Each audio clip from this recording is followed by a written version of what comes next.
Howard Nissan Frontier out-monster a monster truck.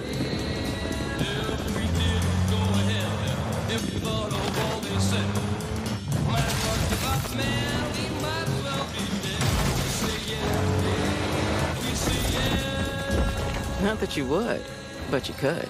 Nissan, Consumer Guide's most awarded brand 5 years in a row.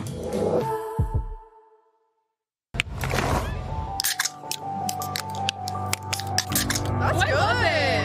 That's really good. Oh, it's delicious. Yeah, that's super good. Tastes very refreshing. You can taste the peach and the mango. Chef's kiss. 10 out of 10 out of 10. I like it. It has a lot of benefits. Non-carbonated. Non-caffeinated. Has electrolytes. Nootropics and the vitamins and collagen. All your essential vitamins and nutrients. Turmeric. And it's protein. That's everything you need. Well, I like it even more now.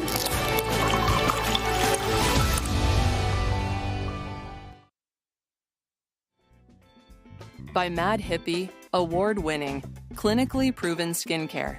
Hippies do it better.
Can the V6-powered Nissan Frontier outmonster a monster truck?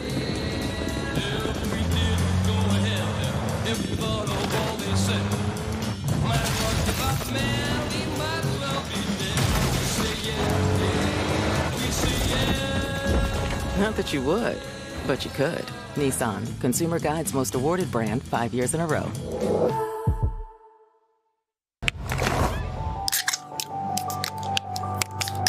That's good. That's really good. Oh, it's delicious. Yeah, that's super good. Tastes very refreshing. You can taste the peach and the mango. Chef's kiss. 10 out of 10. I like it. It has a lot of benefits. Non-carbonated, non-caffeinated. Has electrolytes. Nootropics and the vitamins and collagen. All your essential vitamins and nutrients. Turmeric. And it's protein. That's everything you need. Well, I like it even more now.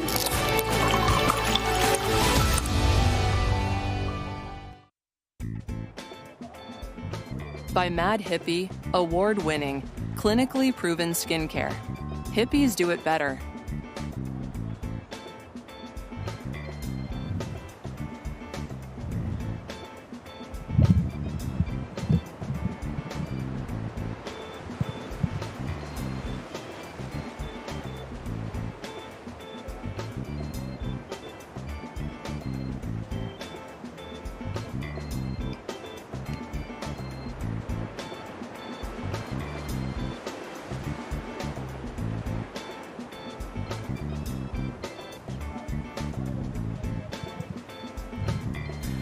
And welcome. We are here at Oceanside in Southern California for the 20th edition of the Supergirl Pro. It's been going for 20 years here on the west coast of California, and we are down to the final 16. We started on Friday with 112 athletes vying to get to this stage. We now move to head-to-head competition, and in the first heat of the day, it is the Battle of the Tahitians. Island Vast up against Fierro in red, currently has priority. And there goes Kohai taking off, getting into this section. You can see it's a little softer on the takeoff, so she has to stay in that white water and help herself get to that inside section. She wants a face to work with and get that board vertical, and there it goes. Nice, beautiful backside snap to get things started. Still waiting on first score. First score, a blue, 0.50.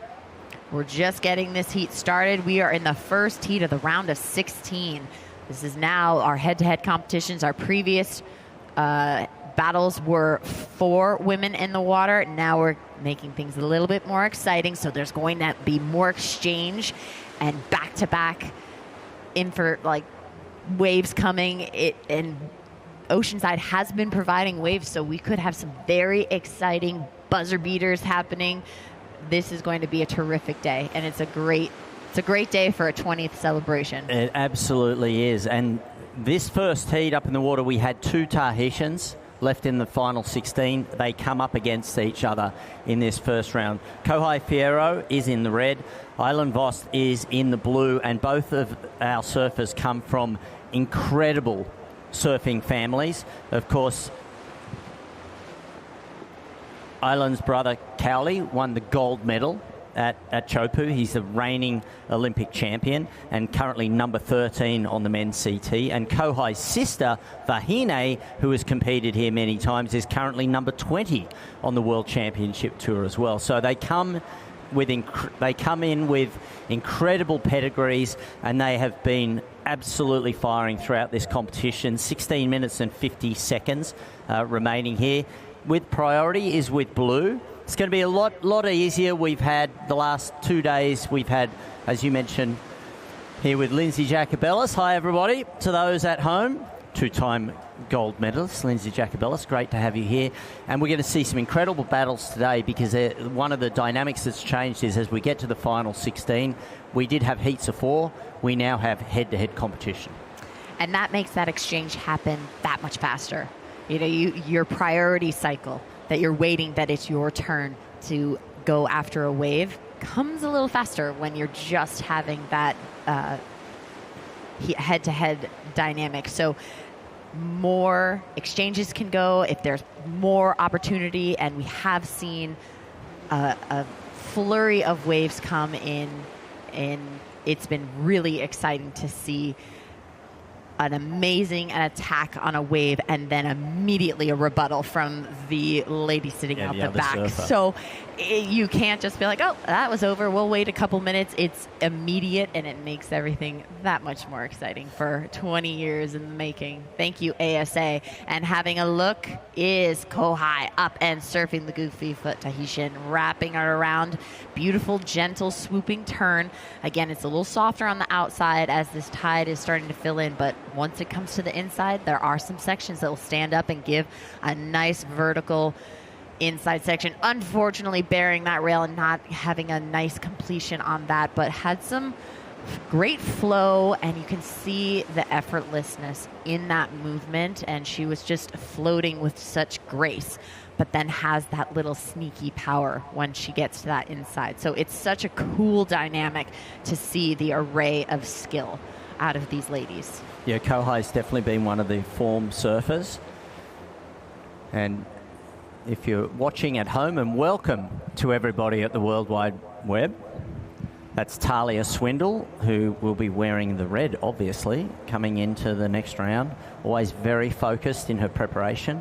But with 14 minutes and 34 seconds, 20-minute heats today. Best two waves are scored, both of them out of 10, and there can only be one will progress into the quarterfinals. We do have some scores that have come in, Lindsay.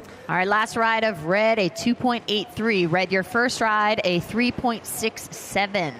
So you are in the lead. Blue, you're looking to get a 6.0. Blue, you have priority. 14 minutes, 5 seconds left in this heat.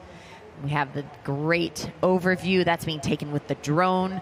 We saw the little helicopter pad in the media area where that drone comes, changes out batteries, but we have such a great perspective of the entire setup down here at the pier and the festival in a whole view. So on the north side, we have the longboard competition starting as well. And we do have a girl in the top 16 in the shortboard that is also qualified on the longboard. So she's doing double duty today and running back and forth between heats. That's Reed Van Wagner, which is pretty exciting. And it feels good to be that young and just be bopping around and that successful in this sport. So best of luck to her in her upcoming heats. Yep, doing double duty.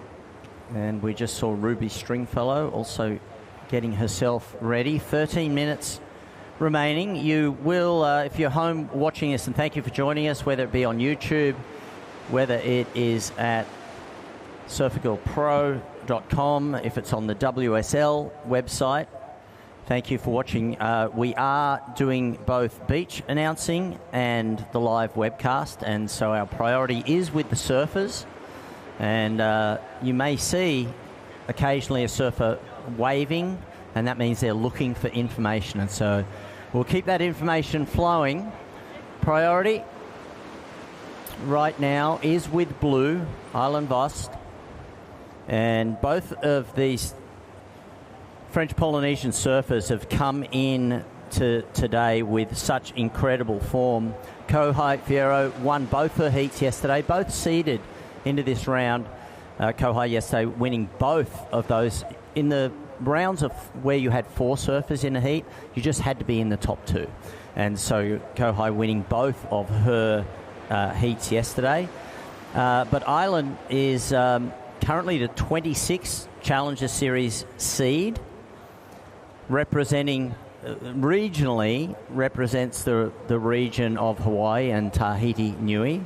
And so the way that the qualifying series works is that there are 7 regions, and you qualify for the Challenger Series through those regions. Different regions have a different number of qualifiers. So in the case of Hawaii and Tahiti, they qualify 4. But up and riding right now, this is Kohai looking for an inside. She does have the lead right now with her first 2 scores.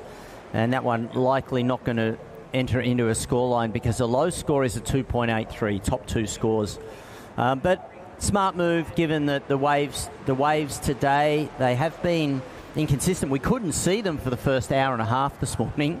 We had to go on hold because the fog was so thick we couldn't actually see beyond about 200 yards. And so smart of Kohai to just stay busy, catch waves underneath the priority of Ilan Vast. And for Ilan, she's looking for a good, strong opening ride. She's had a 0.5, but that's not going to count. All right, Blue up and riding. Beautiful frontside turn, getting a nice little check turn to get her timing just right. She sees a section, eyeing it, get around that. Beautiful wrapping sweep. And now this is the section where things can get funky, so hopefully this section lines up for her. And it does. Nice snappy move to finish things off. She's looking to back up that 0.5, but wanting to replace that soon. She's needing a 6 to change the tides. It's always really hard being the first heat of the day, especially when there's been fog where you couldn't even see what we knew there were surfers out there, but we could not see them. I believe Island was out there earlier, and all of a sudden the clouds cleared, and then we saw her. We have no clue how long she was out there for, or if she was catching waves or not. We had no way of knowing. She was just surfing all on feeling, which, you know, sometimes you have to do. So last ride of red does not fall into your score line. You still are in the lead with a 3.67 and a 2.83, but waiting for a score of blue. 9 minutes, 25 seconds left in this heat.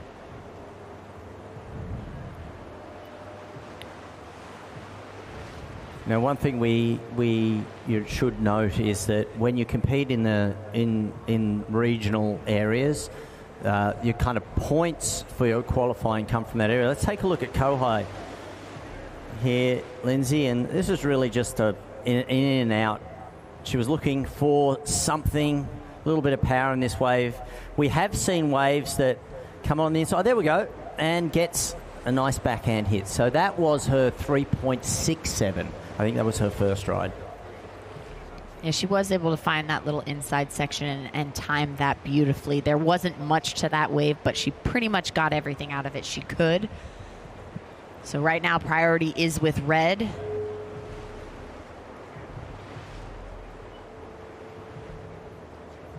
Here's Island taking a look at this ride. 8 minutes and 20 seconds.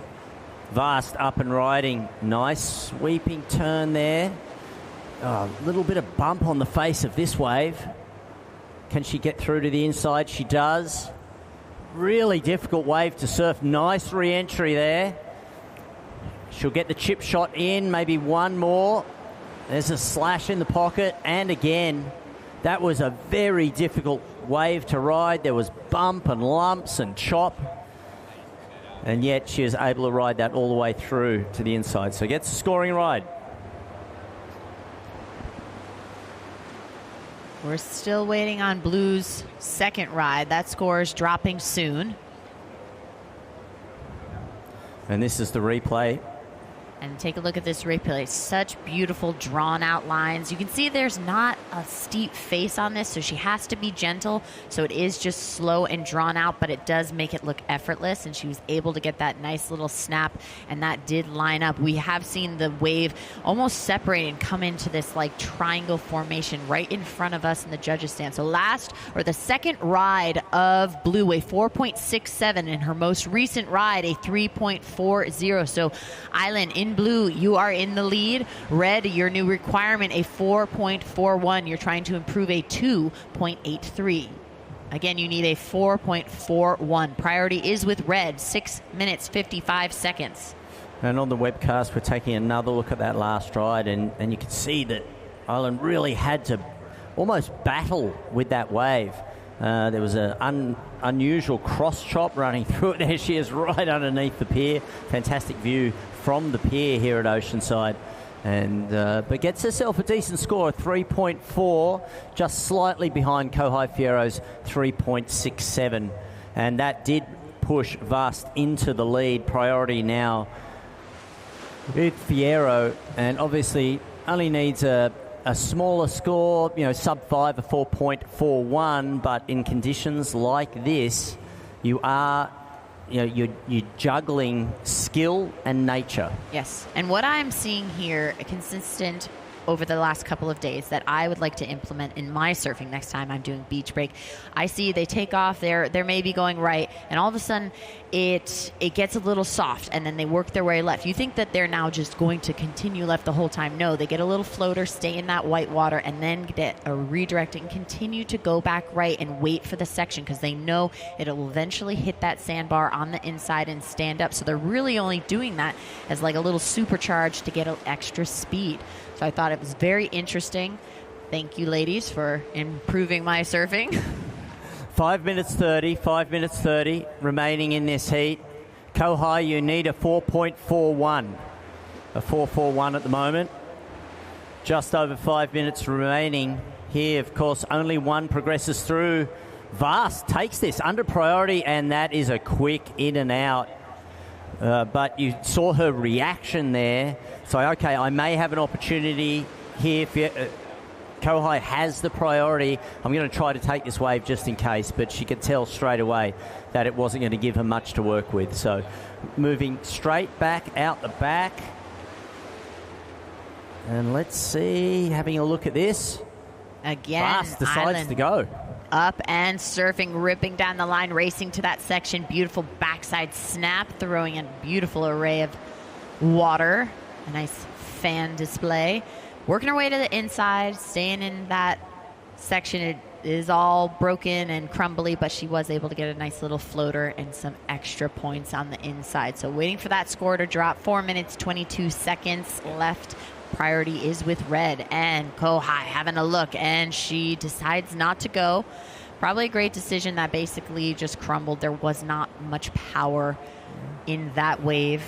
It was an interesting wave for Vast, because even though she didn't get a lot to work with at the end, that first turn, and we'll see it here on the replay, this is a really strong turn, throwing a lot of spray, a lot of power, and we have seen through the first 2 days that big turns in the critical part of the wave like that have scored, and she was able to get a nice foam climb on the inside, so it might prove to be the best wave of the heat. Yeah, it can get you in that mid 4.5 range if it is high consequence enough. So last ride of blue, a 5.0. So red, your new requirement, still a 6.0. You're trying to improve a 2.83. Priority still with red. 3 minutes, 25 seconds left in the heat.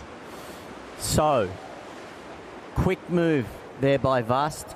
Turns massively to her favour.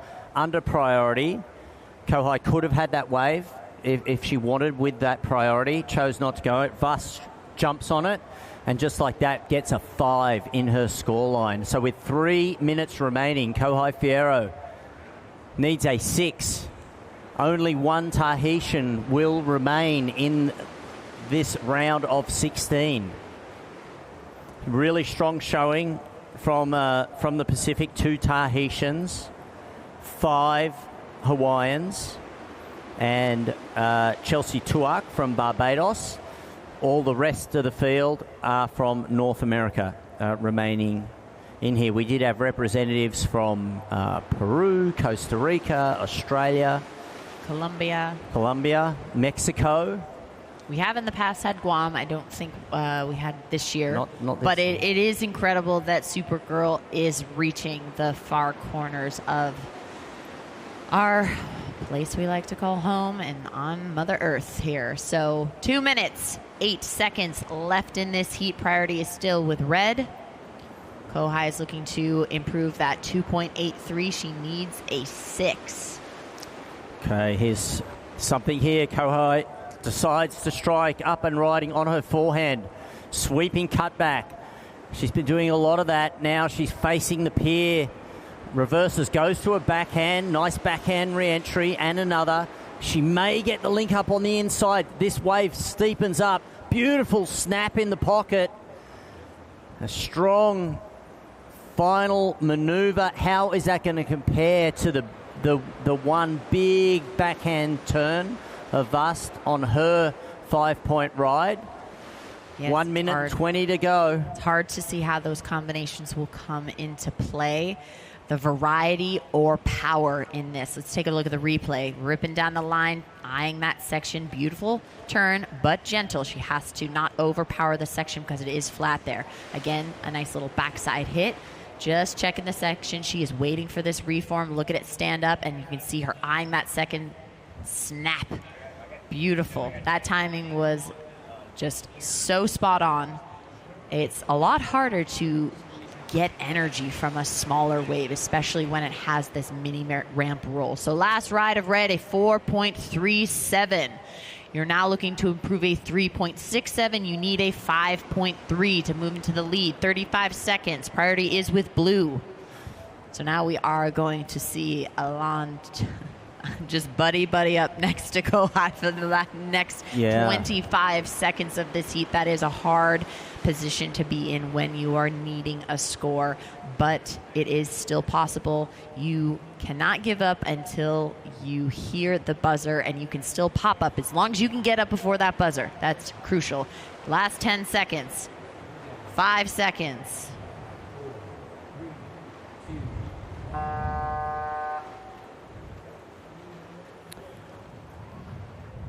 And that is the end of our first heat for today, the first round of 16. And we are now down to just one remaining Tahitian.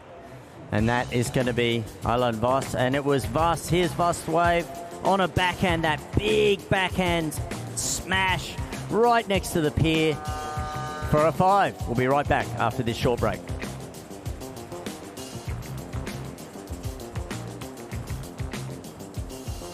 At Jersey Mike's, they slice your order fresh right in front of you. And let me tell you, watching that can send a rush of emotions through a person. Excitement, baby-like wonder, anticipatory chewing, nervous pacing, happy claps, and finally, jealousy, because that's this guy's sub. I should order one. Good idea. Get the Boardwalk Bundle, a number 2 sub, chips and a drink for $10.99. Available for a limited time. It's a Jersey Mike's thing, a sub above.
Nissan. Every Nissan is designed for people who refuse to settle for less. Visit nissanusa.com or your local dealer. Shocks, open-ear sound built to move with you through every wave, every workout, every win.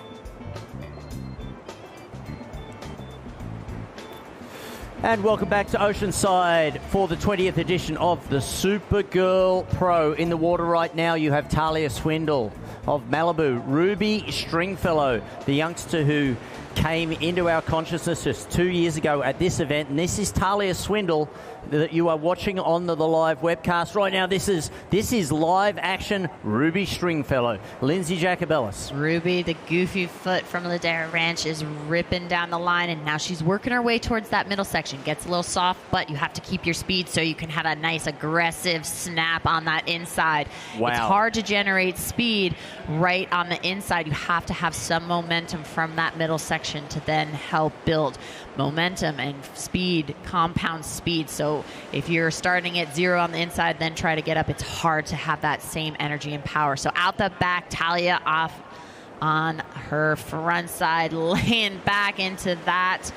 There was a little bit more power and energy, so she was able to kind of lay back and throw that power. And then on the inside, just having a little fun in that foam. She's looking to replace that 0.20. We're still waiting on Ruby. Yeah. Her score to drop. She is in blue. here's the replay here of Talia. Really nice surfing and keeping the board moving. But what was absent from this wave was the one big turn. Yes, and that wave just didn't provide. Now, this is the nice opener for Ruby. You can see that big drawn-out turn. Look at her back foot pushing so much water. That is force, that is energy that is being put through those fins and flexing to help then generate speed. Then she was able to work her way to the inside because of that momentum from those movements on the back. So that just breeds speed from the outside all the way that inside section. She's looking for a 3.20. Let's see what she gets. Talia, 16 minutes. Let's look at that replay of her last previous wave. Yeah. Not too many critical maneuvers in there, but she's staying active, and there are opportunities out there. And she did get one big turn halfway through that ride, and that's what the judges appear to be looking for today. So Ruby Stringfellow gets a 6.17. A 6.17, and that was that steep section at the end, and also the spray. You couldn't see it on the TV screen because the spray went further outside. And Talia Swindle, you are still in the lead because you got a 4.33 to go with your 3. So Ruby, you have priority. There's 15 minutes and 15 seconds to go, and you need a 1.16 to take the lead. But right now, let's go down. Chris Ernst is with the winner of our first heat. Indeed I am. Making sure this thing is on, and hopefully it is. Anyway, Ms. Voss, you were out there with a fellow Tahitian. Unfortunately, one of you had to fall. What were the conditions like after waiting an extra hour this morning? Yeah, we waited a long time this morning, but we finally surfed at 10 a.m. and it was fun, but really slow, so it was stressful because we only have like 20-minute heat, but that's the contest, and I was happy to surf with Kohai. I respect her so much, and we push each other during the heat, so yeah, it's fun. Fantastic. Anything you want to say to the folks back at home? Yeah, I want to say thank you, especially to my sponsor, like Banque de Tahiti, because without them, I cannot do those contests, so thank you so much, and everyone's watching. That is it. Okay, you're on to the round of 8. Good luck. Anything you want to say to the young Supergirls that are watching that maybe someday will be in your position? Yeah, like yesterday, I just want to tell them, like, have fun, surf every day, enjoy every moment, because what a life. You travel the world to do what you love, so yeah, do what you love and have fun. Yeah, today is a gift. It's why they call it the present. Her name is Alain Voss. Moving on to the round of 8. Back up to you guys. Thank you, E. And just in that last exchange, we had Ruby get a nice ride that kept delivering. We'll get another replay on that as we're still waiting for that score to drop. 13 minutes, 50 seconds left in this heat. Priority is now with Red. Now this is the replay. Beautiful bottom turn. You can see how aggressive she is. Beautiful wrap, still staying in that power source. That timing is just excellent. Watching her spot, and watch this inside section. It gets a little funky. It kind of comes into a little triangle, and she was able to even redirect and get a little floater on the inside. I thought it would end as it came together in this triangle shape and kind of dissolve the energy of the wave, but she was able to sneak and head back towards the pier. So last ride of blue, 4.0. So you do move into the lead. Talia in red, your new requirement, a 5.85. You're looking to improve a 3. Red, you have priority. So one of the things we saw there is, and this is, when Ruby came to our attention back in 2024 here at the Supergirl Pro, where he eliminated defending champion Alyssa Spencer in the quarterfinals, and she went all the way through to finish 3rd overall in her first QS event. And one of the things that we noticed there then and we see now is that she has this rare combination. She's tiny. She could skip over these sections with incredible speed, but then suddenly she would throw, like Alyssa Spencer, would throw a turn, particularly on a backhand, and throw massive amounts of spray. So that combination of being young and light and live and fast, but then being able to generate power when she needs it, because that is clearly what the judges are rewarding today. And the cool thing about that, the science, you can get so technical about that. These athletes are starting to be sport specific at such a young age, so you're actually molding your body for the sport that you are trying to aspire and grow in. So if you are a swimmer and you just start swimming laps, you are going to have a leaner muscle mass, so you're going to have more of the, the slow twitch muscle fibers and elongate and have that shape and be able to just go distances for a long time. When you're surfing, you have more of that muscle fiber that's more of the fast twitch, and you have to paddle, and you get developed, lats, and your serratus muscles are big. So situation is, Red, you are in second. You're looking to improve a 3. You need a 5.85. You have priority. 11 minutes left on the clock. And so someone like Ruby, who has gotten into this sport very young, she's already developing the muscle patterning and the shape and size already. So now it can just only get better as she's getting more experience, and she's just really building her body for what the demand has been over the last several years. Yeah, and she'll just get stronger, and we see that with both the men and the women as they mature. What's interesting about Ruby, though, is it feels like she burst onto the scene here at the Supergirl Pro, and then since then she's had a great run, including last year the 2025 USA Under-14 national champion. So she's already got a national title under her belt. You can see now Ruby just drifting away with 10 minutes and 10 seconds remaining. The priority is with Talia, and she knows, one of the beauties of modern surfing is that, whether it's our job or whether they're using technology like with Apple Watches that they use at the championship tour, what you need to do. So Talia knows that she needs a 5.85. It's been pretty clear from the conditions is that you're not going to get that from just a grovelly wave where you don't have a steep face, so you can't do anything big on. So she's got the priority. She's likely going to sit and wait for a decent amount of time, waiting for a set that's got some power in it. For Ruby, she can move around. She can look to do something to improve her 4. It's less risky for her, but it definitely is a little slower this morning. We couldn't see the conditions first thing this morning when we came down, a very heavy fog, which is a symptom of very hot conditions that we've been having on land here in Southern California, often combined with maybe the water temperatures dropped a couple of degrees.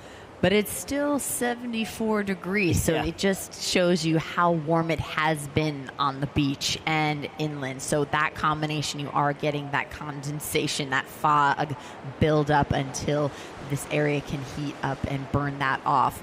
So not unusual for this area, but it hung around a little bit longer than usually, especially during contest time or this time of year.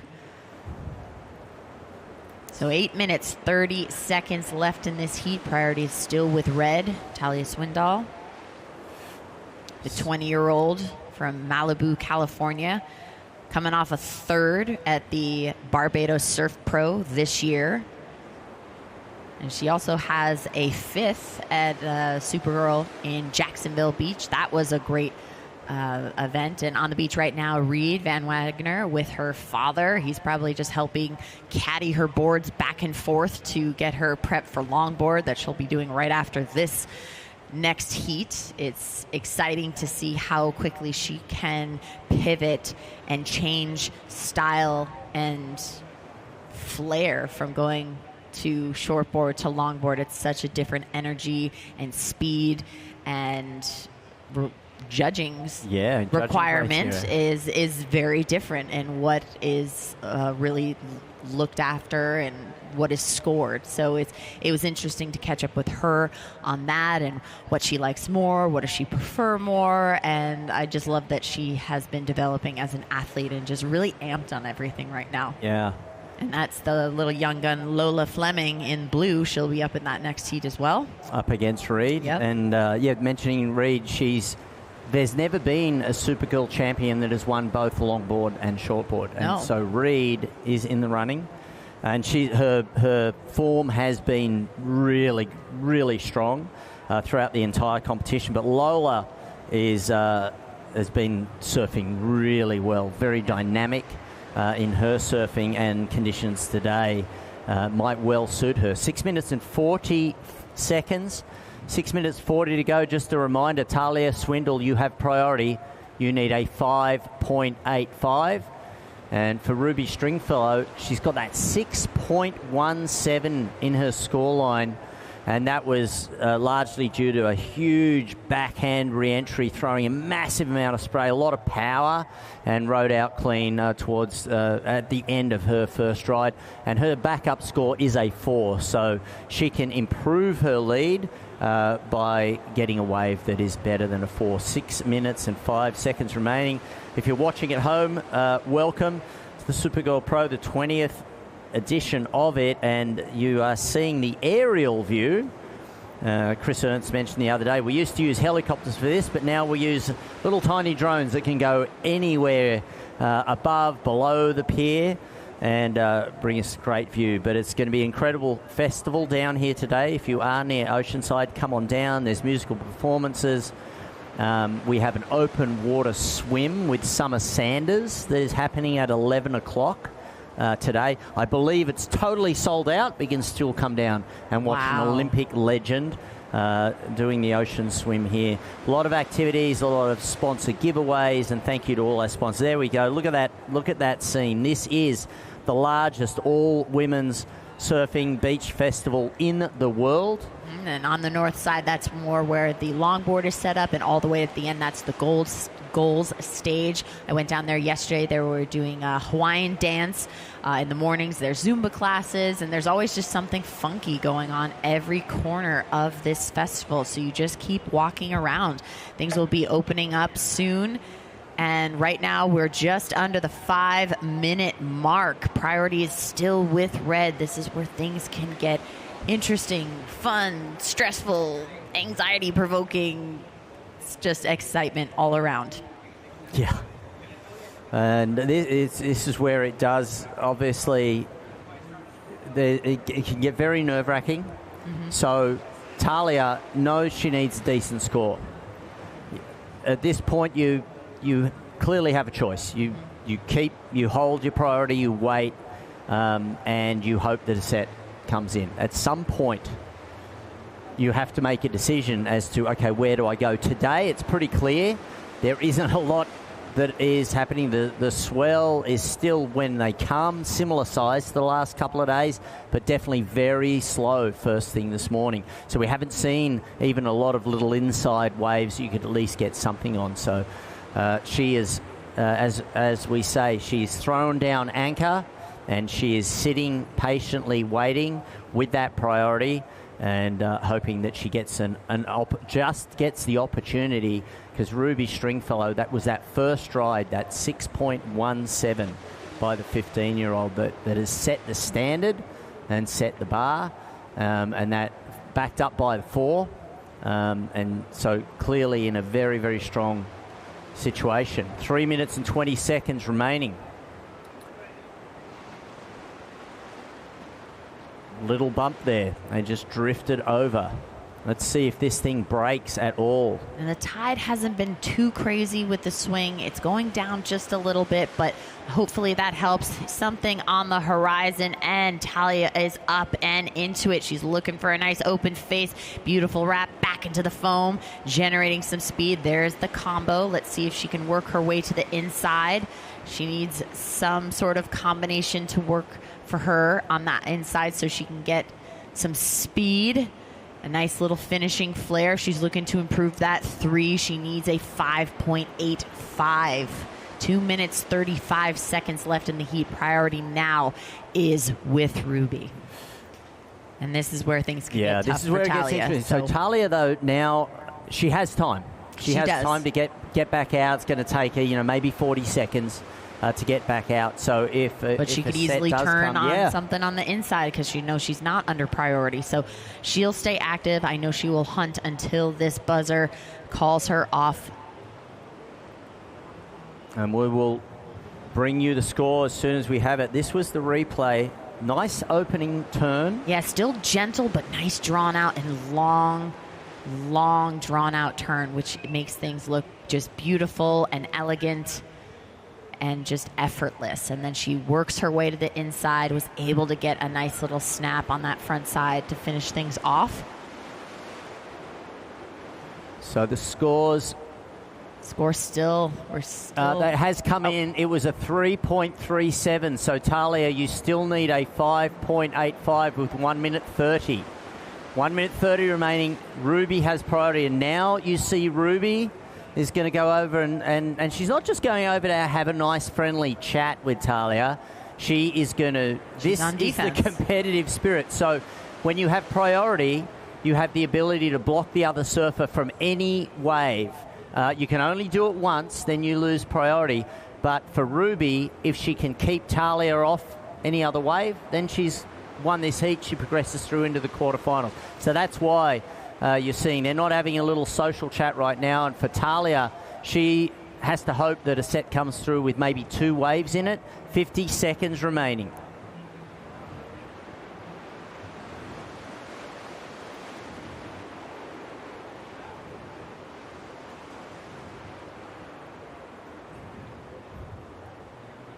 The battle is on. 33 seconds here. A quarterfinal spot awaits the winner of this heat. And they will be up against Alan Vust, the winner of the first. And here we go.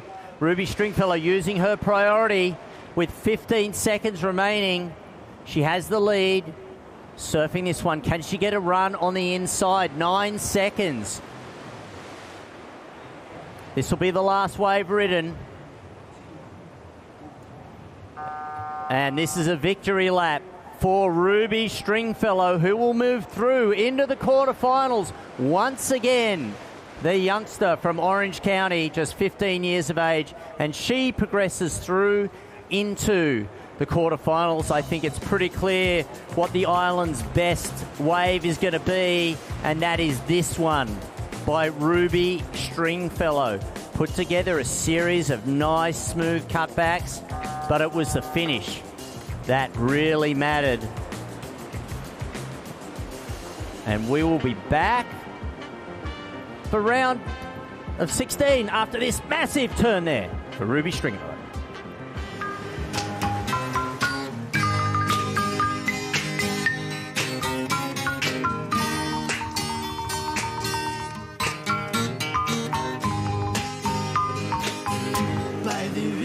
Of Babylon, where he sat down, and there he went when he remembered Zion.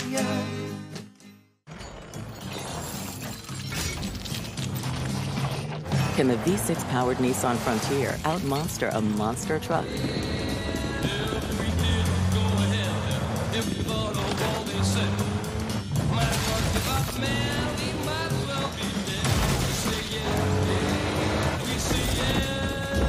Not that you would, but you could.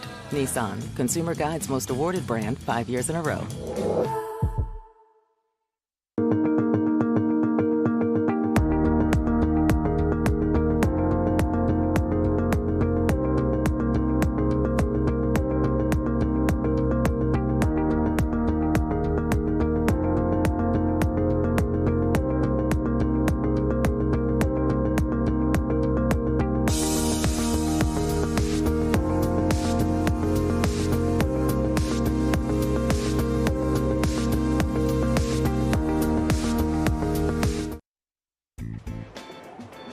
Sharp Healthcare.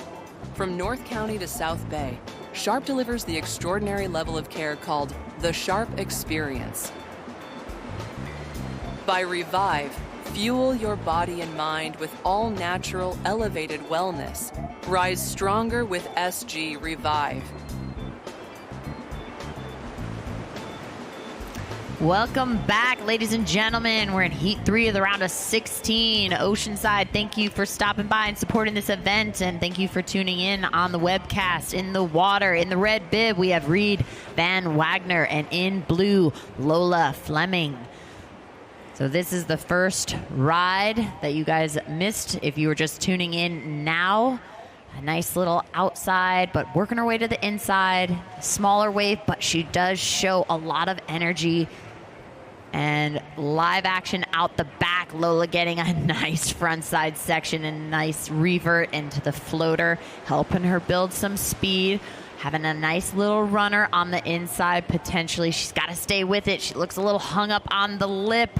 Stick with it. Unfortunately, falling off the back, and that is a possibility when you are being very, very aggressive on those outside maneuvers. You kill a lot of speed, so it's that balance to try to find those aggressive maneuvers without, you know, overturning or doing too aggressive. It's like turning too much when you're trying to run a flat. You try to go straight. That's it right here.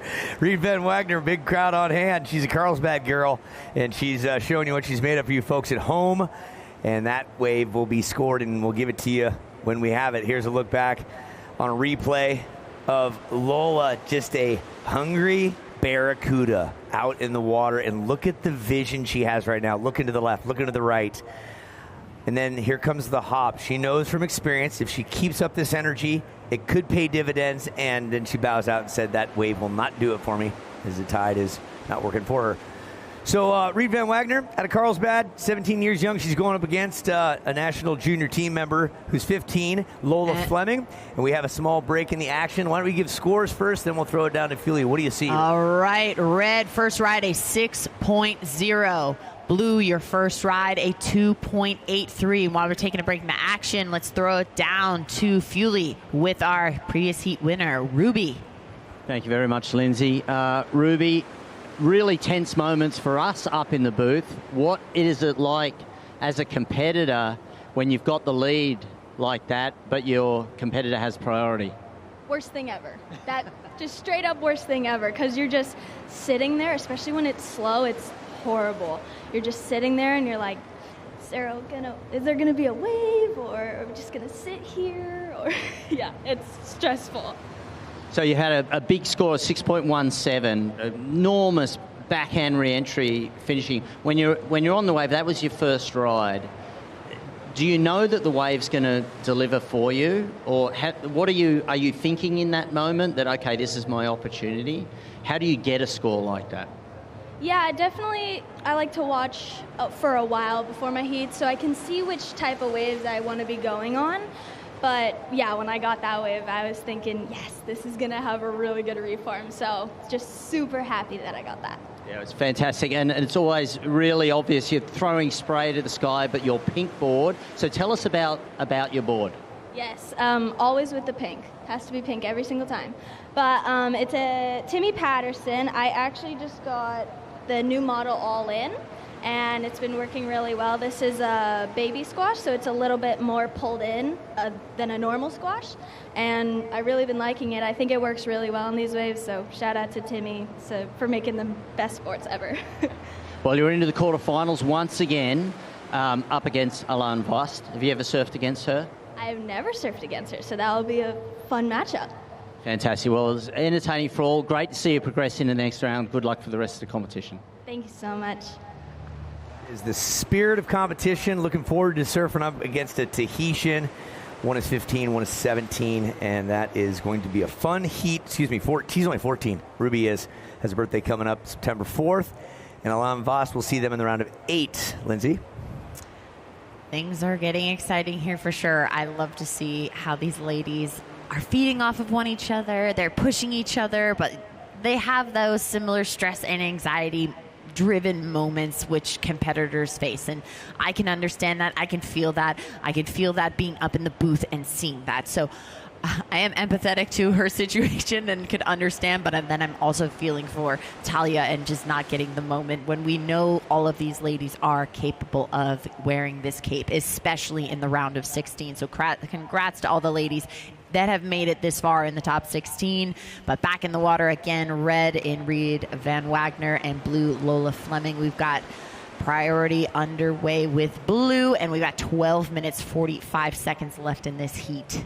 Great drone shots. Thank you to our camera crew, each one of you standing in place, keeping it in focus. A drone offering a tremendously different perspective. It used to be a cable cam back in the early 2000s that would run from point A to point B if you had a pier. X Games brought that to life for a very expensive budget. Helicopters, obviously, and now a drone is a whole different ballgame. Look south, if you will, way down there by that far white sugar cube, we call it the Supergirl Cube. That is where Reed Van Wagner, local girl, has said, you know, there's been scoring opportunity down here before. I'm going to see what it has to offer. And Lindsay, here comes a little something for Reed. Yeah, live action. She's into one and racing down the line. Beautiful front side hit, a lot of power. Reed spent a lot of time on the soccer circuit and training so hard for that. So you can see where her muscle development and strength really come from. And she's working her way to the inside, might have a little nugget. She was able to get that combo. So she's back in that first score up of a 6. So let's see what that helps. Yeah, give Reed a little love on the beach, would you? Local girl done good in the round of 16. By the by, she's also competing today in the longboard Sunday finals. There's a chance. You're saying there's a chance she could be in the finals of both of these.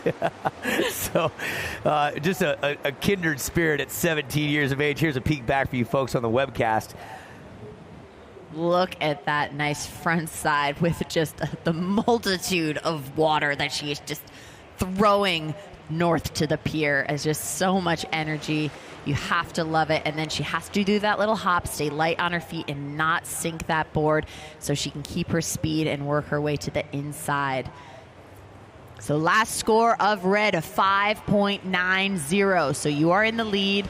Lola in blue with priority. You're looking to back up a 2.83. You need a 9.07. Not an easy order, but be chopping it. So now the strategy was Reed wanted to go south, not have to worry about priority. She wanted to be in her own world. She's got 2 solid scores.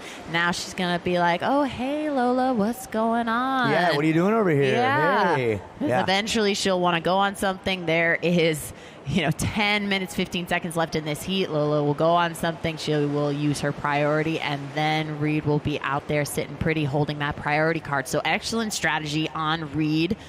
And we do want to thank at all times anyone who's helping save lives out here. This is our rescue crew from the patrol out in these parts. They're going in. I believe they're going to be helping out with the swim that's happening with Summer Sanders. Just a safety precaution, but big round of applause to all those that are helping save lives, the people you don't want coming up next to you when you're out in the water. Or maybe you do, depending on your scenario. But yeah, thank you. The goal is obviously not to get them involved. But again, thank you, Oceanside lifeguard crew. And up and surfing out the back, Lola getting a nice section to work with. Beautiful drawn out turn. And then a nice little quick one to set the pace. She's eyeing the section. See how the wave's a little flat there? She has to stay in the power source, and she's being patient to wait for a little section. And she comes unstuck. Unfortunately, she was a little behind in that movement, maybe tried to rush it a little bit and was a little too light on her board and lost her footing, unfortunately. But the energy that she put into that wave and the variation was spectacular, but I don't think that will help her scenario. She can keep chipping away at it. She has plenty of time. Yeah. But for that wave, let's take a look. The effortlessness, just paddling in. They just know where exactly to be to just be able to just pop right up and get into that power source of the wave. Look at that patience right there. Yeah, Love exactly. That. Swapping back and forth. She knows something's going to be done here. Great aerial drone shot. And Lindsay, unfortunately, right here gets back into it. Flip comes off the back. And that was it. So, Lola, I know the Fleming family from way back, Jack, father, and Leslie. Leslie is a fitness mom, right? Very in shape. Jack is a former freestyle skier when skiing freestyle was in its infancy. Traveled the globe, did a bunch of great stuff. Kids followed suit. Lola was #1 ranked mogul skier at 10 years of age, living out in Maine. Then how's this? Parents said, we're getting a little too cold in Maine. Let's go south. So they moved to Satellite Beach, Florida. So they got fans on the East Coast. Then a few years after Satellite Beach, parents said, let's go west. Let's go west, young man. We bring our daughters with us. They moved to San Clemente. They're living there now, and they use lowers as their training grounds. I say they because Sienna is a former QS surfer as well. She's actually filming right now, Sister Sienna. And Jack is doing some praying along with mom right now because this is Lola's first Sweet 16. And I remember her being in Jacksonville Beach as for part of the Rising Tides when she was, I think, 10 or 11. And she was being guided by Caroline Marks. I think Carissa was there. And here she is in the Sweet 16. That's what this Supergirl is all about. It's funny when you're a mentor and you see that next crop of girls come and you naturally just want to help because you remember how just anxiety provoking and you remember the nerves. You're overwhelmed the first time you come onto a stage like this, and you go over and you naturally help them and you remind them like why you want to do it, and then you're like, 10, 12, 15 years later, you're like, I'm now competing against you head to head. Like, I was helping you. Now, give me a break. I'm older now. Yeah, like Alyssa Spencer beat Coco Ho 8 years later after she got an autograph when Coco won this event. Like, that's what you want. That's the inspiration of the sport. Yeah, I have similar situations like that as well with like Megan Tierney or Brianna Schnorr. I saw them grow up in nationals, even coached them when they were like 10 years old, and now they're on the U.S. team with me. Yeah, it's a testament to the sport. To the sponsors out there, thanks. We'll talk about them all day long. But to the OG sponsors, Mom and Dad, we just mentioned Mr. and Mrs. Fleming, Mr. and Mrs. Reed Von Wagner. Yes, you've given birth to two wonderful kids. Brother Jack and Reed. Reed is out in the water right now. She is in the lead with a 6 and a 5.9. Lola, with 6 minutes left, needs a 9.07. She can chip away at that in just under 6 minutes left. But interesting turn of events. You know, healthcare, we all need it, right? Manage our symptoms. From North County to South Bay, Sharp Healthcare is San Diego's healthcare leader. Find a doctor who's right for you and get the extraordinary level of care we call the Sharp Experience.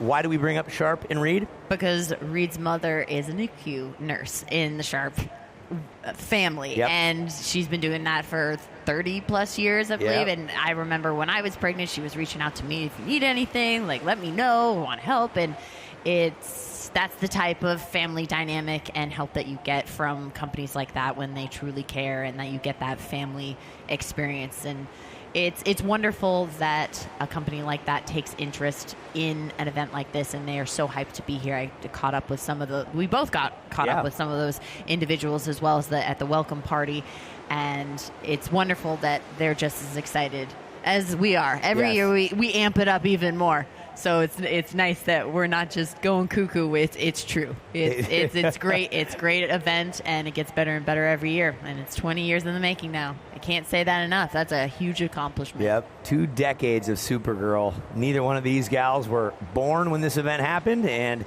here they are in the Sweet 16. So I had a chat with Reed, a few of them, right? Strength is about showing up is a great quote that she is living by. 5th place in Jacksonville is her best result as a Supergirl. This year, she's tasted the podium with a couple of second places. One at Pismo, one at Jax. Last year, she had 3. Here we go. We got surfing, less talking. Here goes Lola Fleming towards you folks on the pier. Gets a nice snap there. Looks to her left, looks to her right. Says that's all that wave's going to offer. I'm going to save some energy. At the same time, Reed, now on your screen, has a nice scoring opportunity to improve upon her 5.9.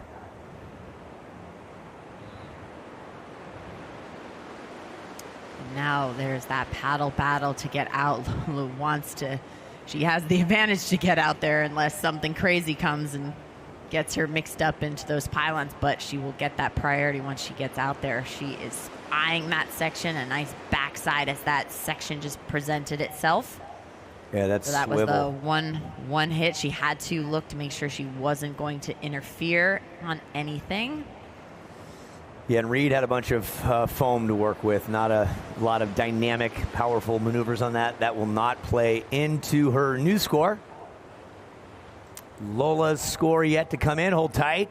3 minutes, 15 seconds left in this heat. While we wait for last score for Blue, a 2.93. So slight improvement, but still needing a 8.97. Blue has priority. Yeah, so now 8.97. We haven't seen above an 8.5 yet in this competition for the last couple days. We saw a 10 moons ago. I think it was with Carissa Moore, like in 14 or 15. And then the only other 10 was Kira Pinkerton in Jacksonville 2024 when she won the Cape there. So they just don't throw them out like candy. But what's interesting here is the time is evaporating. She could get 2 scores that would help. First score could be, say, a 6, and that's going to help her cause. Not a lot of time left to get 2 waves in, so something miraculous in a good way has to happen for Lola to earn that 8.97. 2 minutes, 5 seconds, ladies. On deck, Eden Walla, Supergirl from 2024 right here in Oceanside against Zoe Adele McDougall from Sunset Beach, Hawaii.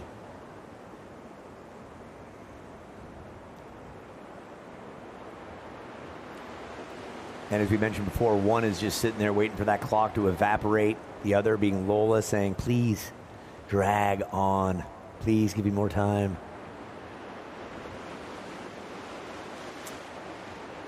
It's all about the perspective that you're in. We were talking about that a couple of days ago as well. Just everyone's experience, even in the same moment, can be just slightly different. Yeah. 1 minute, 20 seconds left in this heat. Yeah, the perspective you're having watching this event is different than Lindsay and I. We're elevated. We've got headsets, a lot of technology, and people making sure that technology works. We do the best we can to give you on-time information. But all you individuals are looking at this maybe as newcomers. Maybe you're traveling, you're on holiday. You've never seen it before. Our job is to disseminate the information, educate, entertain, and inform. And we do the best we can. So thank you for your understanding and patience.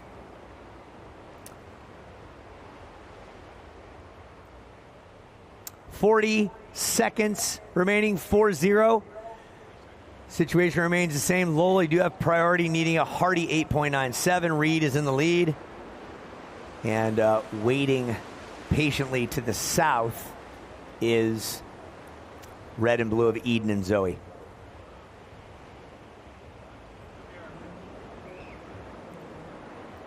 All right, something could be coming.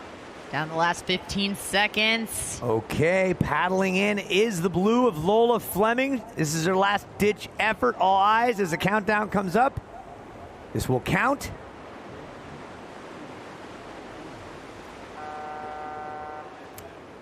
And the score all the way through counts from start to finish. So Lola doing everything she can. Red in the back, that will not count up after the buzzer. Nonetheless, put your hands together on the beach for Reed Van Wagner, Lola Fleming, 2 Supergirls in their own right. Yeah, Lola woke up this morning, talked to Dad, said, I'm feeling good. Whatever happens, happens. And then Reed Van Wagner woke up and said, I got an opportunity to win a longboard and a shortboard comp today. Here's a countdown for the next heat.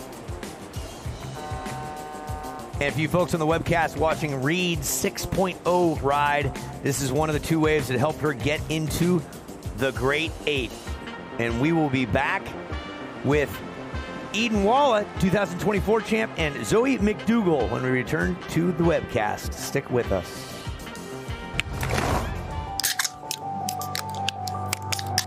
That's good. That's really good. Oh, it's delicious. Yeah, that's super good. Tastes very refreshing. You can taste the peach and the mango. Chef's kiss. 10 out of 10. I like it. It has a lot of benefits. Non-carbonated, non-caffeinated. Has electrolytes. Nootropics and the vitamins and collagen. All your essential vitamins and nutrients. Turmeric. And it's protein. That's everything you need. Well, I like it even more now.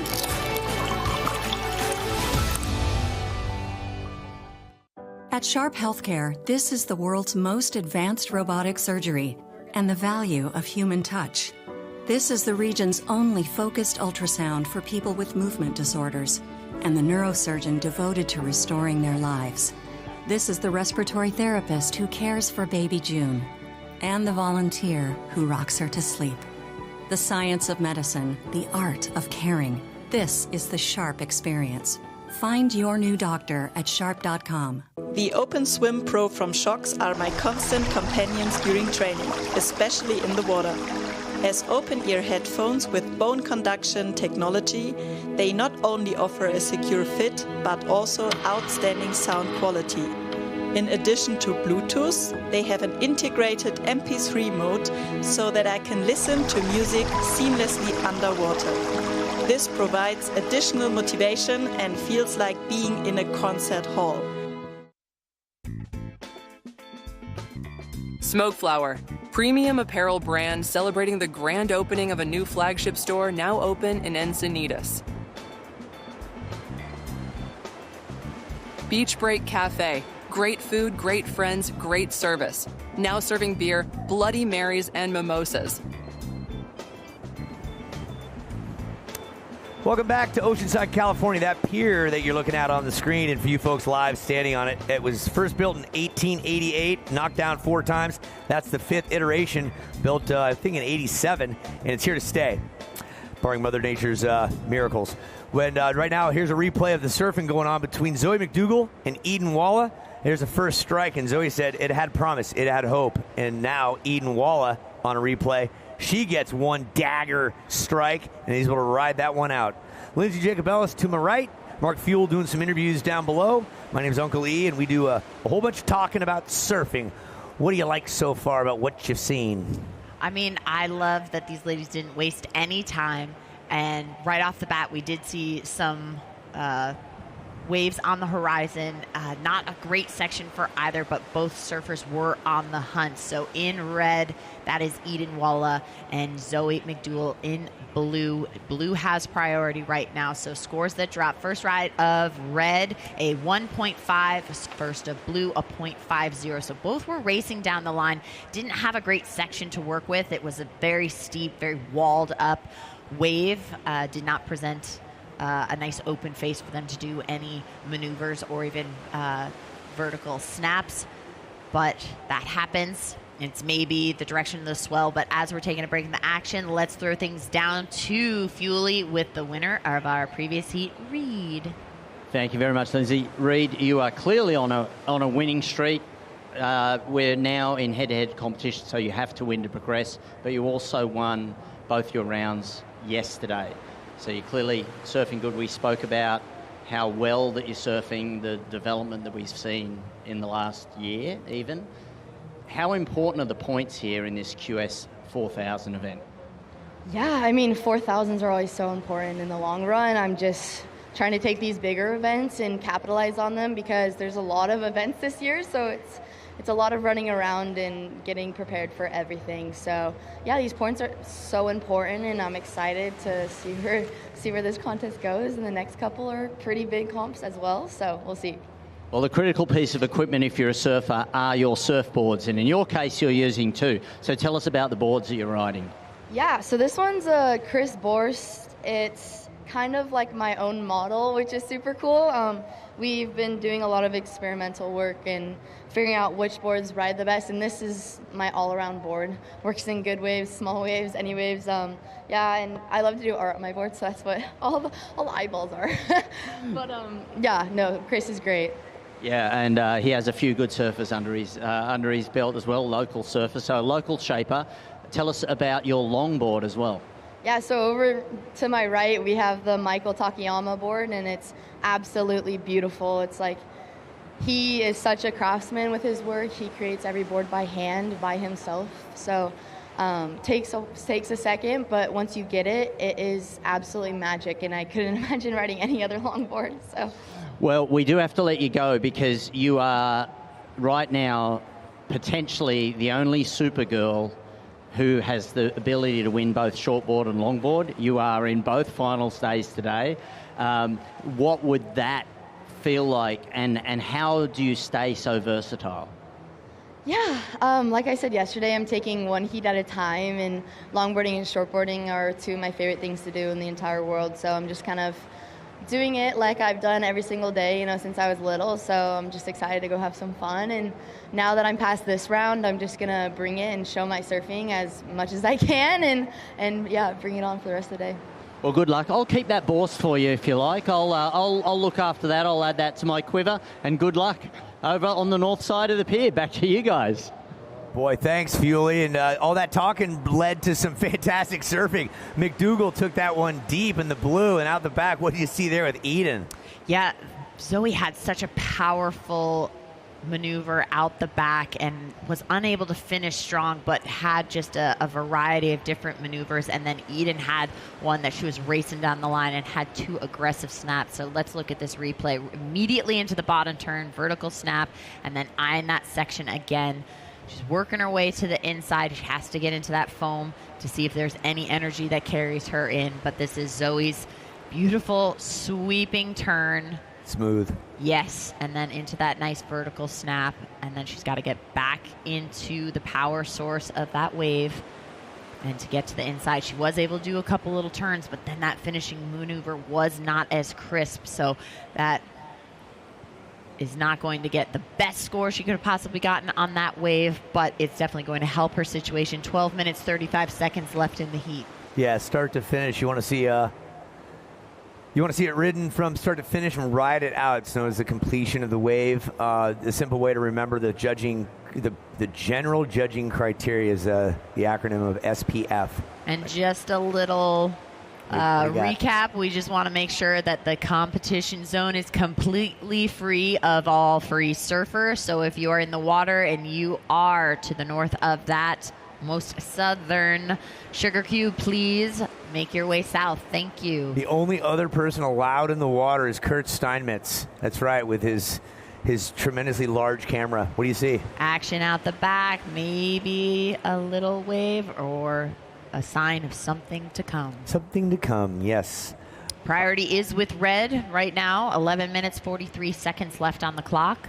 So back to the SPF, not some protection formula, but that is key to avoid the evil rays. Speed, power, flow. Let's watch Eden Walla, 2024 Supergirl from here. Has got a nice open face to work with, wraps around into the pocket, focuses on this open face. One power maneuver right there, and she sees a little bit more opportunity. That is utilizing the wave for all it's worth. Yeah, that's just reading the wave and seeing what face is being presented in front and therefore the maneuver that can be done on that peak. So Zoe out the back, able to get a few before that wave just dissolved. So there was a fun exchange there. We'll wait for some scores to drop. So first ride of red, a 1.5. Second ride of red is a 4.67. After Zoe duck dives, we'll give her the situation. So Zoe, right now, currently you are in second. You're looking to improve a 0.5. You need a 1.34. Yeah, a little tennis match going on right here. This is gonna, all the rest from here on out are gonna be close. And here's Eden. You can see her. She races down the line, knows there's an opportunity there. Head on that swivel, goes back again, and maximizes that scoring opportunity. Yeah, so that situation could change right now, and Zoe's requirement might increase. Because we are still waiting for some scores to drop, but looks like there are a few more waves coming, which is exciting. We'd like to have the ocean not be as sleepy as it was in the previous heats. So last ride of blue, a 3.4. 3.4, and you see? We now see red score coming in as well. Last score of red, a 5.10. So situation is red, you are in the lead. Blue, you are in second. You have priority, or you're looking to replace a 3.4. You need a 4.95. 9 minutes, 40 seconds left in this heat. All right, I'm doing a little math here. 2014, Zoe McDougall from Sunset showed up here. She's now 26 years of age. Eden Walla at 17, so the math is not always on point. Subtract 12.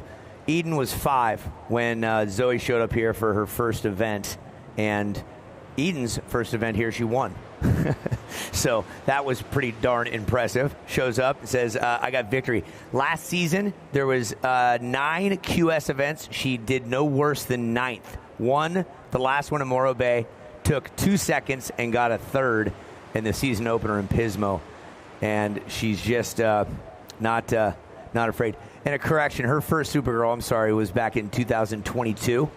And last year, she took a 5th place here and a 2nd place. So she has a 1st, a 2nd, and a 5th in her 7 attempts. Great to see him come through year over year. Thank you for being here as well. If you're just walking up that pier, you're hearing us speak to you, speak primarily to the surfers about their scores and the time left. We also have a webcast that's happening, and we're speaking to you people around the world. So it's a duality. We have to show replays, and when a surfer raises their hands and moves them back and forth, they want an update. Give it to us. So the situation is, red, you are in the lead with a 5.10 and a 4.67 in second. Blue with priority of 4.83, and you're looking to improve a 3.4. You need a 4.95. 8 minutes, 2 seconds left on the clock. Yeah, and we get repetitive in this announcement because sometimes the surfers are near whitewash. They're underwater. They're not hearing what we say the first time. And we have to make sure they are in the know so they know what they need to do next. So for Zoe McDougall, for Sunset Hawaii, her best finish, equal ninths in 2016 and 2023. This is her 14th Supergirl. Last year she did not attend. As far as the qualifying series goes, back in 16, 17, and 18, she competed in, doing the math, 42 qualifying series events. She has had 5 QS wins in her career.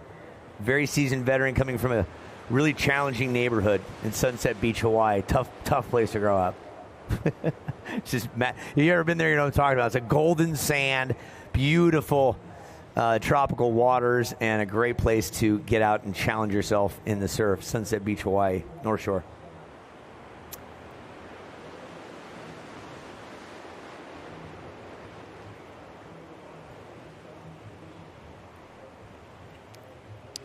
All right, we'll take a minute to give a little love to our sponsors. The Islands, we keep the beach vibes alive with burgers, fresh cut fries, ice cold beer, signature Mai Tais, and Aloha Spirit, plus SoCal's best happy hour 7 days a week. It's almost lunchtime and not even closer to happy hour. So if you're thinking about it, making your plans for later in the day, keep Islands in mind. Yeah, as we mentioned, Zoe, a lot of QS events, the Challenger events. Her best finish was a 5th in the Belito Pro in 22. She's competed in 1 championship tour stop. That was in Maui in 2018. And then Eden Walla, she's already got a couple of 5th places in the Challenger series. And here's a great way to explain it. You got high school, you got college, you got pros, right? There's a qualifying series, which would be like high school. Challenger series would be like college, and pros would be the championship tour. Very few people make it onto the pros in team sports or even individual sports, but that's a great way to explain it.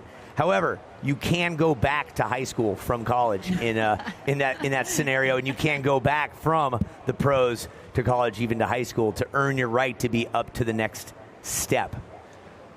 So, and we see a lot of surfers go up to CT or even in the Challenger Series. They drop off. They have to go back into the Challenger Series, get up some more points to re-qualify, and they'll even come to QS events to help field some more points. Very similar to the snowboarding world as well. We're always after FIS points to keep us relevant and qualify for World Cups as well. So the point system works across the board for a lot of sports. We're just at the 5-minute mark. We're in Heat 4 of the round of 16. Priority is with blue.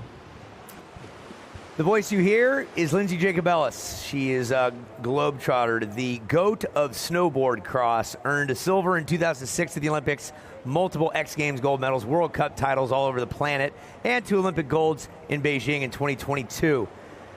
And it's it's very nice to have you here. You showed up here well over a decade ago as a glorified spectator celebrity, and you got out in some of the celebrity heats we had with Paul Mitchell, and that was always entertaining, a pro-am, if you will, and you learned to love the ocean, and you spend as much time as you can now in it, and it's a delight to have you here. Yes, we teamed up, a professional got to team up with a celebrity, and I was paired up with Justine DuPont, which if you see her, she is Supergirl, and now she's doing big wave stuff. Nazaré, Ireland, she has one of the big wave challenges of the 2025-2026 season. So incredible woman, what a daredevil. So live action now, red, Eden Walla up and surfing. Nice snappy backside, beautiful wrapping turn to get back into the section. Working her way south a little bit and wait for that reform. staying nice and patient. You can see she's going to decide to go left into that nice little backside hit again. And one for good measure, unfortunately, bearing the nose. And out back, a quick in and out for Zoe. She had a nice little drawn out turn, but she knows she needs a 4.5, a 9.5. That wave really didn't give her an opportunity for that, so she doesn't want to waste energy. She wants to get out the back and reclaim priority. 3 minutes, 15 seconds left in this heat.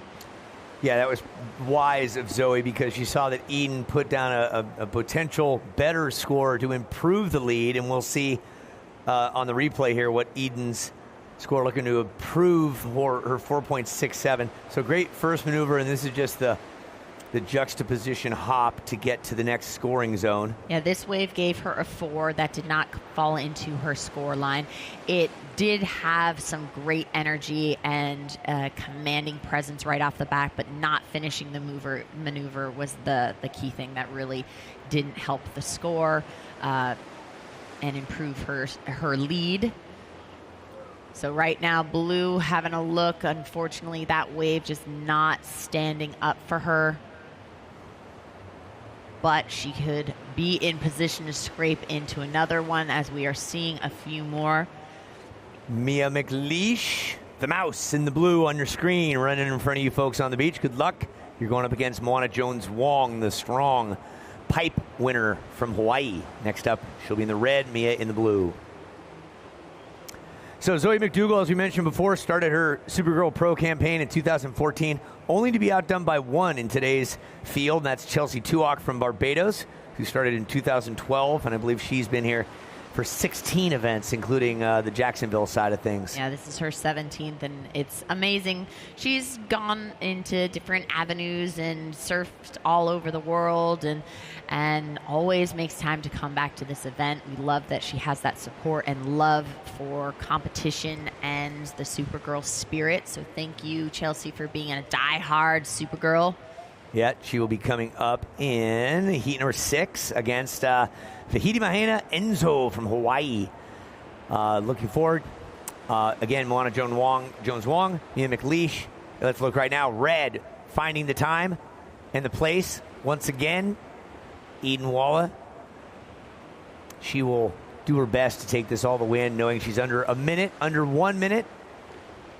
As McDougall looks down the line, saying, what is she doing? You know, she's capable of a lot similar to the last wave, just whitewash gobbled her up. Looks like it was very similar to the last wave. A good solid maneuver up front, rode it on in. 40 seconds, Zoe McDougall.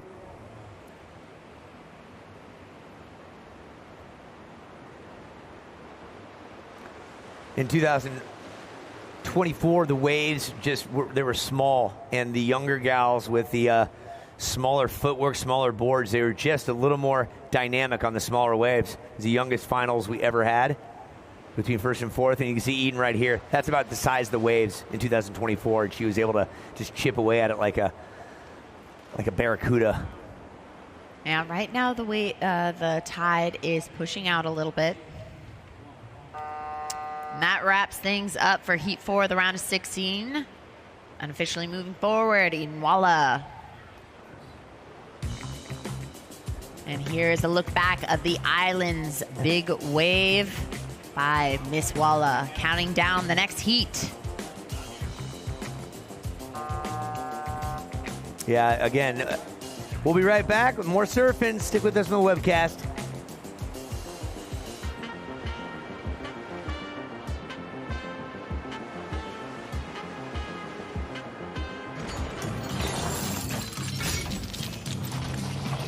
Can the V6-powered Nissan Frontier out-monster a monster truck?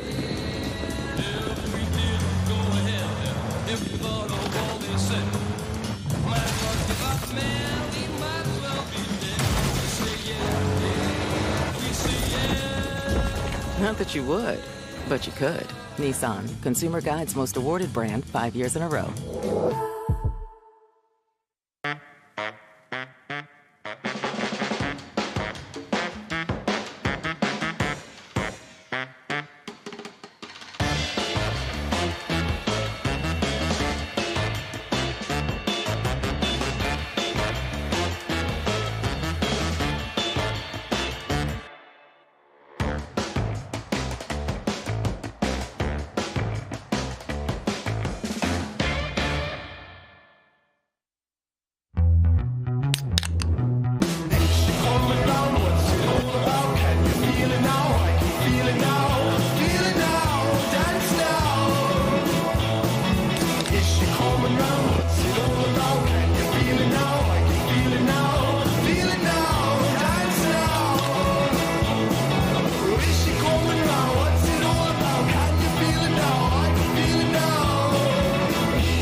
athletic brewing, non-alcoholic beer fit for all times. Sharp Healthcare. From North County to South Bay, Sharp delivers the extraordinary level of care called the Sharp Experience.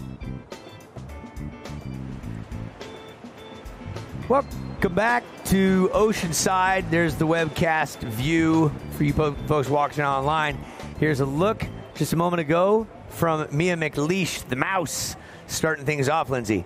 Yes, beautiful frontside attack, building some speed and working her way to the inside. This is her opening wave. Beautiful drawn out turn.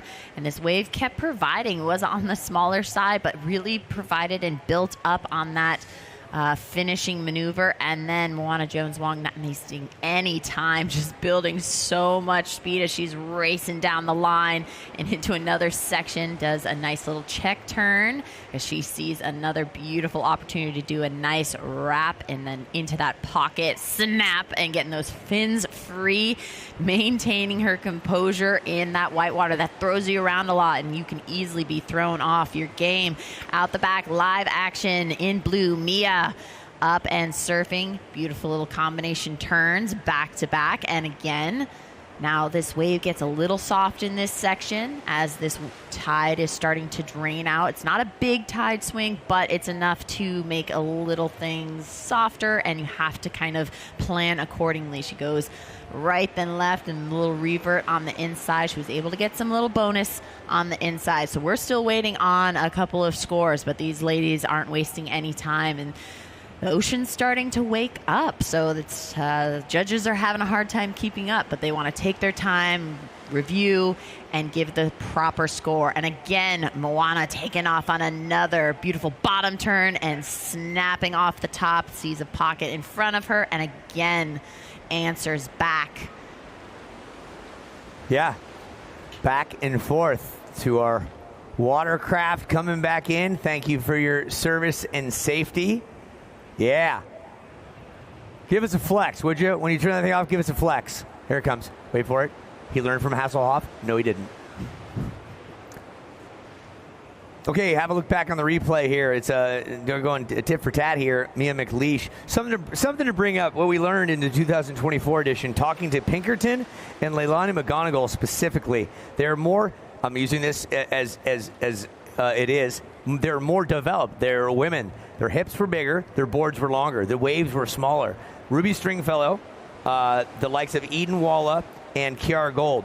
They were 13, 14, 15. They were on smaller boards. They were able to maneuver around those small waves much better and create better scoring opportunities. That's why we had such a young crew there. And so you can see Mia, Moana's, she is so quick and so wily out there. We're going to watch her right now before we go to an interview. Here's Moana Jones-Wong. Big waves, no problem. Small waves, no problem. And we'll give a score update as soon as Moana is finished with this. But Mia, your first two scores, a 3.67 and a 3.07.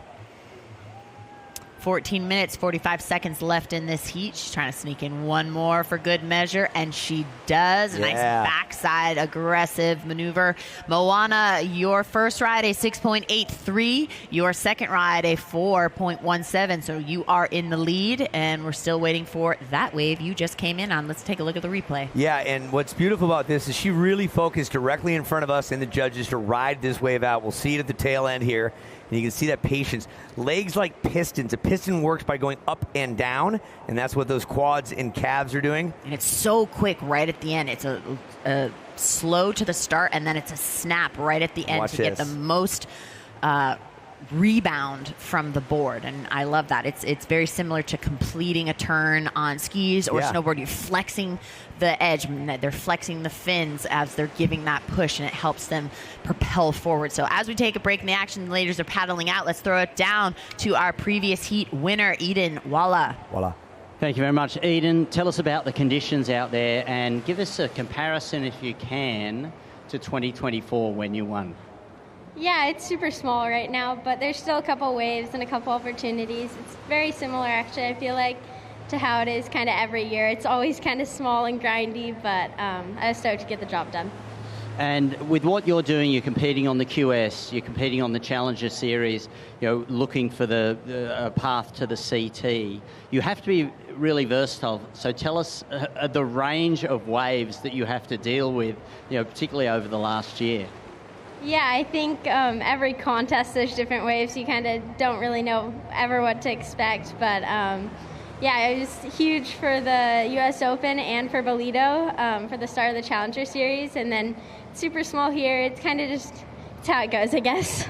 Well, you got to be adaptable. You're the only remaining former champion still in the mix, and we've asked you before, what would it mean to back up? Obviously, that's a lot. But what are your bigger goals? What are your broader goals for your career? Yeah, I really want to be on the CT, and hopefully I can make it happen one of these years. But I really just want to keep enjoying surfing and having fun. Well, we have fun watching you. Good luck in the next round. Thank you. Thank you, and wow, while we were gone, you folks on the webcast saw it, you folks live saw it. That was the lighting up of the fire, Mia McLeish unleashing it. Love what I just saw right there. That was clean from the back to the front. We'll see a replay of it and walk you folks at home through that as well. Here it is, and look at that. Low compact body finds a scoring opportunity. The whitewash just pushes her back into the pocket. From here, it's a matter of using her knowledge of this inside area, seeing what's going to happen, generating some power on that wraparound, and then gets right up in here for one more. Just gets loaded up, locked in, and a great finish on that wave, Lindsay. That was really exciting. She was able to lay back and trust that wave had so much force and energy to pop her back up to her feet.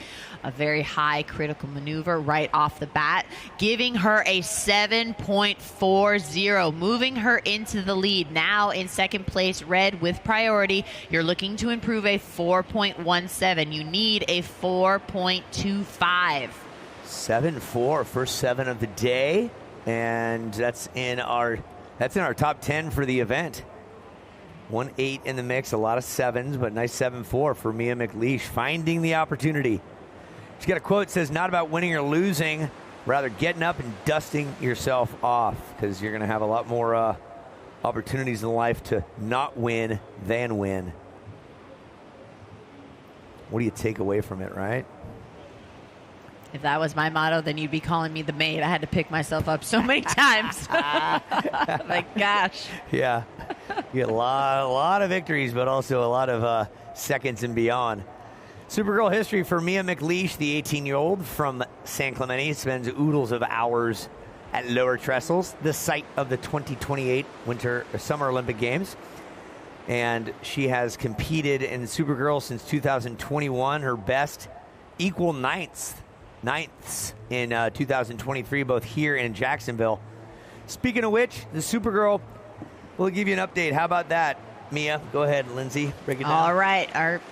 In the lead in blue, Mia McLeish with a 7.4 and a 3.67. In second, Red with priority with a 6.83 and a 4.17. That's the score she's looking to improve. She needs a 4.27. So not a huge improvement. She can look back, remember that wave, what gave her that 4.17. She just needs just a little bit more from that to get it. So she doesn't need to go for the big, air reverse and go all crazy and lay it all on the line. But she just needs to advance through. She just needs to be a little bit more crisp than that previous 4.17. So let's take a look at this replay of that 7.4.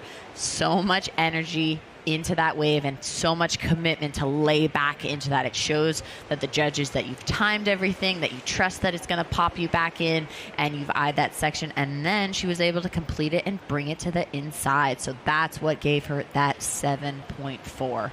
That's it on screen. That's Moana Jones-Wong. Had a nice chat with her yesterday.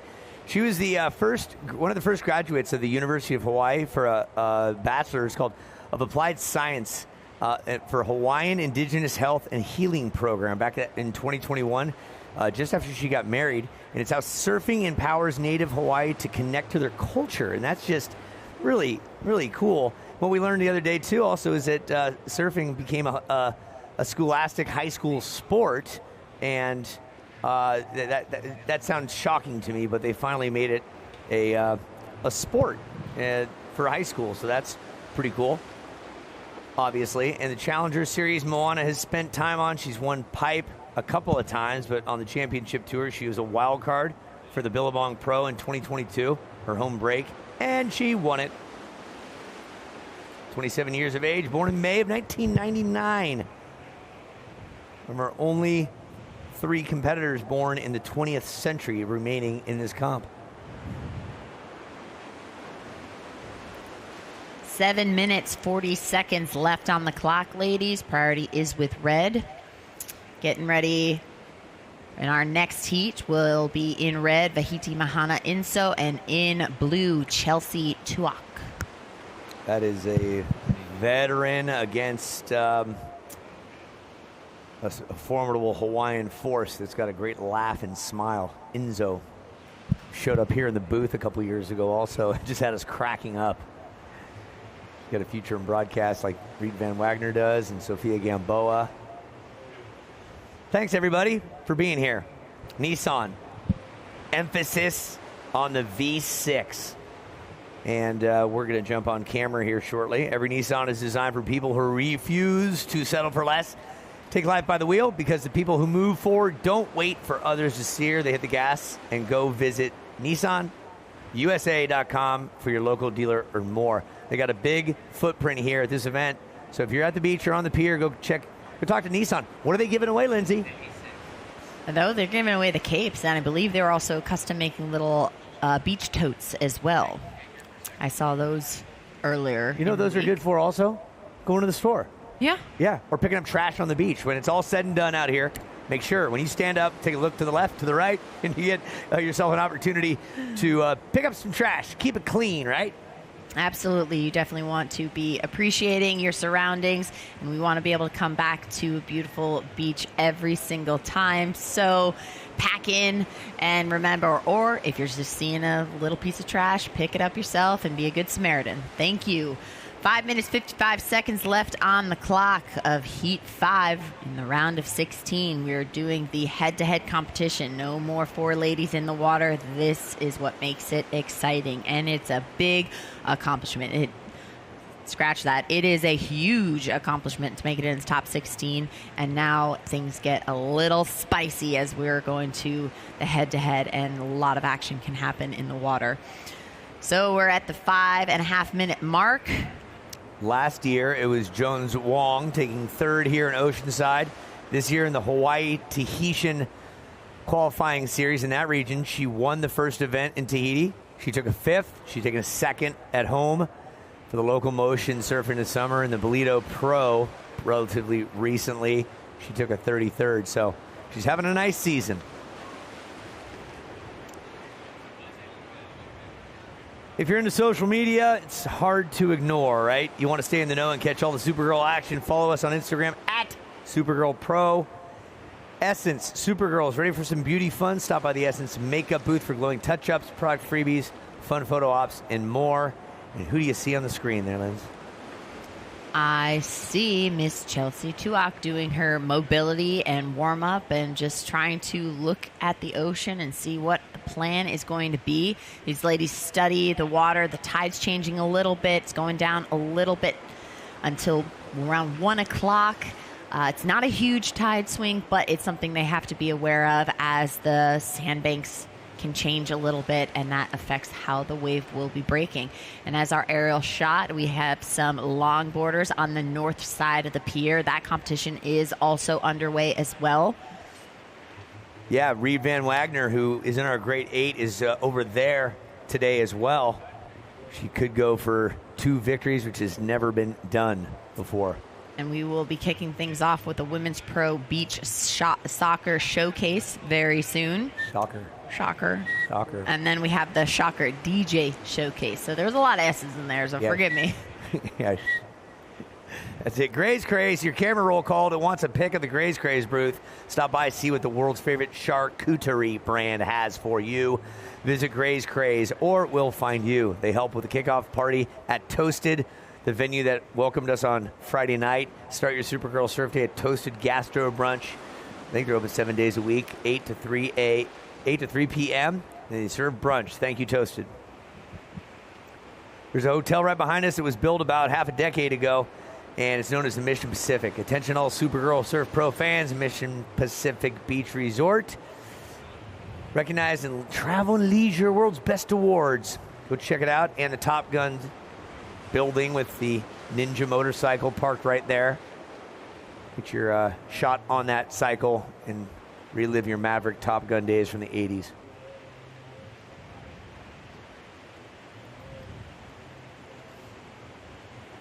Ocean's gone a little quiet, but I know Moana is not giving up, and she is just prowling to look for a little peak to give her something. She has priority, so she is in a great situation. She is moving towards a peak that she sees. Let's see if she is going to go on it, find a little section. She is up and racing down the line. Nice little floater frontside hit. Not sure if that will be able to give her enough. She only needs that 4.25, so she's remembering in her second wave, that 4.17. She's like, if I can just do a little bit more, it could be enough. So we'll see if that is just the little extra notch she needed to reach to get that 4.25. 1 minute, 42 seconds left in this heat. Yeah. This is where things can get exciting, down to the second. Yeah, so the judges will look in that good range. The good range ranges between 4 and 6, 7 and 8 is great, 9 to 10 is excellent range. So they compare that. Have a look here.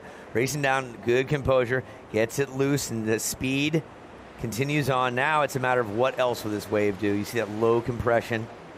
She's looking to the north and over her shoulder. On her backhand, here is this opportunity. We're talking about the replay for you folks that are not at home. And finish it solid and rides it out. Yeah, very aggressive maneuver for a smaller wave on that inside section, but she was really able to pop that board nice and vertical. Last ride of red, a 5.17. That changes it. She moves to the lead. Now, Mia, you are in second. You do have priority. You're looking to improve a 3.67. You need a 4.6. And something is coming, and she is passing. Does she want to wait until she's out there to create a little defense? She's moving over south to get next to Moana. Maybe she sees another peak coming. She's looking for a 4.6, and she's into one, going right, racing down the line, making that section. She's going to time that bottom turn and lay back into it. Was it as aggressive as her previous one? It depends on the wave, but she's going to work her way to the inside and count this heat down. And there's the buzzer. That entire run will count, and that is right down to the bell, folks. Hands together for Mia McLeish. Moana Jones-Wong throwing fisticuffs in the last minute and a half. Will that be a 4.6? The ride out the back on the red does not count. That is just Moana Jones-Wong coming in. And it's all up to the judges, Lindsay. This is where things can be very stressful. She was very patient, though. We have to give it to that. And she didn't buckle under the pressure. She found a wave. She got into it. It just will be, was that the right wave? Was it enough to replace that 3.67 and get that 4.6 that she needed? That's studying. You know what that is? That's studying the knowledge of this wave right here, knowing that there's going to be something behind that. She gambled on it. That first one was not going to be as good as what she took off there. So studying the sets. Yeah, Reed was saying that yesterday. 4.7. It does. Mia McLeish. So exciting right at the end. The buzzer beater. Oh, Moana Jones-Wong, that was it. She put that together. Great effort. But Mia McLeish, you advanced on. Here we go to the next heat.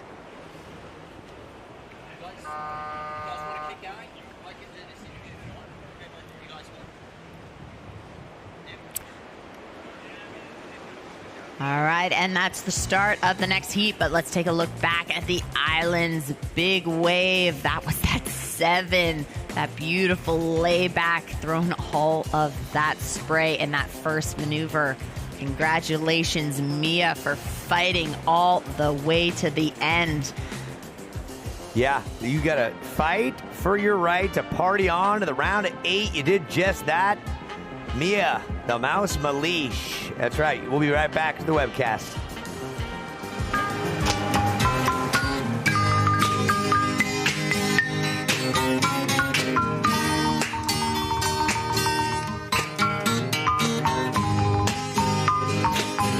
By the rivers of Babylon, where he sat down, and there he went when he remembered Zion. At Sharp, this is the science of neonatal care, where advanced research preserves brain and lung function, and lifelong bonds begin. This is a team of specialists here around the clock, and the gentle hands that strengthen tiny newborns. And this is the confidence of knowing nothing here is unexpected. The science of medicine, the art of caring. This is the Sharp experience. Choose your new doctor at sharp.com. Visit Oceanside. Catch the surf, savor the sunshine, and experience Oceanside your way. By Waterloo Sparkling Water. Try their uniquely refreshing flavors.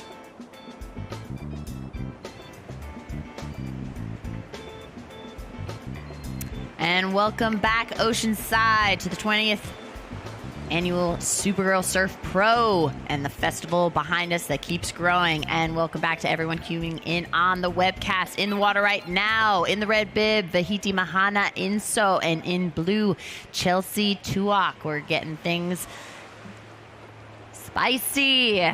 Spicy. Throw some Tabasco Heat sauce. 6 in the round of 16.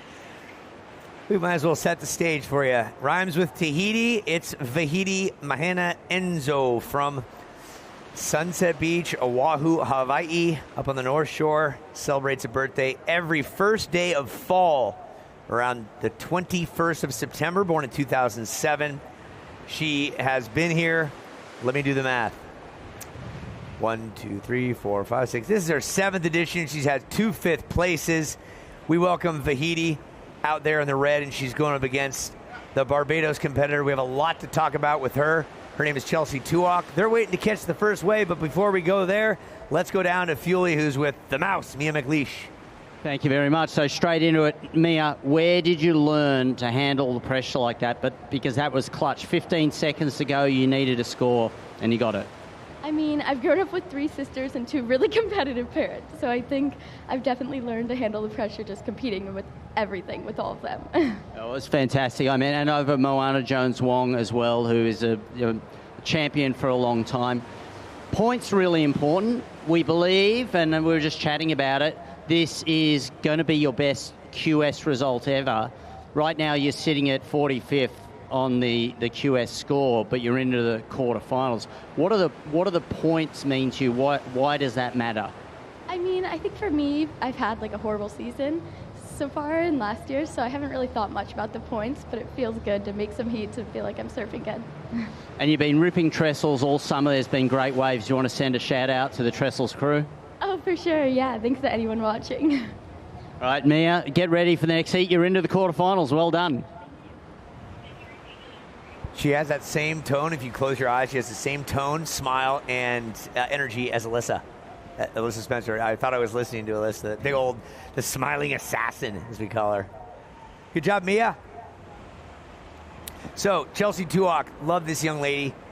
She's just so much power. Let's talk about the red of Tahiti right now. Love this young lady, too. Yes, she has been on a bender of competition and travel. She was telling me how much it meant for her to be here at this event, so that she was able to, finish up that event in Penang, and then get on a plane, and miraculously all of her equipment shows up, and then get here and compete. A little jet lag. She said she was struggling a bit yesterday, but to get out in the water and to get some fabulous scores on the board and make it to the round of 16. Congrats to her. And then she's not wasting any time. On Sunday, she's packing up and she's on to the next. And she said she's on the road for the next couple of months, and that's the lifestyle sometimes. So first ride of red at 2.0. Qualifying series for red, Tahiti. She's had 3 QSs so far this year. She's won 2 of them in her region, in Hawaii and Tahiti. First 2 were over in Tahiti. She took a 9th and a 1st. And then the local motion surf into summer at home, she won. So having a great... She does very well at that event. Local Motion, a long-time Hawaiian surf brand. They have an event called Surf Into Summer. And she's won that twice, back-to-back, I believe. Last year, qualifying series. It's important to give these results because these are competitive-based surfers. They love free surfing, but they're making a living off these results. Their sponsors love to see their names on, obviously, competition screens, photos, and there's money to be made in this sport. Last year, she had 5, count them, 5 9th places and a couple of 7ths over in Hawaii, Sunset Haleiwa. So she's a great competitive surfer. She stood up in this booth, or sat down in this booth with us a couple years back, and we were just entertained by her laughter and her pure joy of life. It was so fun talking to her, Lindsay. Absolutely. I'd love to catch up with the ladies after they win a heat. Is mostly when I get to chat with them, but it's fun to share that and, you know, connect with a competitor at that same level, but a completely different sport and walk in life. But there are so many similarities with that. As we're looking at the screen, that's a little south of where we're at, and you can see that everyone's out on this beautiful Sunday enjoying the beach and cycling through the Supergirl Surf Festival. And on the north side, it gets bigger, so it's now extended past the north side, and that's where you'll find the goal stage, so you can keep walking around all the corners of Supergirl Festival and find something for you, whether it's, you know, spinning the wheel to win something free or signing up for a giveaway. There are so many exciting offers and experiences that you can have. So looking back to surfing, we got 12 minutes, 15 seconds in this heat, heat 6 of the round of 16. Yeah, let's show some history. Yeah, you're Mr. History. I love history. The Oceanside Pier. Give you a frame of reference for you people watching. That 12:03 clock you see, that's the countdown so the surfers can see it. The judges are just to the lookers' left. We're to the lookers' right. I'm waving at you now. This location is North San Diego County. Oceanside bleeds up into Camp Pendleton, which is a heavy training ground for our military. Then it bleeds into South Orange County. So I think it's 19 miles is to Trestles, where the Olympics will be held. Lower Trestles is the site of the 2028 Olympics. You go another 35 miles, and you get to Disneyland. Another 30 miles, you're up in L.A. Going south, you go about 30 miles south, and you're in San Diego. About 20 miles south, you have SeaWorld, one of the premier places to watch quite interesting shows with sea life. But that's from L.A. down to the border of Mexico. That's kind of where we are geographically put. This year, the weather, you know, they are talking because it's happening, super El Nino, really cold, moisture temperatures and snow going on in the other hemisphere. Right now, heat is the thing that's happening all over this hemisphere, and it's probably the hottest sand I felt standing out yesterday since the Supergirl has been gone. It was just hot and muggy yesterday. Yeah, we've had some record heat across the board. Even all the way to the East Coast, we had some striking numbers when I went home to visit, which was a little uncharacteristic of that location. Getting back into surfing, we got some ladies moving north, having a look, seeing if there's anything happening. Relatively quiet heat. We're about halfway through this heat. Only one wave has been caught. So the ocean's getting a little sleepy. We still have an hour-long wait until the tide gets low before that changes over. We see the youngsters enjoying the shallows of the water, and you can now see the overview. See the longboard. This is the north side of the pier view. You see the longboard setups and that whole section. That's in the back corner. You see the skateboarding inline competition that will be happening throughout the rest of the weekend. So inline, it went out of style. It was in. ASA has been involved with inline since before it was even cool. They've done competitions here, there, and everywhere, and it's making a, let's say, a brief comeback. Great training sport, that's for sure, and some skating as well. This pier, just to give you an update, 1888, it was first born. It was destroyed in 1890, rebuilt in 1893, and this iteration you see was built in 1987 for a cost of $5 million. And it was the amphitheater that you hear the music coming from was posthumously in honor of hometown football hero Junior Seau from the San Diego Chargers, now the Los Angeles Chargers. Now you know. And just a little update, keep you in the know. At 2 p.m. today, there will be an autograph signing for Olympic gold medalist Summer Sanders at the Shocks booth. So after she does her swim and completes and comes in, dries off, and she'll have a chance to hang out with everyone. So if you couldn't get in the water with her, you can meet her at the booth.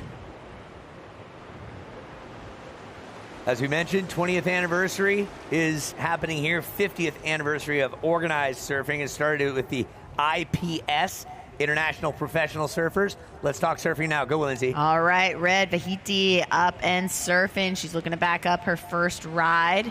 Has not been many opportunities, so she does not want to waste even going on a smaller ride to get just some numbers on the board.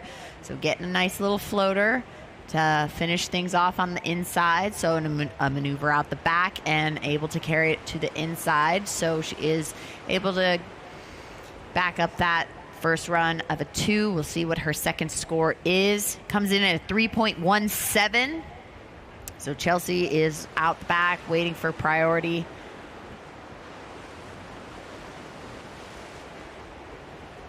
She's looking to get a 5.17. Still plenty of time to get a couple of rides and break that demand right now into 2 waves if a score cannot be attained on one.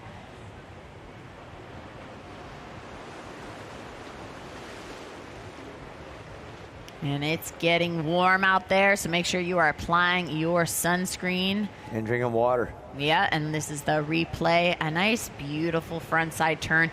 Not crazy powerful, but that wave doesn't have a lot of power, so you can really only put the amount of force that the wave can really hold. But the quickness can always be there, and that is something that a smaller wave it's more challenging to deliver quickness and to build up speed to do any sort of maneuver when the wave is smaller. So having a look, moving a little northbound was Chelsea. She thought she could maybe get into that. That wave did not break, but maybe the second one. We have seen the second wave of the set sometimes a little bit cleaner or offering a better shoulder. And she sees something and she is off. A regular foot rider getting a beautiful backside turn, a nice little open face to work with, bottom turn snap, a nice backside spray. So getting the 2 combinations. She's not going to try to ride that and to work her way to the inside. You can see that wave is really just dissolving and not much will happen on the inside. So that was probably a smart maneuver on her part. So still waiting on that first score for Tuak. It comes in at a 3.83. Again, 3.83. Meanwhile, Vahidi in red says, I got a little something to show you here, looking to improve upon that mirror 2.0. What will reproduce on the inside for her? On her backhand, mushing it around and does the best she can and exits over the back. You can see how she had to use her entire body to really finish that maneuver. She has to start with her head and her arm, open up, open that shoulder, and then snap it back down. So a lot of explosive maneuvers. And this is the replay of Chelsea. Beautiful 2 combination maneuver out the back. That gave her that 3.83. And then that beautiful bottom turn. It's one fluid moment from when she drops in and then it starts drawing that line of that bottom turn and then spotting the lip. Beautiful flow. Last ride of red, a 3.63. So Chelsea, you need a 2.97, 5 minutes left on the clock. Tuak celebrates a birthday the same day as the legend of snow sports, Klaus Obermeier, who will turn 107 on December 2nd, where Chelsea will turn 31. She is a regular footer from Barbados. Again, this is her 17th edition here. She holds a record for the most fifth places with 6. Two of them happen to be in Jacksonville. The other 4 are here, and she always has a smile on her face. She took a 3rd in Jacksonville a couple years ago. Chelsea, you need a 2.97. Chelsea need 2.97. Your last wave and only wave was a 3.83. Tahiti, you have the lead with a 3.17 and a 3.63. Time on the clock is 4:15. Priority is blue and red. But Chelsea comes from Bridgetown. St. Michael's Soup Bowls is a legendary place where they have a great QS event every year. Chelsea's done quite well, and she's won that event, the Barbados Surf Pro, once before in 2022. And it's always a delight to have her out here. Her coach back in the day, Jimmy Hogan, always spoke so highly of her, saying she has so much potential because she's coachable. And you know what that's all about, Lindsay. Like, everyone can be taught something, but are you listening, and do you become coachable? Like, are you open to to criticism and open to growth? And yeah, that's not always available with every individual. Everyone's developing and maturing at different times and going through their own life experiences. So sometimes it doesn't line up in that moment to be working a way forward in sport. Yeah, So Mike Parsons said that about Caroline Marks at the age of 12. He jumped on board with her and said, I've not worked with anybody so coachable. He attributed to having 5 brothers. she was beaten into submission from all her brothers and learned a lot. So we're talking about Caroline Marks, Supergirl from both coasts, also world champion. 3 minutes left on the clock. Priority is with blue. Blue, you're needing a 2.97. Not a crazy demand. The waves are getting a little smaller, and they are far and few between. So finding that little corner, you have 2 minutes and 24 seconds to do so. Yep. Saw it happen last time. Yeah, it is possible, and as long as you are up before the buzzer goes off, that wave will count. So you cannot give up. Something can happen, and then we have to wait for the scores, and you could still be in the water, not unlike Moana, having such a strong performance throughout that entire heat and coming in only to learn you just didn't advance. And that's exciting for Mia, unfortunate for Moana.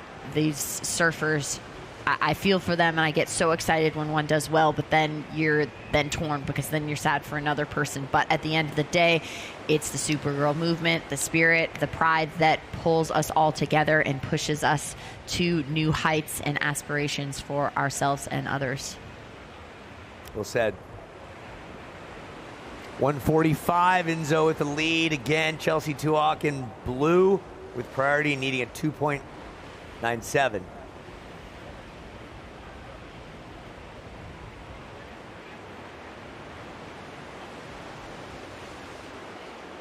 Again, if you're on the pier watching surfing for the first time, you're traveling from somewhere around the world, happy holiday, happy vacation. This is a Supergirl Surf Pro. 2 surfers in the water, only one will advance to the round of 8. The gal in the blue, Chelsea Tuak, she has priority, meaning she gets to catch this wave unabated, but the red decides to take it. Tahiti on the red takes it. She's up and down. Here goes Chelsea Tuak, needing a 2.97. And that maneuver right out the back could just be enough, and she's going to take this to the inside and get a nice maneuver and combination. Even though this wave can get tricky and is known to be a little challenging, another section presents itself, and like that again towards the end, able to find a corner, but answering quickly out the back. Vahiti Mahana Inso is on one and ripping down the line. Oh, will it come together right where she needs it to be? She needs to smash that well and keep it clean. So 2 scores will yet to come in. 30 seconds left. Most likely this is the final dagger here for Tahiti. She's going to go right in front of friend and foe, Chelsea Tuak, and she falls off. So scores are going to tell this story. Hold tight as we have a countdown in 10. All up to the judges now. Last score of blue, 6.0. All right. That's a countdown to end the heat. That horn ends the heat. Stand by. Stand by. One more score to come in for Tahiti on her final wave. Chelsea, again, a 6.0. You folks at home are watching this final wave that earned a 6.0 for Chelsea. Right place, right time. And then a 6.20 is needed by Tahiti. It is not going to be enough. Chelsea Tuak officially moving on to the round of 8. That's what we were talking about. There's the love. There's the hug. That's competition for you. Wow. Well done to not give up at the buzzer. On to the next. Starting our next heat, and we are off. We're going to take a little break and be back. And here's a look at our island's big wave.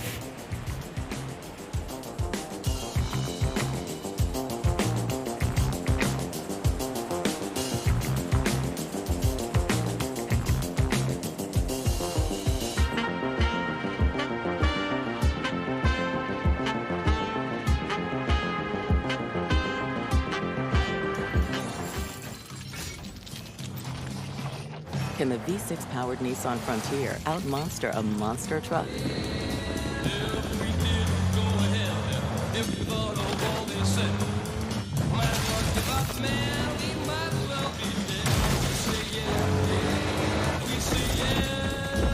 Not that you would, but you could.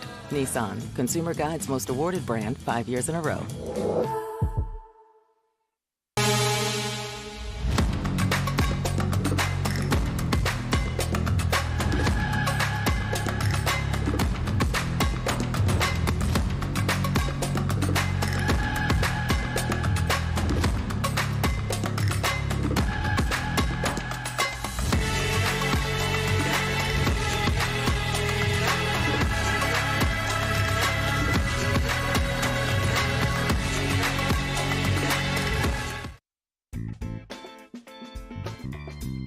Sharp Healthcare. From North County to South Bay, Sharp delivers the extraordinary level of care called the Sharp Experience.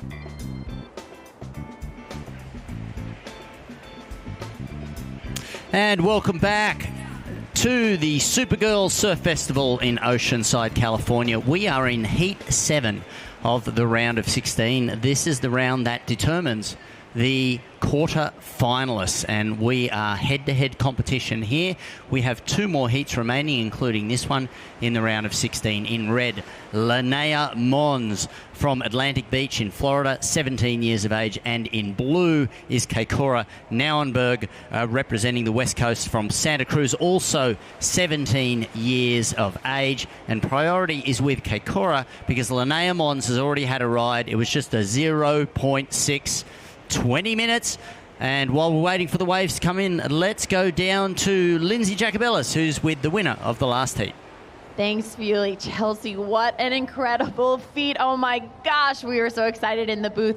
But it just shows your years of experience. You could tell you were so calm out there and you just were waiting for that proper moment. Talk to me about your experiences over your life of competing and what this means to you.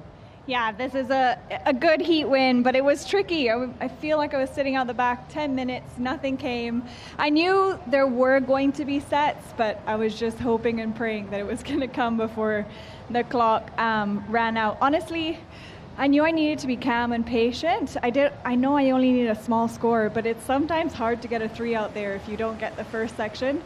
And watching Mia in the last heat, she got her wave in 15 seconds to go, and there was a few that came through before, and I saw she was really smart picking the one that she knew she would get the score on. So I had that in the back of my hand. I was like, don't go on a bad one, just wait. Still got some time. I think I got it with like a minute left, so it wasn't too much time. But yeah, really thankful that came in because it was a beautiful wave. And we have so many friends have connected with so many women over the years. It is hard. You want to have that moment of joy for yourself. You have that empathy, that balance back and forth.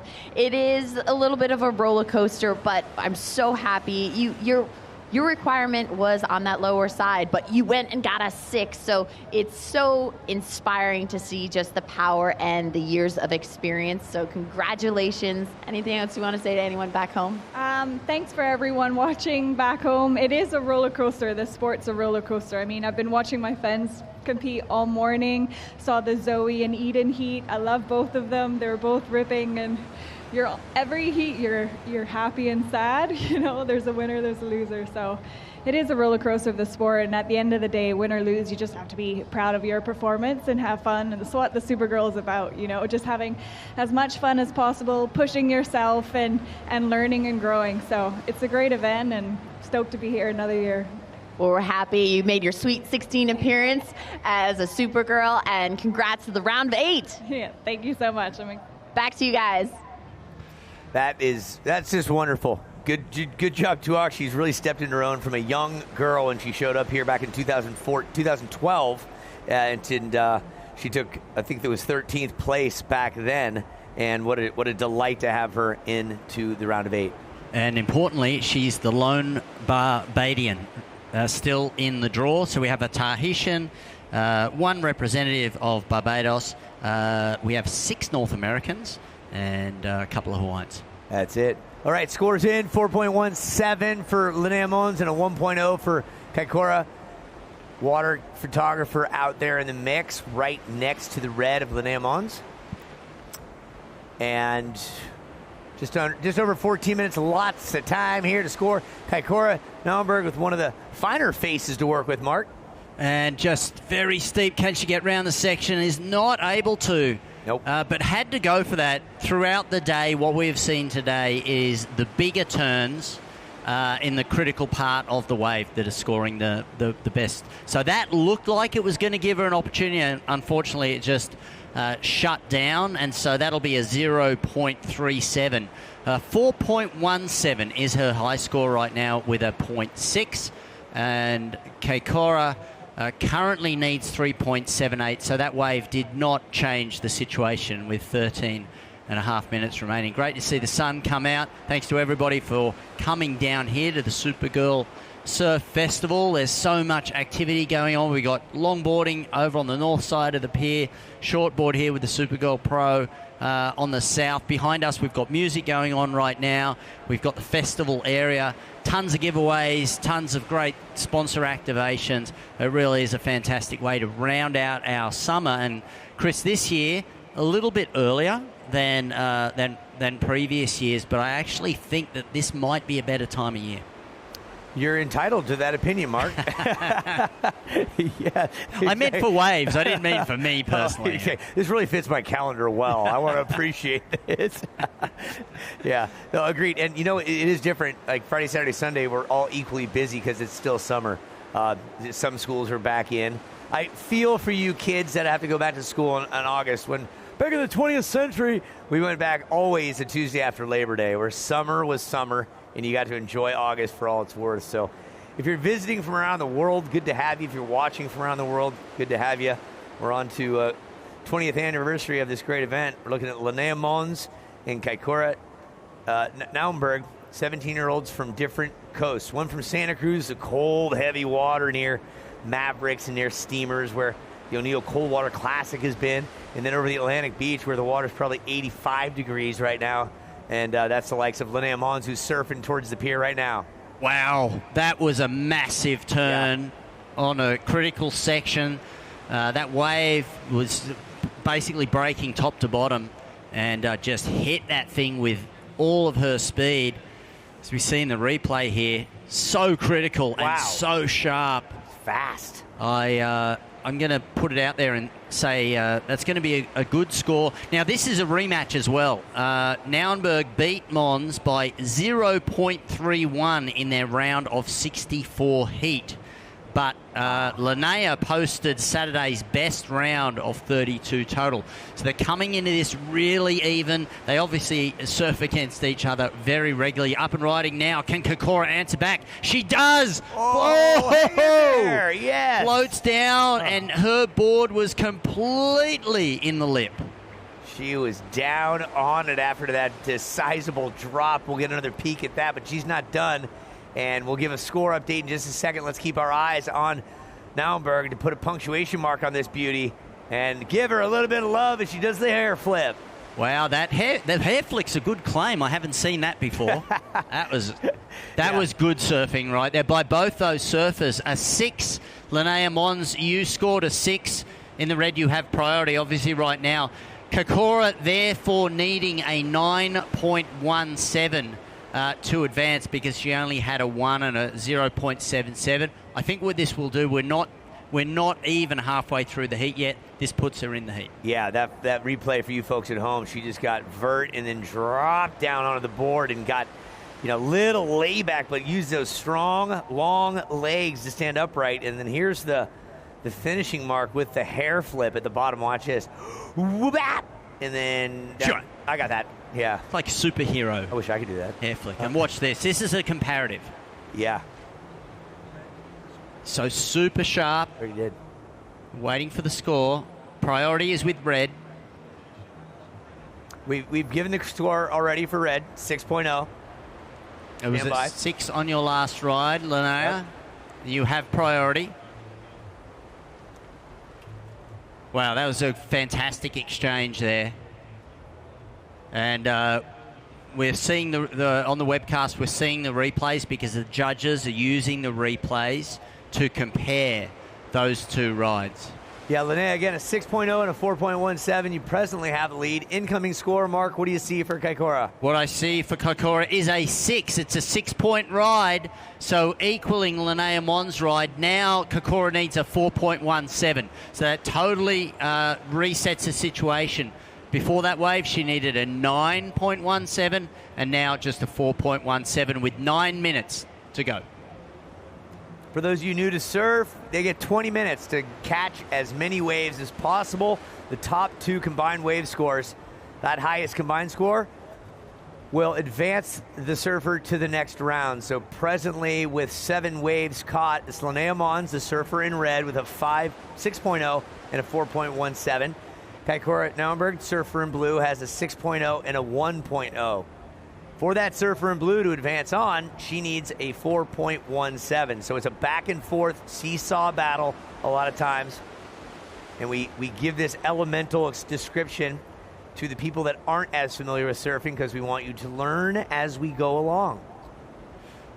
This is a fantastic matchup because as you saw by those 2 6-point waves, both these surfers really radical, super skilled, very evenly matched up. Arguably, Linnea Mons has had greater success at an international level. She's got an ISA, that's the International Surfing Association, the world governing body for the sport of surfing, an ISA World Junior Silver medal. And for Kaikoura, though, she's got that 3rd place in last year's under-16 US and up and riding. Linnea not able to dug the rail. Complete that, yeah, just a complete dig. So now priority switches to Kaikoura with 7.5 minutes. She's going to use it. On her forehand going south and wraps it around that little pocket zone where the wave is not white. That's where you generate some speed and inertia. Scoring opportunities are always on these open faces. And when they come together like this, here's a chance to finish it. And she does just that. Might find another. Oh, that's just way to keep it going. And that's what Kaikoura has been able to do throughout this entire competition is use the wave all the way to the end, even when it looks like there's nothing more. She's able to do these radical little snaps right at the end of the wave, and she did that here. And as you see, she had a nice bowl on that section that came off the pier, able to get that wrapping cut back, and another one, using her entire body, her shoulders to spin back there. You can see using her shoulders and her arms, and that was the finishing slash at the end there. So score, she needs a 4.17 is what she needed, and she gets a 3.17. A 3.17, it's not enough. Blue, you still need a 4.17. Red has priority, 6 minutes 15. Our final heat after this for our round of 16 is going to be Eveluela Wong and Zoe Zietz representing the Netherlands. That's less than 6 minutes away. And there's Eve Wong. Good luck, young lady. Always a pleasure to have you here at the Supergirl Pro. I'd forgotten that we had a Hawaiian Dutch representative here. Zoe's mother is got some Netherlands roots. Yeah. Hails from the beautiful island of Kauai. How about Netherlands with all that orange in the World Cup? How cool. Oh, nothing better. That was better. Remarkable. Only outdone by the Norwegians, I think. Oh, yeah. The rowing. The rowing, for sure. Yeah. Well, Harlan. I think it's all Harlan's fault. He was and the Scottish drinkers, the Scottish fans. We ran out of ranch dressing in America. Yeah, ranch dressing and beer. And ice cubes. They took ice cubes home with them. 5 minutes and 10 seconds. Linnea Mons, you have the lead, a 6 and a 4.17. Kokora, you need a 4.17. 5 minutes. 5 minutes remaining. Priority is with red. That was the epitome of California surfer girl just running past right there. Zoe Zietz with that blonde hair surfer girl cruising by what the Beach Boys wrote about in the 60s. It's going to be a fantastic matchup. Zoe, number 10 on the qualifying series right now. Eve Wong competing across the Challenger and the qualifying series. And both surfers put in fantastic performances in the earlier rounds yesterday in the four-person heats. So very different today, head-to-head competition, calmer from the perspective of when you're in those four-person heats. You really got to, there are three other priorities, to manage, because even if a person doesn't have number one priority, they might have number three, but if you're number four, you take the wave thinking that you're safe, you'll get a priority interference, with just what we saw with Alana Lopez yesterday. Alana in that situation surfed well enough, even despite losing one of her scores, was still able to progress through. But much simpler head-to-head competition up and riding. Linnea Mons using her priority. Comes around the section and just caught there by the foam. Wasn't able to drive that bottom turn out. There wasn't enough power in the wave to push her out beyond the foam, and she was trying to turn into it. This is Keikora looking for a 4.17. Starts off strong with a wrapping cutback. Chris, can she work her way into the inside? Well, both of those gals were studying that set coming in. I'll explain that more in a minute right now, but the third wave of this set was for Keikora.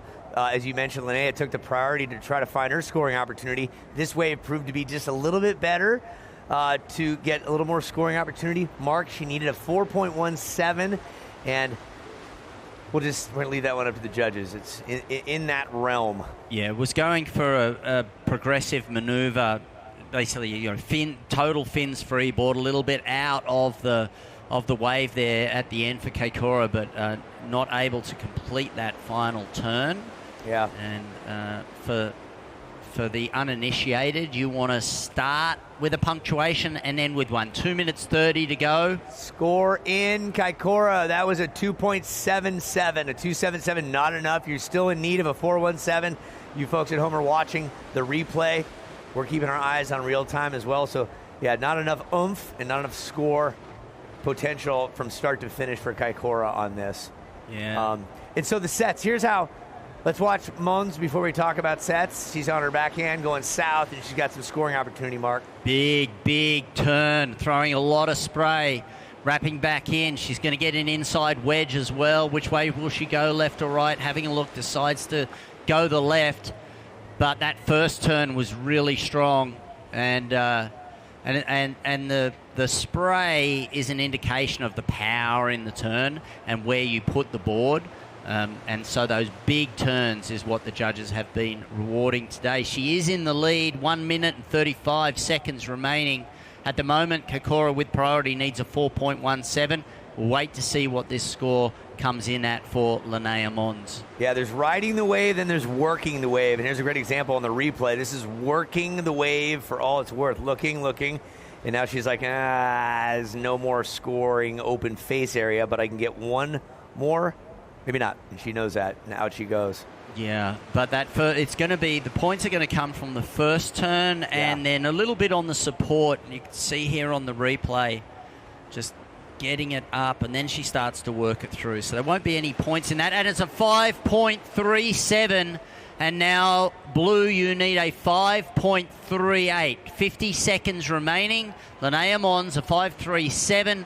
And Kokora, you now need a 5.38. There's 43 seconds to go. Well, we saw it the last two heats. The last minute's been detrimental or advantageous, depending on who you are. And let's see what happens with Mother Ocean. I was going to mention that today specifically, you've got sets coming in typical surf fashion, especially here in the Pacific. They come in threes. And to catch the first, depending on what your strategy is, it may not be the best bet. We saw earlier that priority that Linnea took on the second wave, and this third wave proved to be just a little bit better. So it's studying what's coming in, how the tide's working, and what the swell is doing as well. They're both paddling now. Blue has priority. And here's the countdown. That'll wrap it up, Fuely. And that is the end, and it will be Linnea Mons progressing through into the quarterfinals. Incredible performances by Kokora throughout this competition. But Linnea Mons into the quarterfinal, and this is the Islands. Big wave. Watch this. 6-point ride. Spray towards the pier. Soaking the people up there on the pier, and we will be back in just a moment. It's official. The Jersey Mike's chicken salad sub is back by popular demand. Guess it's time to unfreeze Danny.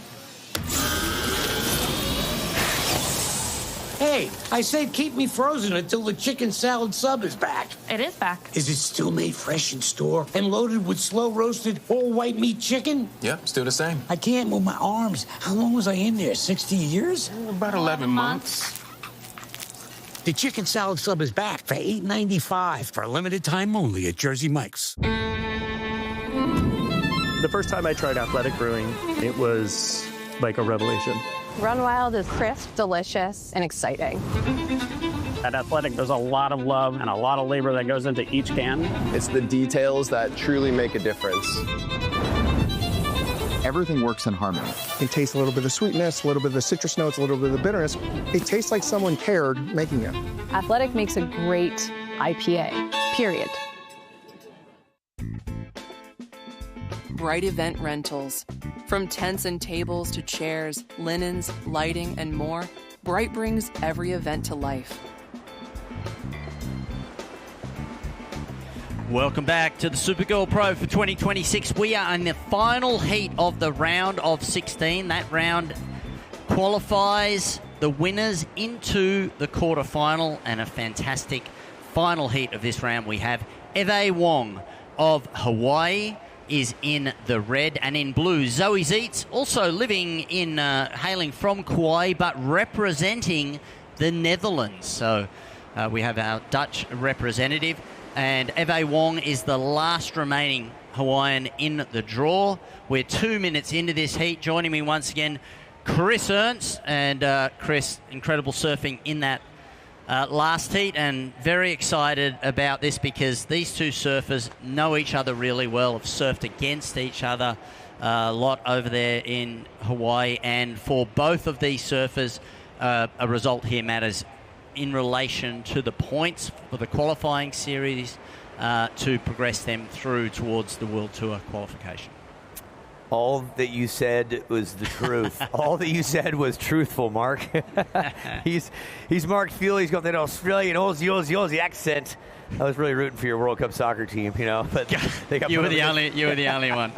Yeah, not your strongest sport, surfing and rugby, right? That's it. Anyway, Fuely's got decades of knowledge of surf experience. He's befriended so many surfers through the years. He helped bring Boost Mobile into the country. I say that because the Boost Mobile Pro was an event that ran for about a decade. Men's Championship Tour up in Trestles, the site of the 28 Summer Olympic Games, and we hope to be doing some level of work up there come 28 because it's a place close to our hearts, and always nice to have you here to bring your experience and your knowledge of the history of surfing. And I just feel fortunate to be here. I think this is my 9th Supergirl Pro here on the West Coast. You've done a bunch over on the East Coast as well.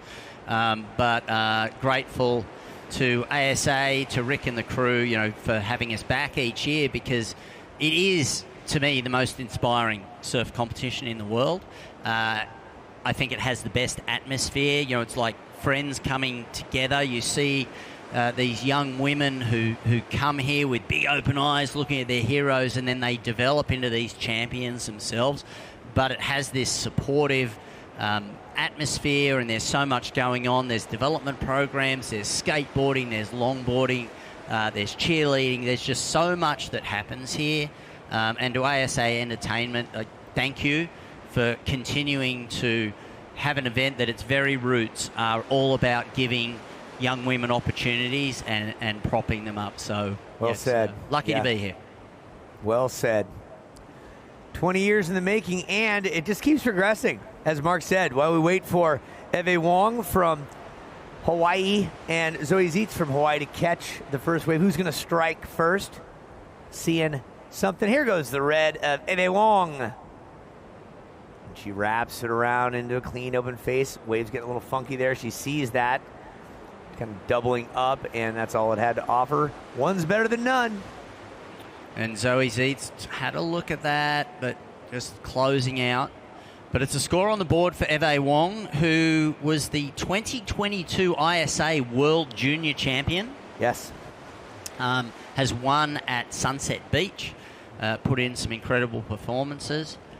Was one of the stars of a TV series. As we look at the replay, that was just that style of Eve Wong is so smooth, and a lot of power in that wrapping cutback. We saw it's a 3.33. It's the best wave of the heat, Mark. Yep, it is the best wave of the heat at 3.33. 14 minutes and 35 seconds to go, Chris. Yeah, so Eve has finished third place twice, once in Jacksonville, once in Oceanside, 23-24 respectfully. And she has a lot of fans. They show up here, and she's very kind. She spends time talking, signing, taking pictures, and because she was a buck. She started to surf at 2. Her family is all about surfing. She's always a contender. She was the eldest on the podium in 2024 when she took third place, outdone by Eden Walla at 15, Kiara Gold at 13, and Ruby Stringfellow with an equal third when she was 13. And you can see Eve's journey on Surfer Girls TV series on Prime. There were 2. There was the Surfer Girls and then International Surfer Girls. And so they followed Eve and Moana Jones-Wong and a bunch of the other girls around on their journey to qualify. And so if you want to look back at some history, it's very entertaining. Up and riding now, Zoe Zietz using her priority. Wow. Getting that board up vertical in very, very short space of time. There just wasn't a lot to work with there, but getting it up, and now she's on the inside. You can see the energy that Zoe brings. Incredible. Cutting back on the white water, a series of turns and another. And so started off strongly. She's going to work this all the way into the inside. Wow. And another really crisp turn on the inside. So that'll be her opening ride. 13 minutes, 5 seconds to go, leaving Eve Wong out the back with priority. Well, wants to win a world title, wants to be a role model. Her uncle, Seabass, says she's an animal. And here goes animalistic instinct taking over Eve Wong. She's got a lot to work with on this wave. It's opening up for her. 3 solid wraps, and it's still going to keep going. One of the nicer waves you've seen in the last hour for scoring opportunity here. She is getting closer to you. She can hear you, Oceanside. Give her a little bit of love. The Hawaiian's here. Strong ride there for Eve. Speed, power, and flow are all in the judging criteria, and we got to see it all in action right there. So Eve Wong, we'll look at the replay. This was on the webcast. This was Zoe Zietz, so you saw that good, strong turn right at the start of the wave and then was able to push through onto the inside.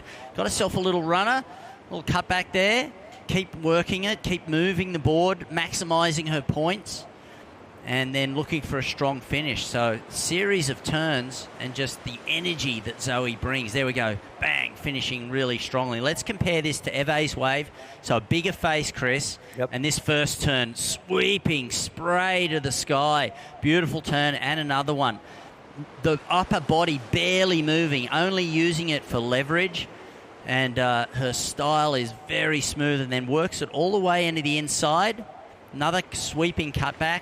and the finish is critically important, and they're getting it radical. And so the score for Zoe Zeitz is a 3.73.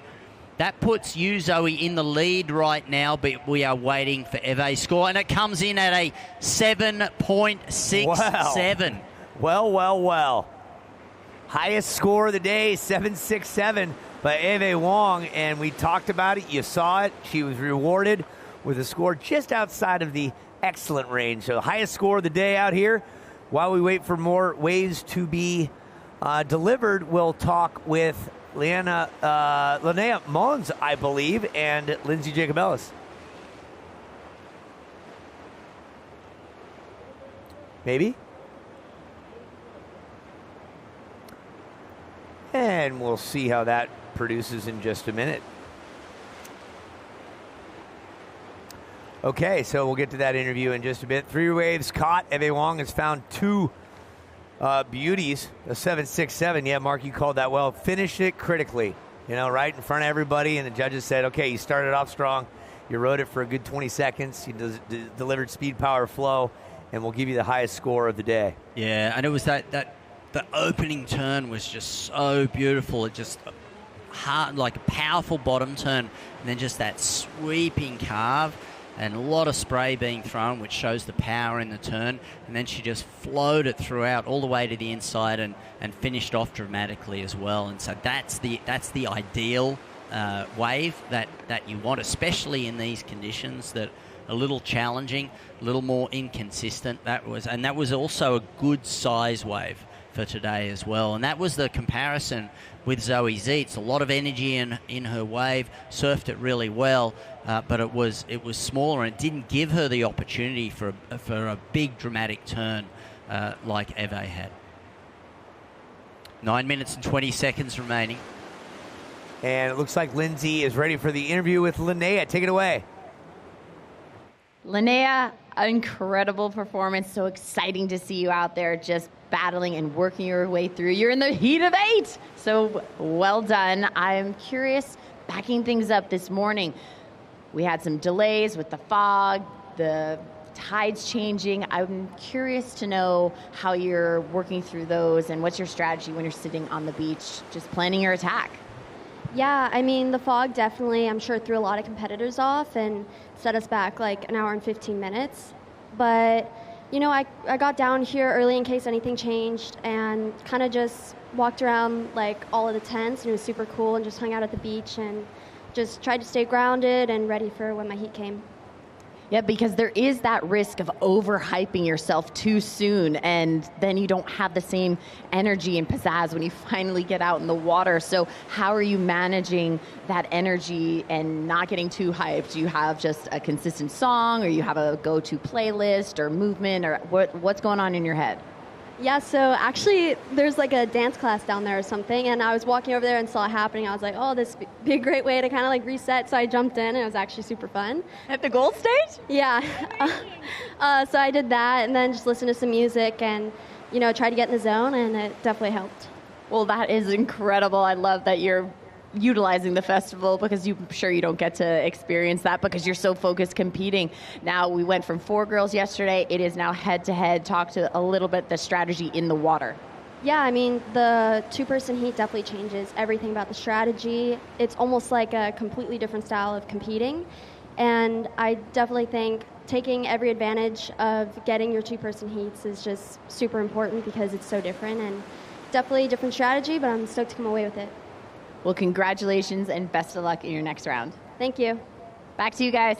Fulie, that's a little girl that's turning into a young woman right there. You can hear it in her voice, right? She's I'm not gonna say she had media training there, but like the way she delivered what her vision and her focus is, you can hear it in her voice. Yeah. I didn't have to look at her. You can hear it in her voice. And the professionalism combined by the fact that she's going to go down and do a dance warm-up before her heat. That's fantastic. But I've been saying for the last few years to young boys that I know who are surfers, I said, if you want to know what it is like to give an interview and act like a professional, you need to come down to the Supergirl Pro. Yeah. Because these young women are they're not only very, very kind of professional in their approach, but they're also very natural. Like we are seeing them as they are. They're not putting on any airs. But to all the parents and to all the coaches, and obviously to Surfing USA and all of the other governing bodies, they're doing a fantastic job with grooming and teaching these young women what is involved in being a professional. Yeah, to this day, the most hilarious and the most entertaining is Katie Simmers. Yeah. Katie is her own. Yeah, Katie is her own, and there are probably 5 minutes and 45 to go. 5 minutes and 45. But yeah, Katie is one of the more interesting interviews because you don't know what you're going to get at all. It's pure and raw. Like Dane Reynolds. Yeah, Her and Dane Reynolds. Yeah. Okay, here we go. Zoe Zeitz, big turn. Oh! Gobble. Okay, she put everything into that which she needed to because she needs a 7.28. So she had to go for that. Priority now switches back to Eve Wong. And had she pulled that off, that would have been the most dramatic turn of the competition so far. So priority switch back to Eve with 5 minutes and 9 seconds to go. Here it is. As Seabass, her uncle, said, she's an animal. Watch this. Not afraid. Gets up and says, I got no hope. But, you never know unless you go. And that makes sense because Seabass was known not just for his surfing, but also as the best dancer on the CT back when he was on the championship tour. Full of energy and also... the Hobgoods won that. The Hobgoods were pretty good, but also Oliver Zeitz. Oliver Zeitz is also relative. And so you've got Brother Oliver. You got a lot of energy in that family. Yeah, Brother Oliver. Score is in. Excuse me, Chris. 1.4, Zoe. So you still need a 7.28. 7.28. Now we start to see cat and mouse as Eve Wong with priority sits on Zoe, and that you can take that as a compliment when your competitor decides I'm not going to give you any leeway. I'm going to put the pressure on you, and I'm going to use my priority against you if a wave comes. Yeah, these two have spent quite a bit of time in the water together, competing, maybe not in the same heats, but in the same region of Hawaii, Princeville, Kauai, a beautiful island, Garden Island. And Zoe Zeitz, that's where she's from, 17 years young, again, in Mililani, Hawaii, is where Eve is from. For Zoe, two-time Hawaii state champ, two-time NSSA national champ. Her goal is to win a world title someday and be a role model. And on your screen right there, we see running out Ruby Stringfellow getting ready for her round of 8. She's going to be going up against the likes of Aline Vast from Tahiti. Yeah, that'll be a fantastic first quarterfinal. And 20-minute heats, 3 minutes and 15, 3 minutes and 15. And so we'll have 20-minute heats in the quarterfinal as well as we move to the semis, and the final will go to 25. 3 minutes and 5 seconds remaining. Priority is with red, Eve Wong. Zoe in blue needing a 7.28. That's a big score, and it's all because Eve Wong's second ride was a 7.67. Massive score. Near excellent. We've only had one 8-point ride. That was Linnea Mons, if I recall correctly, up and riding. This is Zoe Zeitz in and out. So I saw something with that, but very wise to just pull out straight away. She'll get another opportunity with 2.5 minutes. She's looking at it again in the blue. She says, this is a little better. Here I go. And in the open face, gets it around. And will anything happen on the inside? A lot of time there that she does not need to waste because she needs that 7.28. That wave will not be a 7.28, but it'll change the situation because that'll improve upon her 1.4. It does a 2.5. So now you need a 7.28. Here's a look at home for that wave. So one solid turn, and then I got to get back out there. Yeah, if the wave had kept delivering, because that was a nice backhand hit that she had there, but the wave just wasn't going to give her anything else. So 1 minute 40 remaining. It's been a great year for Zoe, a 4th place in the junior event at the US Open. Yeah. And so she's been surfing with a lot of strength this year. And if you want to follow her on Instagram, it is Zoe, that's ZOIE .Zeets. Z or Z? Z, yep. Z, IETZ. One of 6 Three Zoes. Z's. There's 3 Z's in that. 3 Z's, that's right. One of 6 Zoes in this competition of 112. The most popular name. 3 years running and back in the 2000s. We're down to 1 minute. Greek for life is what Zoe means. Family watching on here at the beach, most likely at home too. Aloha to everyone. Prayers with the victims of the hurricane. Here we go. Red, current heat leader Eve Wong from Oahu. And she had to take that wave because didn't want to give the opportunity for Zoe. Zoe now has 34 seconds for something to come in and get that 7.28. She has the priority. It's now up to Mother Nature if she's going to get the opportunity. 20 seconds to go. Eve Wong blocking, using her priority well. And we're going to count this down.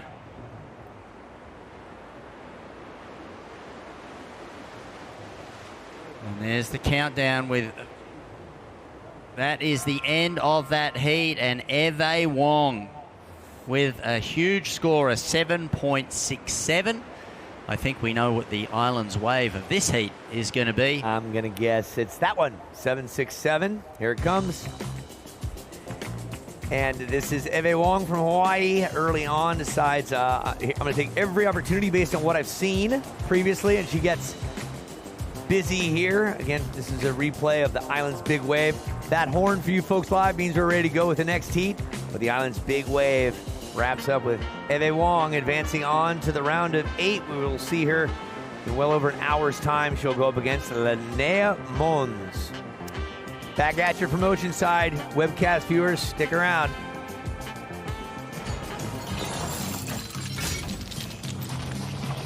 Can the V6-powered Nissan Frontier out-monster a monster truck?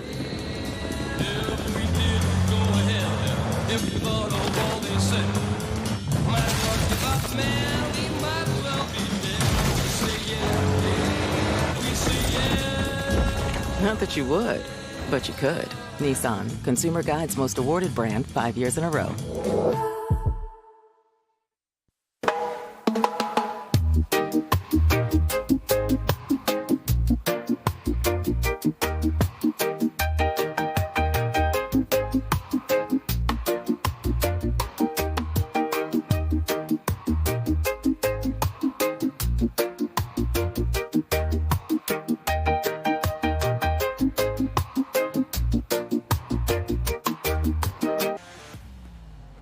What?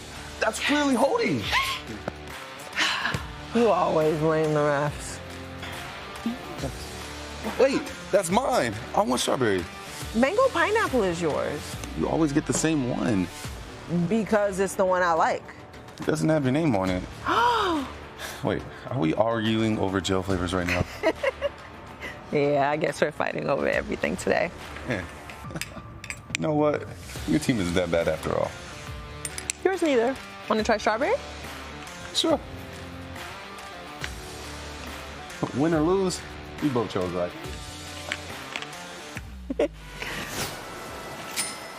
True sea moss. By Jersey Mike's A Sub Above. By Mad Hippie, award-winning, clinically proven skincare. Hippies do it better. Welcome back to Oceanside. There's the Boulevard of Love right there going north up towards the pier on your left. And this is the replay of our first wave caught by Elaine Voss from Tahiti. She got dynamic on that first maneuver, rode it out, completed it, and that being the first wave will be the highest wave scored. And we welcome you back again. And Ruby Stringfellow did get a wave as well. This again is the 14-year-old from Ladera Ranch. Showed up a couple years ago, took third place, smiles on her face, and young, spry veteran already at 14. Can you believe it, Mark? Yeah, well, she's very, very smart. for a 14-year-old because she saw that wave wasn't going to give her a lot. She cuts out, and she made sure that she secured priority by being the first out the back. The scores are in. Red, your first score is a 4.83, courtesy of that power turn, the power hack at the start. And then Ruby Stringfellow, a 2.83. So Ruby obviously in second position, needing a 2.01 to take the lead. But we are early into this heat, only 3.5 minutes in. And it looks like Ruby is in position for her backhand, which is really powerful.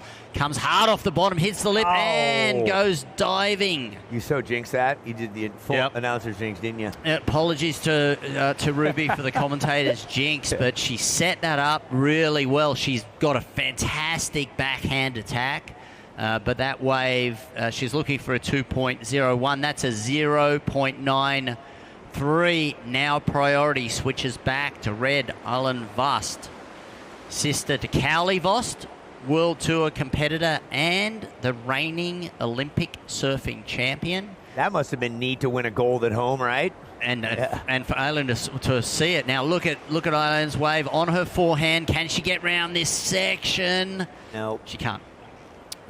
So that'll be the second. So again, priority will switch straight back to Ruby. So this is going to be a battle. Both of these competitors, they never give up. And they've got ability. And just for that surfer on the blue surfboard and the blue board shorts, you are in the surfing area. If you could please move out of the area. And while we wait for a set to come through, let's go down to Lindsay with the winner of the last heat. Hey guys, congrats, Ave. What a beautiful performance. One of my favorite things about your surfing is how much grace you bring to the table, and you make it look effortless and then have a little power right in that hidden measure. Talk to me a little bit about your style and who inspired you in the history of you surfing. Thank you so much. I grew up surfing Kewalo. It's my home break, so I looked up to Carissa and watched a lot of videos of her when I was younger, and also really loved watching videos of Coco Ho and stuff, so I feel like watching them really helped my surfing. Well, it is absolutely beautiful, and congrats. That style got you into the top 8. You're in the next round. Talk to me a little bit how you are mentally preparing. What are you going to do? Yeah, just watch the waves and hope for the best during my heats. Not much preparation other than that. All right, well, go get some water, have a little snack, find your center, and stay classy out there. You're always so smooth and graceful. Congratulations. Best of luck. Thank you so much. Back to you guys. Thank you. Yeah, Lindsay, what I love about that in the last few hours, you've used both lines from Anchorman, stay classy, and also thanks for stopping by. So you've been way to dig in. I've noticed that, the legendary Santiago movie. Okay, let's have a look at Ruby Stringfellow. This is a wave that came in as a... Not yet. Not yet. We don't have that score yet. This is a replay that happened while the interview was going on. And yeah, what I call Speedy Gonzalez. When we started watching her surfing on the smaller waves 2 years ago, she was like a termite on the water, all over the place, just ripping it apart. And she did it again right there, Mark. Yeah, and it was very smoothly surfed, and she gets a 5.5. Ruby, a 5.5. That means that Vost, you now need a 3.51 to take the lead. Red with priority, currently sitting in second position. Ruby Stringfellow with a 5.5 and a 2.83. So we have had a changeover, and very appropriate there that we heard from Eve Wong, that one of her inspiring surfers growing up was Coco Ho, because Coco Ho is still the only surfer to have won 3 Supergirl capes on the West Coast. Coco Ho, one of the legends, still absolutely ripping. And obviously Carissa Moore as well, 5-time world champion. So 2 fantastic inspirations, and Eve Wong now an inspiration to many young women, both with her surfing and her passion for representing the culture and language of Hawaii. and just with her presence. She's always a wonderful interview. And I'm going to welcome back in Lindsay Jacobellis, 2-time Olympic gold medalist, 1-time silver medalist. And Eve Wong is always a delight to interview. It is so fun to catch up with these ladies, especially right after a heat win. There's always such great emotion, but you don't know how they'll present it. And everyone is so unique. And some are more shy and more composed, and some are really proud and will really get just joyous on their face. And it's just fun to see the personality difference and how that differs with their style. It just is a beautiful array of collection of people around the world and what Supergirl is bringing together. Yeah, it's a beautiful atmosphere, but the competition is fierce. And with 11 minutes and 5 seconds remaining, Ruby Stringfellow, the 14-year-old from Orange County, is in the lead. And Alain Vast of Tahiti, the last remaining representative of French Polynesia, is in the second. Alain Vast, arguably, I think, the most awe-inspiring wave of the decade, when she was towed in by her brother into a massive bomb in Tahiti. And it's hard to put a size on the wave, but go to YouTube and look up her big wave exploits at Chopu. And Ruby Stringfellow, 6 years younger than Alain, but already a seasoned competitor. Grew up in Maui, now lives in Orange County, and props to her mother, Dina, who's a #1 supporter, homeschools Ruby, and I was chatting with them both during the break after the last heat, and they have their routine is basically get up, eat a healthy meal, go for a surf if it's good. They've been training with Tyler Gunter for the last 6 months, worked with Matt Myers for the last about 2.5 years, but when Matt's away working on the CT, Tyler fits in. So that's obviously working really well. Works with underwater breathing as well as training at the Foundation 2.0 gym in San Clemente. So, and obviously schoolwork as well. So really balanced lifestyle for a 14-year-old. Up and riding now on her backhand is Ruby. Yes, and she is not wasting any time. Look at that energy right off the bat. Beautiful backside turn, able to make her way to that inside section. A lot easier than we've seen in the past, but a beautiful backside hit, kicking out the spray. Very, very light on her feet. Strong finish to that wave indeed. And that's, if there's two trademarks that Ruby has, one is the pink surfboard, and the other one, as you can see here, the other one is the power that she's able to put in to a backside turn when the wave steepens up. And she did this on this wave, worked her way onto the inside a couple of turns. It's all about this last turn.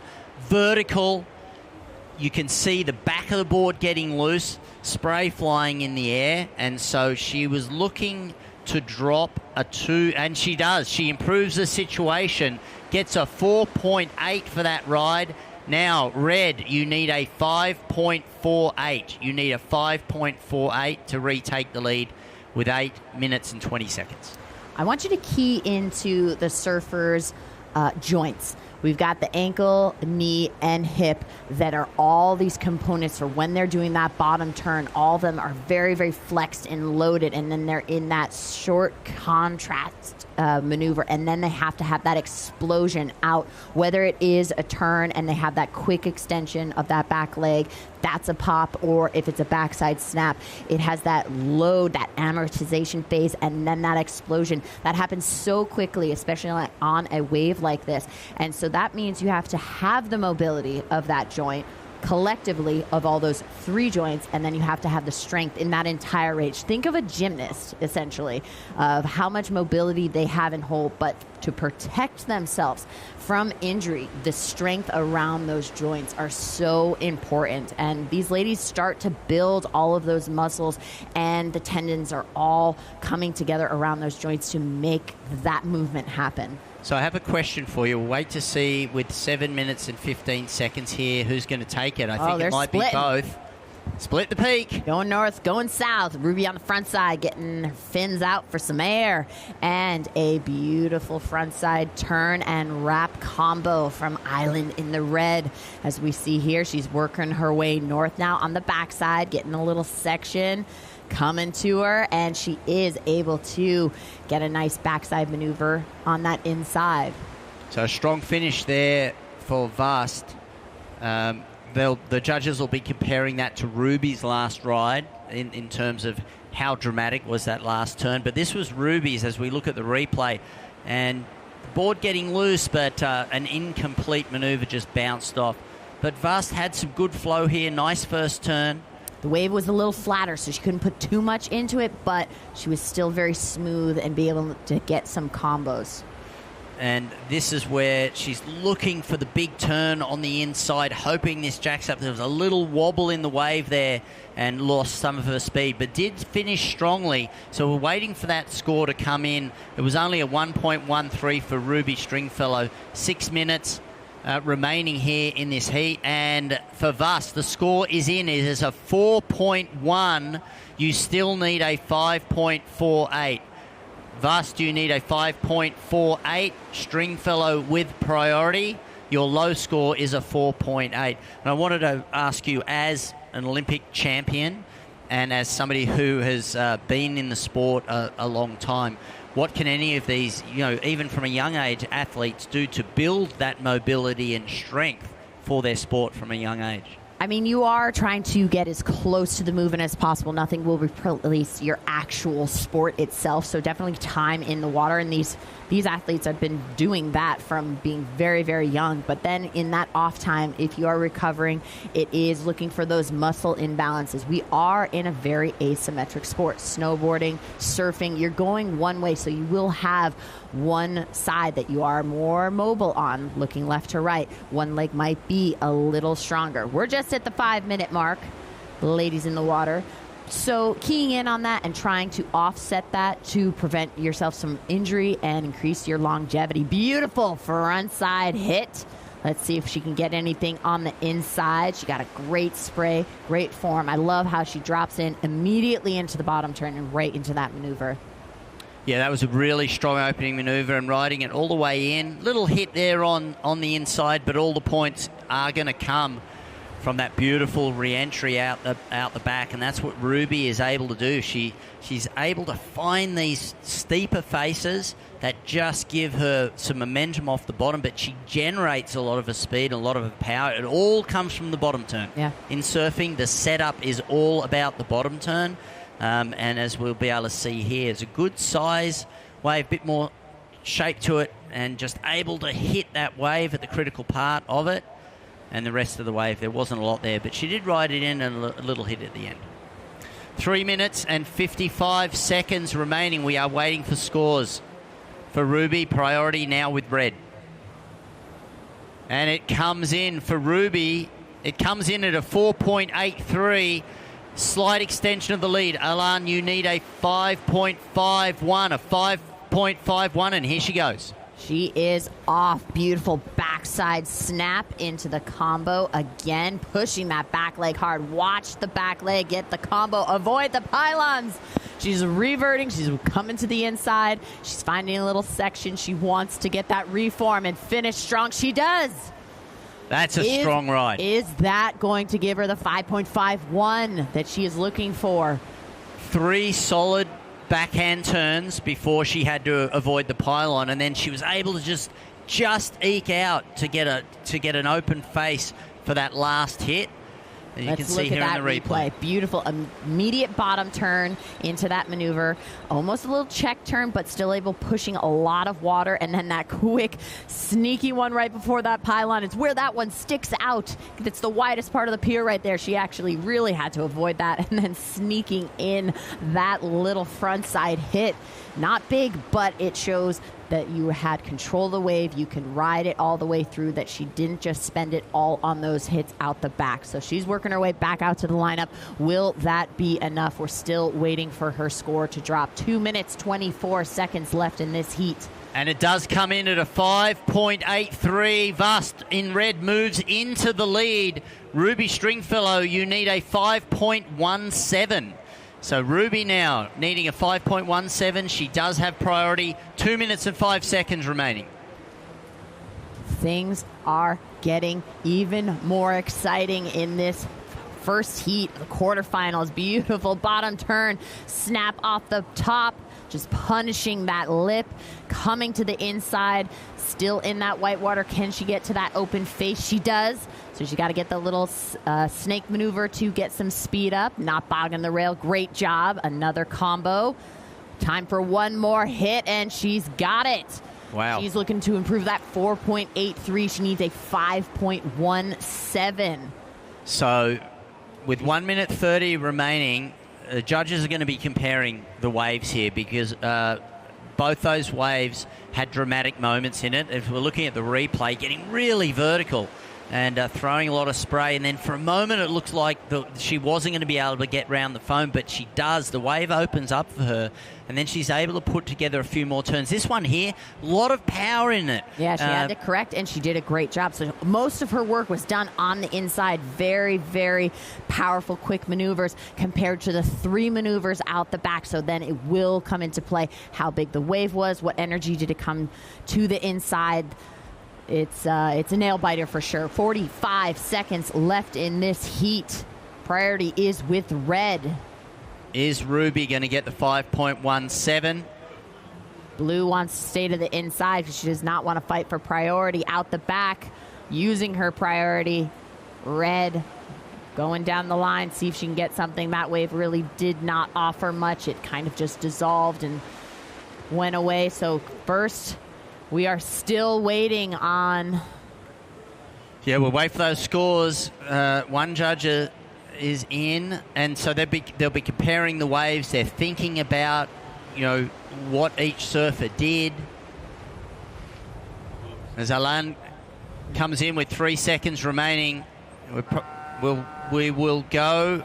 There's more waves to be scored, so we'll go on hold for a moment. Yeah, we are still waiting. This will be a nail biter.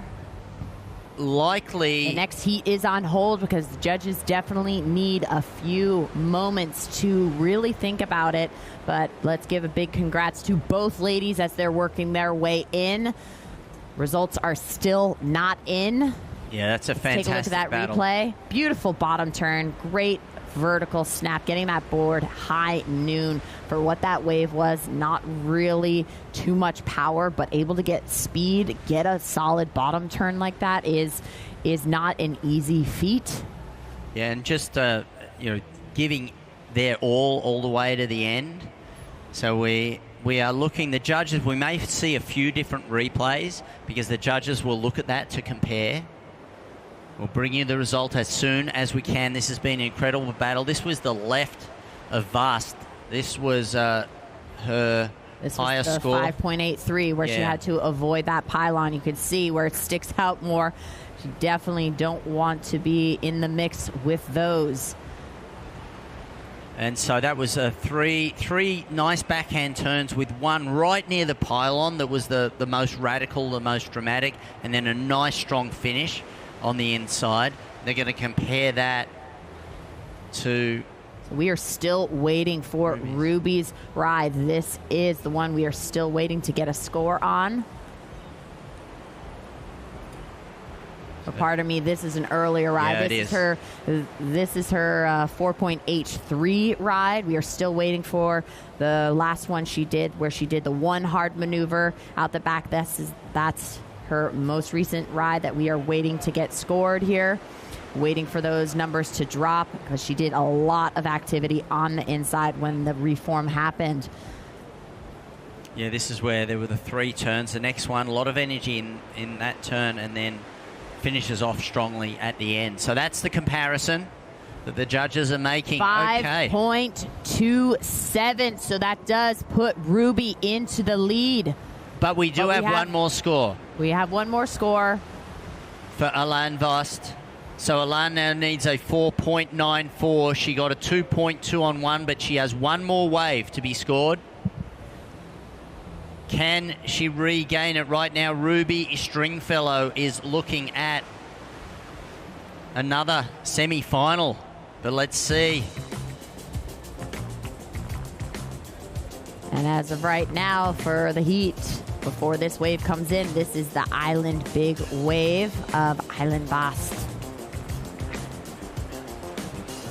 And we'll be right back, and it will be with Ruby Stringfellow moves into the next round, the semi-finals.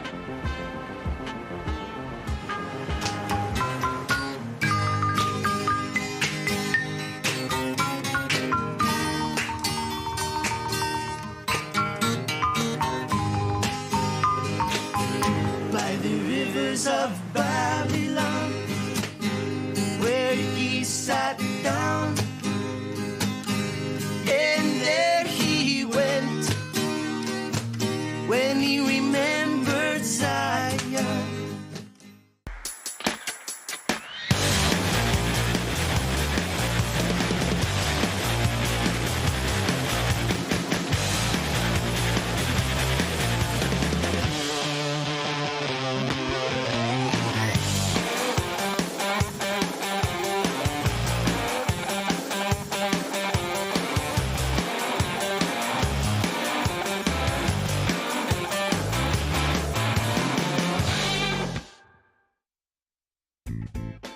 By Islands Restaurants, Southern California's home of the beach vibes with gourmet burgers, fresh-cut fries, and great happy hour deals. Athletic brewing, non-alcoholic beer fit for all times. We'll be back in a few moments. And welcome back, Oceanside, California, to the Supergirl Surf Pro Festival, 20 years in the making. Thank you for stopping by if you are in town and tuning in on the World Wide Web. In the water right now, we have Heat 2, the quarterfinals. In red, Reed Van Wagner, and in blue, Eden Walla. Both local girls having a look, deciding not to go. They are familiar with this beach break. They are probably here training a lot. Reed was just over on the longboard side. She's been having a banger of a weekend with winning heats yesterday, this morning, going over to longboard, doing the same. I'm curious to know how she did in her previous heat. We've been in the action here, so she is, giving out a lot of energy, a lot of Supergirl love. Do we have something on the horizon? Wow, interesting. Both girls taking a look at that wave. Looking at the replay there just to check to see if there was any chance of an interference in there. And while we're waiting for another wave to come in, let's go down to Chris Ernst, who is with our first semi-finalist. I think we're good to go. Yeah, Ruby Stringfellow, a series of events out there. I asked you when we showed up here, do you bite your nails? Yes, very much so. That was what was known as a nail biter. Down to the wire, I had to wait an extra 3 minutes for the score. Like, what goes on up here? You're young. You're all 14 years. You're young. What goes through the mind up there? A lot and nothing at the same time. I'm just hoping that I get the score, and luckily it went my way. But yeah, just super thankful that I got that end wave, and I think I got it by like 0.02 or something. So that was definitely stressful. Yeah, just a little bit is all it takes right there. Yeah, great surfing going on out there against Elaine Voss. I just shook her hand. She just kind of shook her head, and it could have been you. It's the way it goes, right? Yeah, for sure. Surfing is such a crazy sport. You never really know if you're going to win or you're going to lose or you're going to get the buzzer beater. It's insane. Yeah, out here at 12 years of age, you took third place. You're here, all 14, coming up on 15 here. You've matured. I've noticed it, right? You're speaking well. You're learning a lot. What would you like to pass on to the younger girls that may not have even surfed in a Supergirl yet? What do you have to say to them? Thank you.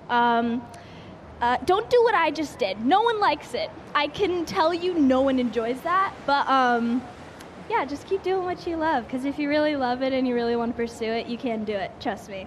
And finally, an earring has fallen out, but you were able to hold on to it. Is that your good luck charm? I think so. The fact that it still stayed in my ear was really crazy. So I think this is my good luck charm. Hold on to that. Her name's Ruby Stringfellow. She's going on to the next round, and that's good stuff. Well done out there. Back to you guys. Thank you very much, Chris. And when she said, don't do what I do, I think she was referring to the fact don't leave the win until the dying seconds of a heat. That was a nail biter. But this was Eden Walla. Massive, massive backside hit. Now, interestingly, both she and Reed Van Wagener are further south than any of our surfers have been over the last 3 days. And that is the area as well that Eden Walla previously won her Supergirl Cape. That was so well ridden. The combination, and it's a 7.17. A 7.17. If you were to freeze frame that re-entry on that first hit off the back, that is where most of the points were scored, because that critical maneuver. And you would see that her board is higher than her actual body. Her chest is down, her weight is mostly on her front foot, and it is high consequence because then you immediately have to get your foot on your back, your weight on your back foot, so you do not nosedive. And then Reed was able to find something out the back, a nice frontside vertical snap. She's going to try to work her way to the inside, see if she can get a little bit of that reform that Eden was able to find. We got 14 minutes, 40 seconds left in this heat. She's racing down the line, able to kick it out and ride away strong. How will that compare to the 7.17 of Eden Walla, now with priority? Yeah, I think it's going to be a good score. What Eden Walla's wave had, and as we see a replay here, this turn really nice. So again, super radical. Very similar section, but different body positions because of being frontside or backside. So one can look more dramatic, but the power is still very similar. But this is what Reed did really well on the inside. I think it was a little stronger in there, that last turn. And so I think that's a fantastic exchange. Yeah. Eden Walla's backhand hit, very dramatic. Yeah, I'm very excited to see this comparison and breakdown and learn something from the judges. As we see Eden, and they've found a new spot further south away from the pier and up and riding. This is Eden, nice face in front of her. Oh, and loses the footing. The rail dug in right there on those. And Eden Walla has been competing here for a number of years. Obviously, she won. That's the replay of there. Her 7.17, that critical maneuver. I mean, even if that would be cool to get in slow-mo just with the timing and everything. And that is Reed's first ride. We are still waiting for her score. She had a very powerful maneuver out the back. So both single maneuvers out the back. It's now the comparison of that. They both made it to the inside. Who had a better inside? Who had a better outside? It's going to be a balancing scale right now. Yeah, and it's a great score for Reed as well. It's a 6.67. So a 6.67, close to the 7.17. Right now, Eden Walla is in the lead. She has a second scoring ride of 1.07. So Reed Van Wagener in the red needs a 1.58 to advance. We know that Eden is going to rapidly drop that 1.07 in her scoreline. 12 minutes and 30 seconds remaining. This is a fantastic matchup because Eden Walla, she won here 2 years ago. She'd been competing in a couple of years before as one of the little girls running around. She is now one of the best female competitors in the world. She's currently 5th on the Challenger Series. If she can stay in the top 6, she'll be on the World Tour next year.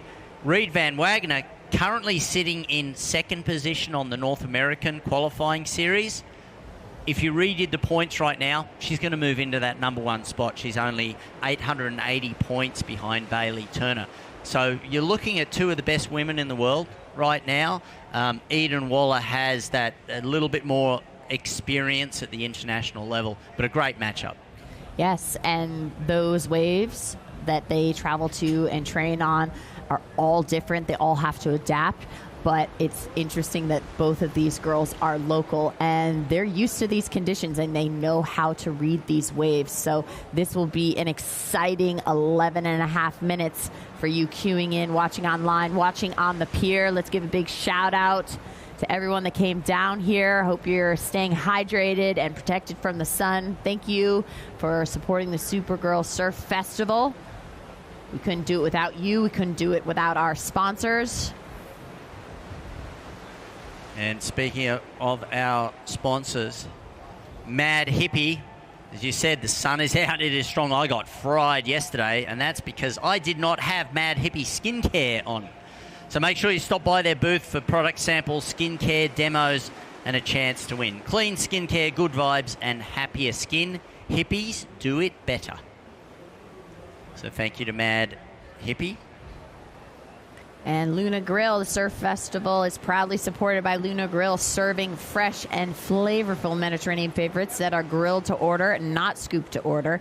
Join Club Luna now. Get a $5 off your first purchase. Unlock digital exclusives and snag other amazing perks like fitness passes and more. Off and surfing is Reed on the backside, timing that section. Big snap. Oh, losing the board. Well, she's only looking for 1.58, but Reed knows that, you know, getting a 2 is definitely not going to secure her the win here against Eden Walla. But 10 minutes, we're halfway through this heat, 10 minutes. So did use the opportunity to attempt a big turn, but was just too far behind that section. There wasn't a lot of power in the face of the wave. Yeah, she felt like she was chasing that peak that she couldn't get to speed, whether it was how she was positioned on that transition, maybe just not high enough, or just the wave was a little too flat and was not allowing her to get up to speed and around that section to help with that bottom turn to get that board vertical, which helped, you know, keep her off the backside of the wave. So it's uncharacteristic of Reed to fall off the back of the wave, so it usually proves that there was just not a lot of energy in that wave. So last ride I've read a 1.03, still looking for that 1.58, but both of those ladies, again, like you said, are going to easily be replacing those ones and be tacking some new numbers on the board. So we got those 9 minutes left, and getting ready, getting in the zone is Chelsea Tuak in that blue. I was talking to the ladies. I'm always curious, like, how everyone handles the pressure, how they do their reset. I'm always curious because I myself have gone through a whirlwind of emotions between heats, and just interesting. And it's something that individuals that are watching and queuing in to see the different stressors of competition life and how you have to adapt to that. In the water, getting ready to drop in, taking off, using her priority blue, Eden Walla, backside little floater to get into that section. Unfortunately, that wave shutting down. You can see that wave really was not going to offer anything. Maybe she was just playing a little defense. There's still a lot of time in this heat, so there's nothing that is completely out of grasp for any of these ladies. But that looked like a nice little it was a floater. nice little hit. She got 2.5 for that ride, so it does mean that Reed now needs a 3.01. So got a score, but you saw the power and the flow that Eden Walla has, just being able to float over that section. But now she's moving away, so she's leaving Reed down there to herself. Reed has priority, and Eden has decided, I'm going to go get some waves over here close to the pier, mix it up a little bit with 7 minutes and 40 seconds remaining. And as we mention our sponsors, I want to throw it out to Smoke Flower. At the end of today, we're going to have the Smoke Flower Award and awards ceremony. I'll hold to that as we see Reed Van Wagener taking a look at this. Up and riding on a forehand. Nice face. Good sweep. Oncoming hit there. Big, radical turn. Falling off the back on that last one. Had such promise to maybe get to that inside, but she's paddling back out, and answering back is Walla, immediately getting that beautiful, quick little floater into that next section that helped her just get speed to get down the line. And now we're going to see those combos, and this wave will give some energy and help her get that little inside runner that she wants to build on. Can she get a section? She has to work back towards that white water so she doesn't lose the wave, and she does get a nice little hippity skip at the end. Yeah, so start off really well. That high speed slash into a floater, that was really cool. And then got another hit, but then finishing strongly like that. Yeah, this is more of a maneuver that helps you just get to that next open face section, but it is also a really fun maneuver. It's tactical, which is really fun to see that combination. Be able to call that on the fly. You don't always know how the wave is going to break. and to be able to see, I see the section, I have to get around to it. I don't want to be bogging the rail too much, so to just float over that section and not have the resistance of the board in the water to get to that nice open face. And then she finished it off so nicely on the inside. Running on the beach right now is Mia McLeish in the red. She's coming up in our next heat against Chelsea Tuak. And the scores are in. That's a 4.67, a 4.67 for Eden's last ride. That's going along with her 7.17 that she opened with. So, Reed, you now need a 5.18. A 5.18. So a couple of big scores in the scoreline here. Reed Van Wagner with a 6.67, a 7.17 for Eden Walla. 5 minutes and 20 seconds remaining here. Incredible battle. I love that we're seeing some consistency and the waves, because then the athletes get to showcase and show their skills and share with the crowd what they've been working on all season and what they're really striving for and pushing the limits, as these super girls often do. There's a nice giant clump of seaweed there. Those are not fun. Do you ever accidentally scoop some of those and then drag it and not realize you're dragging it for a minute when you're just in the white water and paddling so hard? And you're like, why is this so challenging? Oh, it's because I'm dragging a tree. Wonderful. Well, it is actually a bit of a hazard when you're surfing, because if you hit a clump like that, it is going to it'll catch your fin. It can rip your fins out. Certainly going to grab your fin and pull you off your board. 4 minutes and 20 seconds remaining. Eden Walla, champion from 2024, is in the lead. Her low scores are 4.67.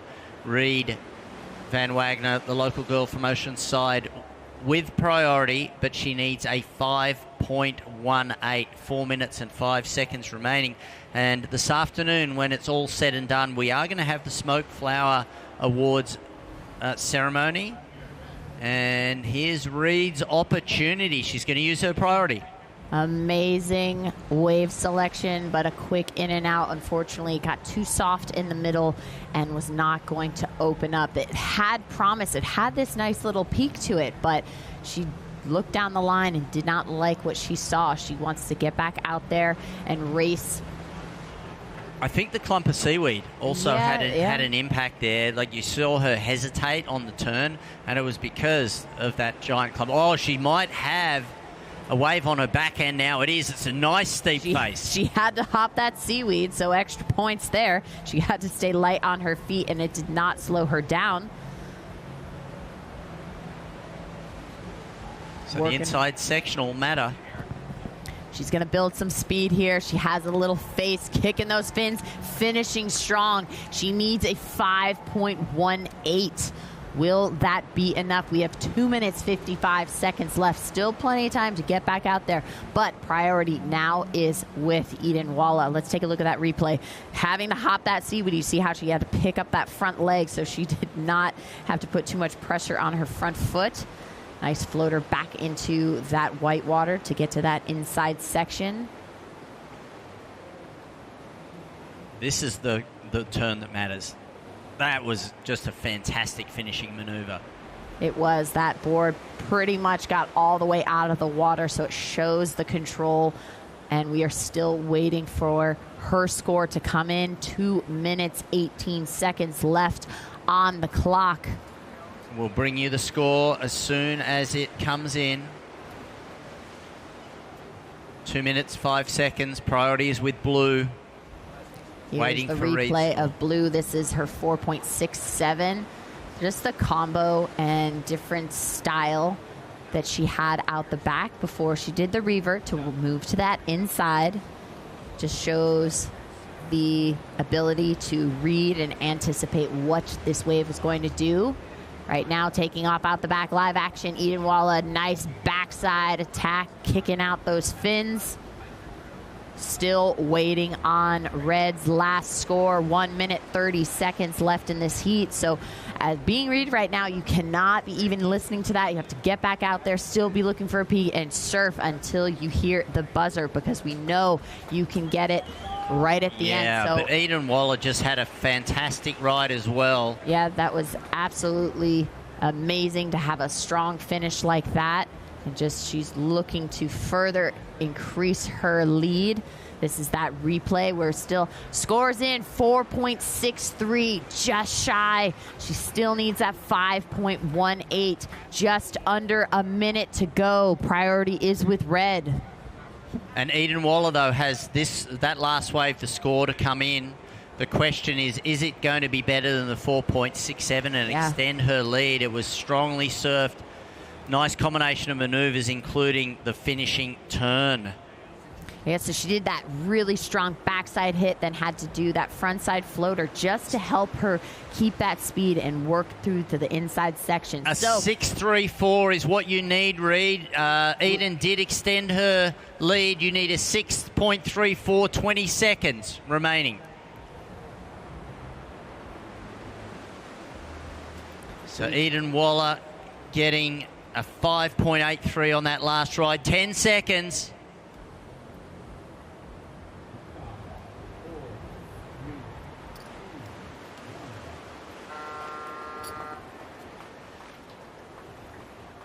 And it will be Eden Walla moving through into the semi-final up against Ruby Stringfellow. Another nail-biter. Well done to Reed Van Wagner. She will now transition her focus to the longboard. But this was the island big wave. Massive backside hit. 7.17 for Eden Walla. See how you could see the fins out the back. Absolutely incredible maneuver. High technical difficulty there. Congrats, Eden Walla, moving on to the next round. In the water next, Mia McLeish and Chelsea Tuak, and we'll be back right after this.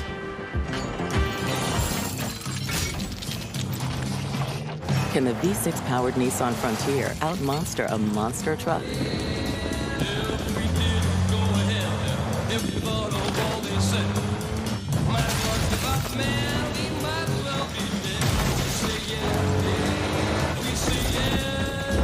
Not that you would, but you could. Nissan, Consumer Guide's most awarded brand 5 years in a row. At Sharp Healthcare, this is the world's most advanced robotic surgery and the value of human touch. This is the region's only focused ultrasound for people with movement disorders and the neurosurgeon devoted to restoring their lives. This is the respiratory therapist who cares for baby June and the volunteer who rocks her to sleep. The science of medicine, the art of caring. This is the Sharp experience. Find your new doctor at sharp.com. The Open Swim Pro from Shox are my constant companions during training, especially in the water. As open-ear headphones with bone conduction technology, they not only offer a secure fit, but also outstanding sound quality. In addition to Bluetooth, they have an integrated MP3 mode so that I can listen to music seamlessly underwater. This provides additional motivation and feels like being in a concert hall. Sharp Healthcare. From North County to South Bay, Sharp delivers the extraordinary level of care called the Sharp Experience. By Revive, fuel your body and mind with all-natural, elevated wellness. Rise stronger with SG Revive. Welcome back, Oceanside. We're in Heat 3 of quarterfinals. Thank you for tuning in for the Supergirl Surf Festival. You can see overhead, shortboarding to the left, longboard to the right. And right now in the water in red, we have Mia McLeish, and in blue, Chelsea Tuak. This is the replay of Chelsea Tuak's last ride, her opening. We're still waiting for her scores to come in. Right as this wave started to perform, it then just dissolved, so she didn't get as strong of an inside section, but that was a strong opening maneuver, and then Mia answered right back with that combo of two maneuvers out the back, and then got a little bonus on the inside. So we'll see. The judges are still waiting for those scores to be final, and we will share them momentarily as they work their way back out to the lineup. So priority now is with blue. Both really strong turns from both Mia and Chelsea. Let's take a look at that first replay again of Chelsea. That beautiful backside. Look at how much spray there was and body control. This wave got a little bouncy on the inside and didn't give her too much to work with. So she just had that little floater to finish things off, but very strong opening maneuver. And then compare that to 2 hits out the back from Mia. Another crack right there. Not as a strong of finish and pop, but 2 maneuvers compared to Chelsea's 1. But then she got some more bonus on the inside. So I'm happy I'm not a judge trying to figure out how to calculate those scores. So we're still waiting for those scores to drop. 16 minutes left. And while we're taking a beat, let's throw things down to our previous heat winner. Eden, congrats. Oh, are we on? Super. Awesome. Eden Walla right here. We're talking about a couple years ago. Her and Stringfellow in the semis. And it's going to happen again. A little rematch, huh? Yep. Yep, as simple as that. So first heat today is your second one, obviously. What'd you learn from 1 to 2? I think it went a lot better out there for me this time. It was kind of tricky in the morning, but I was stoked to get the job done twice. And going up against Reed, who you've surfed with a bunch, anything you want to say to fellow surf supergirl Reed Van Wagner? Yeah, me and Reed probably have the biggest rivalry ever. I think we're super good friends, but we're really competitive when it comes to heats. She got me at Jack's early in this year, so I was looking for some redemption out there. Yeah, said with a smile right there. Eden, anything you want to say to your family, your friends, your sponsors? Yeah, thank you to all my whole family being down here, and then hi to my grandparents back home. And yeah, thank you to everyone that supports me. Her name is Eden Walla. She wants to be, and I'm going to forecast she's going to be on the CT someday. True or false? Hopefully true. That's the spirit right there. Eden Walla, see you in the semifinals against Ruby Stringfellow. Back to the surfing. All right, thank you, E, and congrats again to Eden Walla. Now scores are in. First ride of red at 5.33. First ride of blue, 5.17. So the judges did like that extra activity on the inside and the 2 maneuvers back-to-back as opposed to the 1 big one. Not taken away. That was a strong backside hit for Chelsea. Chelsea now in priority. 14 minutes, 20 seconds. Mia, you are in the lead. Red, you are in the lead with a 5.33. Priority is with blue. Blue, you need a 0.017. So Blue's not wasting any time. She said, I've got priority. I'm going. She's going to try to get around this foam section. Maybe something can form for her and open up. She gets a strong opener out the back. She's working her way to the inside. Beautiful wrapping turn. Look how drawn out that was. So controlled and smooth. A nice finishing inside snap, finishing strong. She's backing up her first score of a 5.17. What will it be? Well, it'll definitely be the 0.17 that she needs. So the expectation is that'll put her into the lead and just showing her experience. I love that bottom turn into the snap. That was just timed so well and so soft but powerful at the same time. And then watch how she's able to do that beautiful swooping wrap. And then live action out the back. Mia answers right back, not wasting any time. Gets that nice little layback front side. And then she's getting that similar build in this section. Has a little cut back to get back into the foam, because she wants to go right and finish strong on her front side. And she does fall off the back just a teensy bit, but still early in the game. So Chelsea in blue, your second ride, 4.5. So now you are in the lead.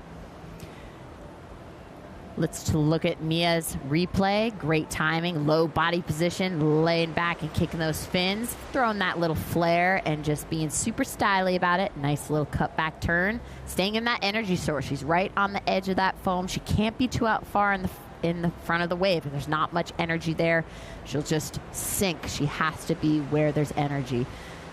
Yeah, she's got a lot of power for her size. So the difference in certainly in age and height here, you know, Chelsea is very tall. Mia sub 5 foot, you know, at the moment, and it's just interesting to see that Mia is able to generate power out of that strong little body. She's been surfing really well, and her second wave was a 4.7, and so the score line is Mia McLeish, a 5.33 and a 4.7. She is in the lead. Blue with priority needs a 4.87. So very, very close right now. 11 minutes and 40 seconds remaining. But Chelsea Tuak, she's the first Caribbean surfer to ever qualify for the World Tour, so has immense experience, and that's what we've seen throughout this competition. So situation is, Chelsea, in blue, you have priority. You are looking to improve a 4.5. You need a 4.87. So 11 minutes, 15 seconds left on the clock. Priority is with blue. So that 4.87 needed by Chelsea Tuak. She does have priority. We're not even halfway through. 11 minutes remaining here.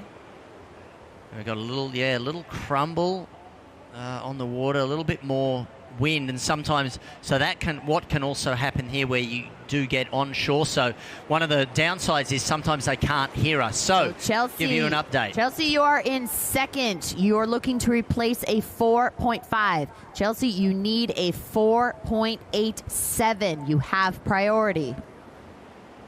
So that's sometimes what can happen with an onshore wind. Not only does it create some crumble, but it's harder for the surfers to hear our updates to them because the wind is obviously blowing towards us, not away from us. So 10 minutes, 15 seconds, so we might talk a little bit louder for the rest of this heat. Mia McLeish in the lead, her low score of 4.7. Chelsea Tuak with priority, she needs a 4.87. Great match up here by these two surfers. I think I am going to step out and bring back in Christopher Ernst.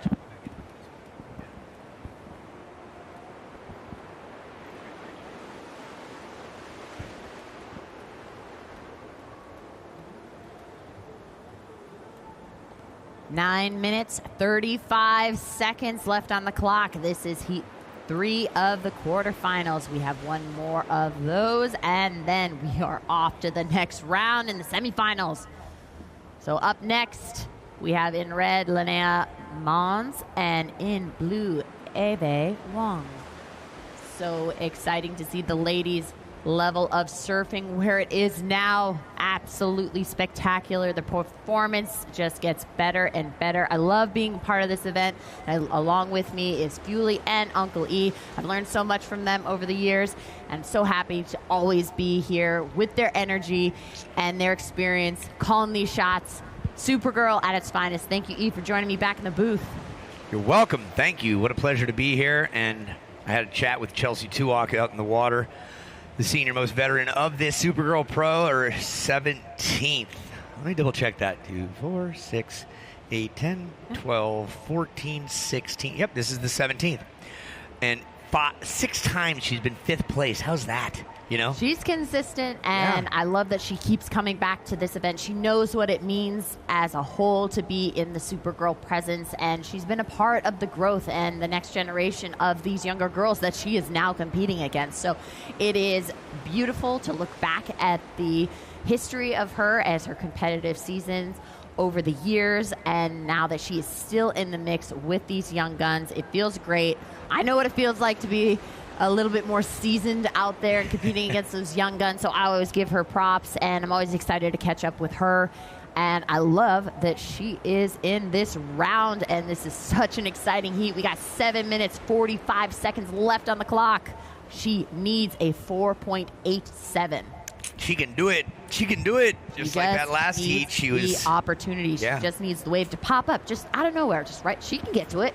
Yeah, it's going to happen. You know, faith and hope, 2 great things that you just keep on living by. And if it doesn't come through, be grateful for the opportunity.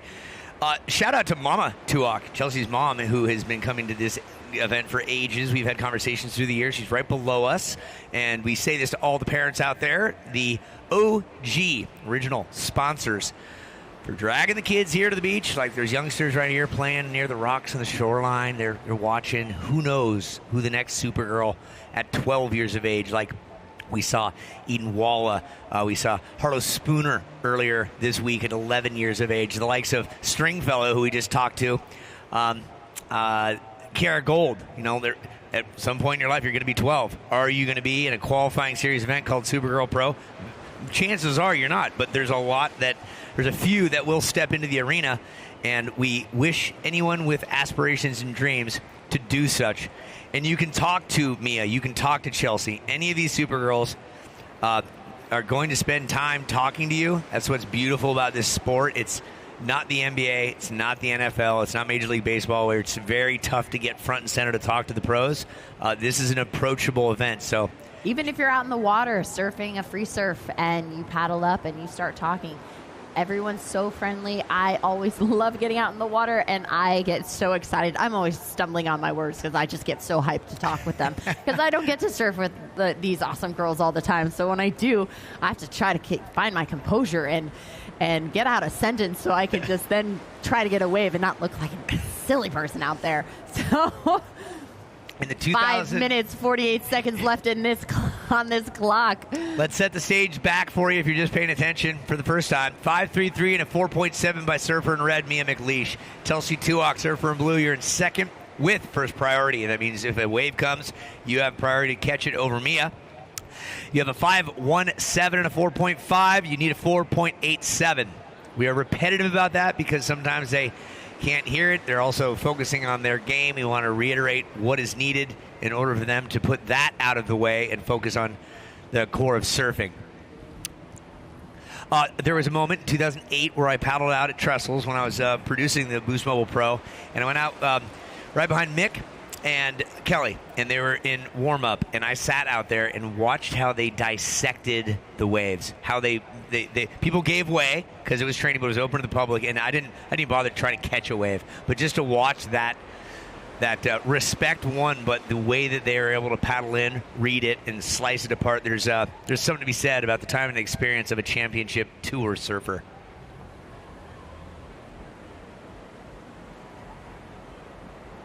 There is a slight intimidation factor, too, right, when you're out in the water with someone like that as well. And I've had a moment like that at lowers as well. And then try splitting the peak. You're like, the cameras are on. Do not mess this up. 4 minutes, 22 seconds left on the clock. Hopefully something can come our way.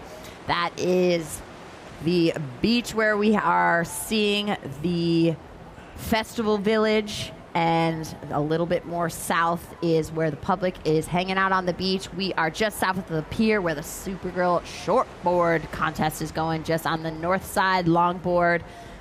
We had beach volleyball competitions. We had soccer. We have a cheer competition. So much is happening. And getting ready next in that blue is Eve Wong. She'll go against Linnea Mons, who had a quick just interaction with her, so they're preparing themselves for quarterfinal heat number 4. This is heat number 3. A little stagnant right now, but we'll see what happens here. C4, think you know your favorite energy drink? Well, meet your sweet Summerside Squeeze. C4 Pink Lemonade. I'm actually having a sip of it now because it's cool and refreshing. Thank you, C4, for your sponsorship and support. If you're not into energy drinks, come by the Zico Coconut Water booth and try some of their pure natural coconut water and new pure organic coconut water. Thank you, Zico, for your support. Back to the water we go. We're watching online on a webcast. You people on the pier and the beach are watching on the beginning of the last month of summer 2026. This event started in 2007 down at Mission Beach, then graduated up to Huntington Beach for a couple years, and then the last 15 plus years it's been here in Oceanside. And for the first time, next weekend after next, we're going to Virginia Beach, home of the East Coast Surfing Championships. But Supergirl is going to take the First Street jetty area by storm and load up a bunch of Supergirls and see what that coast has to offer. And then 2 months after that, we'll go down to Jacksonville Beach and light it up there for a Saturday, Sunday affair. First full weekend in November. 3 stops on this tour. All right, we are just at the 2-minute mark of Heat 3 of the quarterfinals. Chelsea Tuak in blue still has priority. It's just a matter of time. If a wave can come, can she capitalize on that? She does well under pressure. She's so great in this competitive mindset. I was talking with her catching up earlier, and she's been in so many scenarios like this, so she can just stay calm and just hopefully if something can come her way, she will perform and do what she knows best. Yep, all stuff that can happen with given the right opportunity. Thank you, Jersey Mike's. I was hungry the other night. Nothing was open. I swung by Jersey Mike's. They made me a nice mini sandwich. It was Italian. I'm Italian. It was good. Thank you, Jersey Mike's, for the support and love. If you're in the market for a new vehicle, Nissan has a bunch. They've been around for a long time.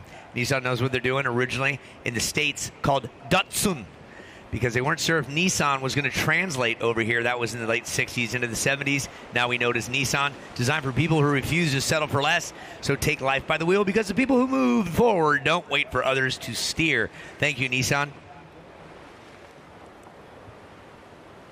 If you need law help, AVREC Law. Women's Surfing celebrates strength, confidence, and community. And Superwoman, super lawyer Miriam Parman is proud to be a part of it. Thank you, AVREC Law, for your support.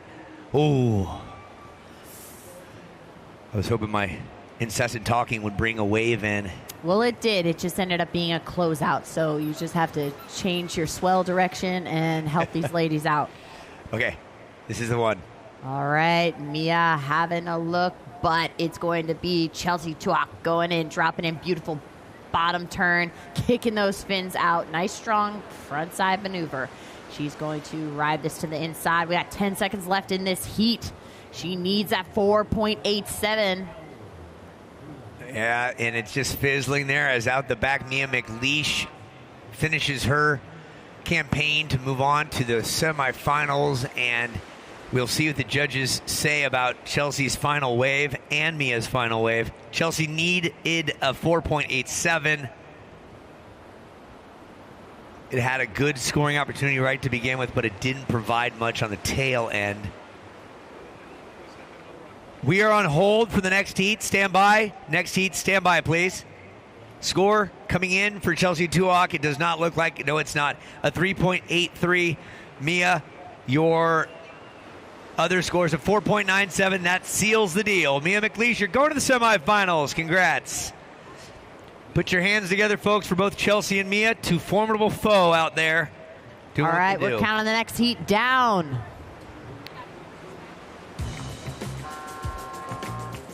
We're taking a look back at the island's big wave. This is Mia McLeish's backside attack.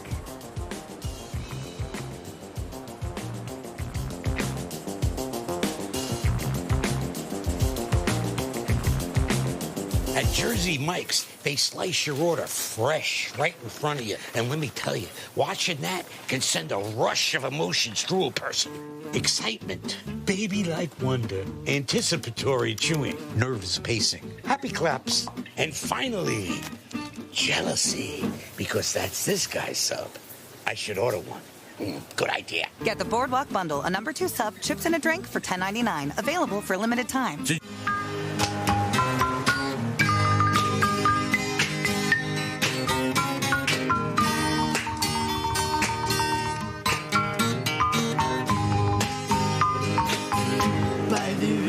Of Babylon, where he sat down,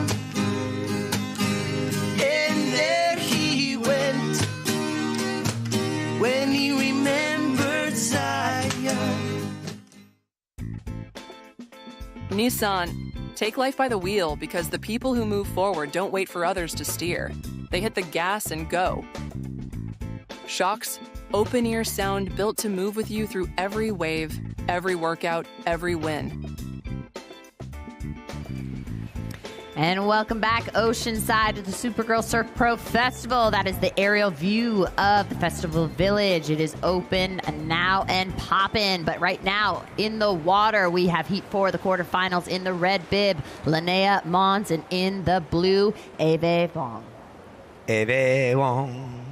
18 minutes, just catching the start of this heat. And as we take a break, wait for the lull of the waves. We're throwing it down to our previous heat winner, Miss Mia. Thank you very much, Lindsay. Here with Mia McLeish, 18-year-old from Lower Trestles, just up the road. You are into, this is definitely going to be your best QS result. You're into your first semi-final.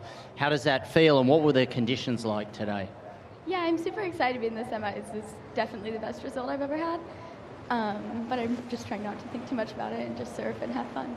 Now, it seems you've got maybe a habit that maybe it's the drama you like to give people, but you like to save your win till right towards the end. Intentional or just sheer luck?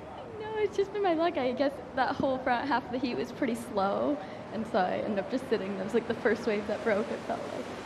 Well, putting in some incredible surfing, you're moving into your first semi-final as in a QS.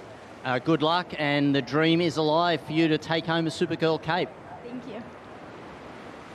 The dream is alive. Thank you, Mark Fuel. Look at this. All Boom. right. Snap, crack, right at that lip.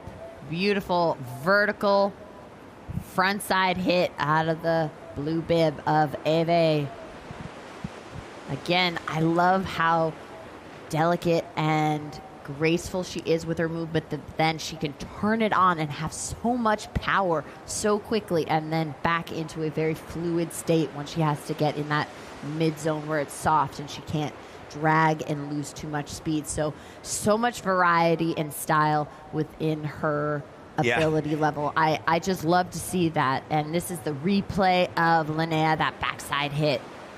Graceful. I like how you said that. You gave her a nice compliment on the interview, and she took that compliment because I think she knows she's a graceful surfer. It's pretty. It is. It is. It is. It's dudes are just, there's just an aggression of guys out there, just letting it loose and throwing airs like the testosterone party versus the fluidity and the grace but of the Supergirl. Makes the movement look effort's. It like does. in figure skating when you're like, I can get out there and do that, of course, and then you're on it. Let me restate that. Okay, first score for red, a 1.0. First score for blue, 5.33. Ice skating. You use an ice skating example. That's actually a really good analogy because it is so difficult to throw a triple sow cow. Land it, right? My cousin, the one that was in China with me, she actually was a competitive figure skater. She's like working her way back, and she calls it her figure skating bingo. She tries to do all of the tricks that she used to do back in the day and push herself and educate the people on Instagram how challenging those maneuvers are, because it's so easy to be on the couch. But how did you not land that maneuver? You practice it all the time. People do not realize how challenging those movements are in the slightest positioning or preparation that is just off by a hair. Yeah. You're landing on millimeters of metal. I mean, come on. It's not easy. And just like this surfing, managing the waves, the tide, the wind, the other competitor, are waves coming or not, who's jumping off the pier, you don't know. The seaweed patch. Seaweed. There's a lot. There's no more humbling sport than this. There isn't. The ocean it's relentless. Yeah, they can check you pretty hard for sure. So congrats to the ladies that are in the water and to our Supergirls that have been competing throughout this weekend. It is very exciting to see that we are down to the last few heats and we'll be crowning a champion just around the corner. And it's summertime in Southern California. The water is as warm as it's going to get. If you're on holiday and you haven't learned to surf, find a surf school somewhere and go surfing. All right, let's have a look. Talking about surfing, let's go. Oh, beautiful frontside wrap. So elegant. And then right into a nice vertical snap. So she's got the combo out the back. She's working her way to the inside. She's building that speed. Nice high in the transition. Spotting the lip and snap. She's looking to back up that 5.33. How is that going to come in? We will soon find out. 13 minutes, 31 seconds left on the clock. Priority now with red. Tell me you caught a wave. And here's a look back for you folks watching in Hawaii. We're talking about Eve Wong, who learned to surf at 2 years of age in Waikiki. We'll talk about that fun wave in a minute on the 10-foot longboards they have by the statue of Duke Kahanamoku. Right here, here's the likes of Eve. Boom. The punctuation mark that you love so much. The timing on that, it's just, it really puts the cherry on top for that whole ride. It was great. Yes. So that Waikiki, have you spent time on a longboard? I have. I have surfed Waikiki. Yes, I was in Hawaii when I was 18 years old, and it was on my way to Japan. I didn't want to fly all the way back to the East Coast. I figured break up some time as I was migrating west. So 4 days in that area, and that was the first time surfing at had to rent a board, I only had snowboard stuff. People are like, you're dragging the wrong equipment through Hawaii. What are you doing? I know I was in the wrong place. But last ride of Blue, a 6. So you are in the lead, Blue Ave, with a 5.33 and a 6. So, Lanier, your new requirement, 11.33. So now she's in a combo scenario. She got 12 minutes, 15 seconds left on the clock. Priority is with red. Well, Linnea comes from a land far away from Hawaii, approximately probably 6,000 miles. She's in Atlantic Beach near Jacksonville Beach. Born on New Year's Eve, 2008. She's a ripe 17-year-old. She's taken a third place at the East Jacksonville at the age of 14. At this event, she took 5th place back in 2023. Last season, a 2nd place at the ECSC in Virginia Beach.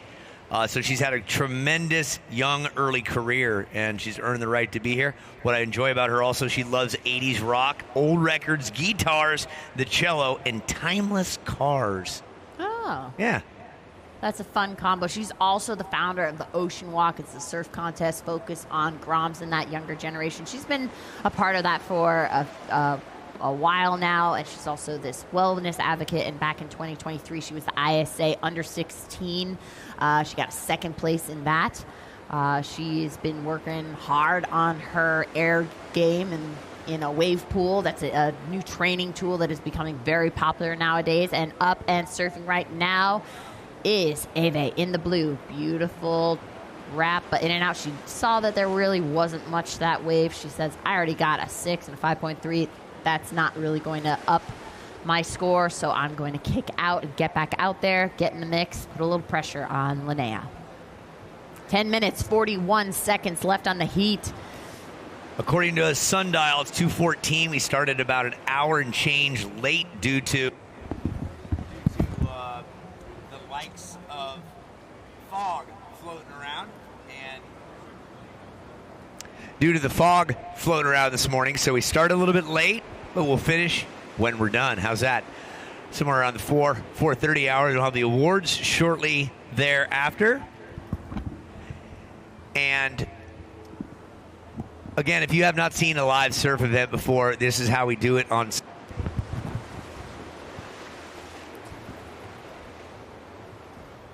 That's got a. So the Sunday we go two-person heats, and that's the way Sundays work. It's a one-on-one. Judges get to look at each wave very specifically, and we chop it down from 16 to 8 to a final 4, and then a final, of course. And we will have next up in the water is Ruby Stringfellow and Eden Walla for semifinal number 1. That's going to be a repeat of what it was in 2024. Working on our technical. All right, out the back, some opportunity on the horizon. Looking to get into position. She is off and ripping down the line, trying to beat that section. Unfortunately, closed out on her.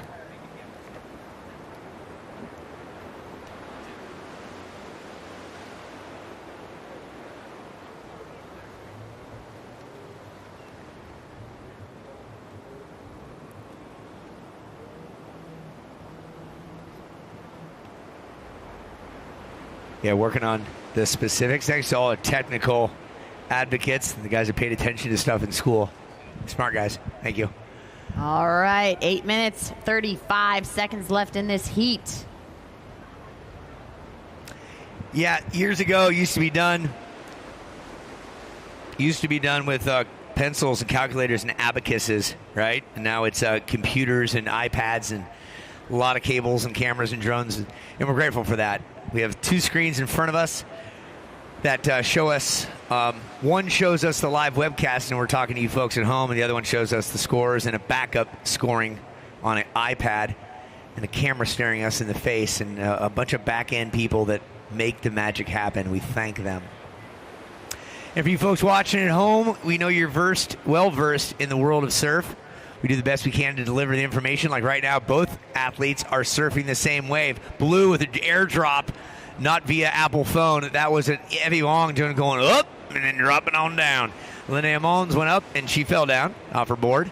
So we'll get a couple of scores. One will be a little bit better than the other, and we'll take a look back at that replay of Eve Wong's airdrop. But for the folks at home, you're watching from around the planet. You know when your surfer is going based on the calendaring put forth. You folks watching here, if you're visiting, you're tourists. We love you. Thanks for donating money to Oceanside and the state of California and helping us all out. If you're watching for the first time, you got a bunch of surfer girls. These are the best young girls in the world for this particular region of the world for a qualifying series event. Look at this as trying to get into the collegiate realm, if you will, which is known as the Challenger Series. After that, the Challenger Series, you do well in that, you get into the Championship Tour. That's like going pro to the NFL. A lot of these young gals have been watching their idols, say Carissa Moore, Carolyn Marks, Katie Simmers. The names go on and on, as do all sports, and these become the new names. Names like Eden Walla and Ruby Stringfellow. They're pre-18. They're young gals. Stringfellow's 14. Eden Walla, who's coming up, she's won a Supergirl Cape right now in the water. Got the likes of Eve Wong. She's been featured in a couple TV shows. She's looked and loved after by many, many surf idols and people around the place. And then Linnea Moen's on the East Coast from Florida at 17. She's got a great following. Will she become a World Championship Tour contender and a champ someday on the World Tour? That's a goal, Lindsay. All right, you can see the beach is filling up. How exciting, because we are getting that much closer to our finals. We are still in heat 4 of the quarterfinals. Next up is our first semifinal heat with Ruby Stringfellow and Eden Walla.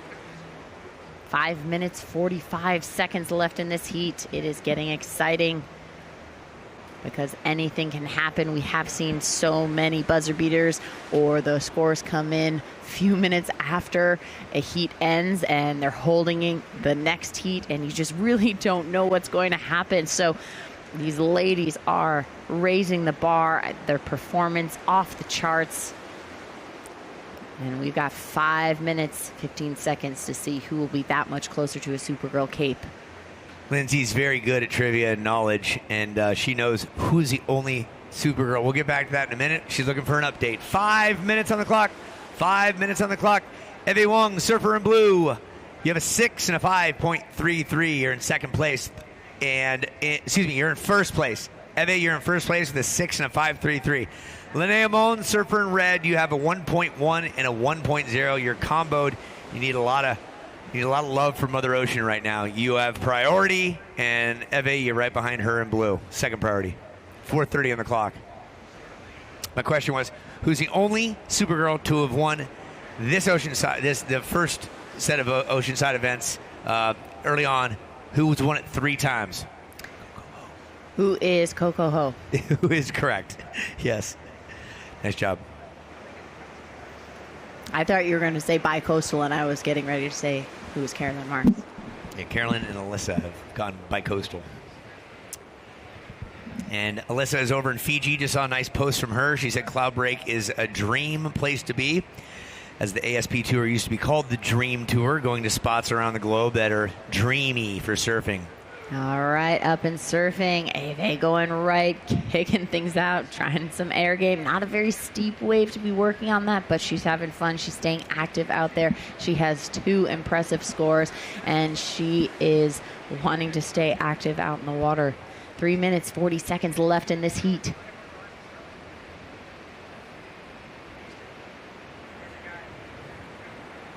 The winners in the last few years here, Sawyer Lindblad, 2022, Alyssa Spencer, 23, Eden Walla, 24, Leilani McGonigal, the only Costa Rican ever to take the victory here last year. She was unable to attend this one.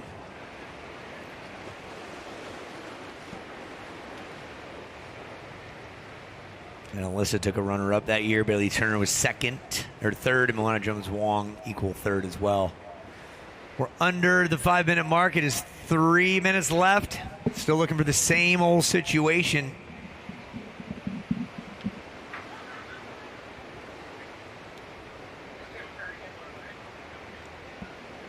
It's the same old situation. Who sung it? Motley Crue.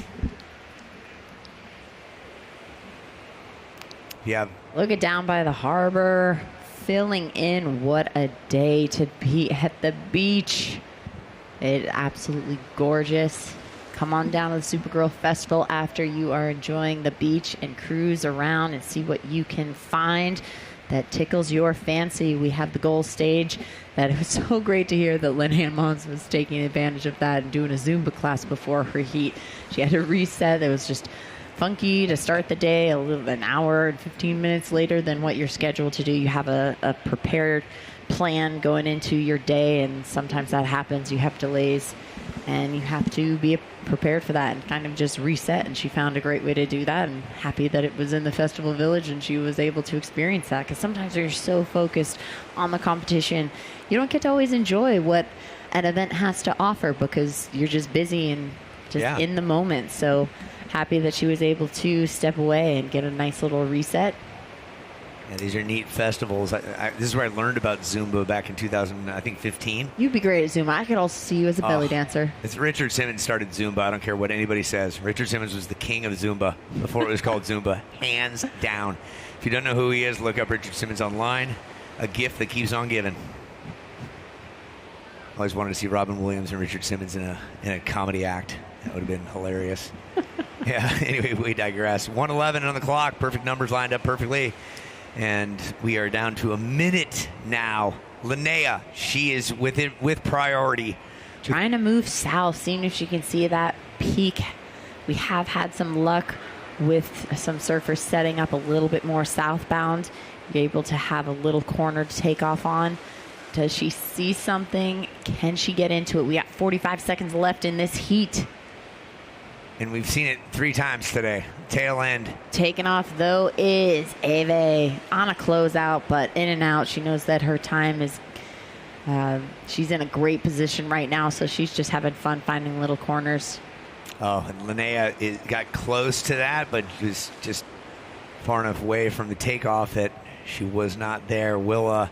Just a little out of position for that, but potentially the next wave. We have seen the pulse. Sometimes the second or third wave can offer an opportunity. Yeah. Last 10 seconds.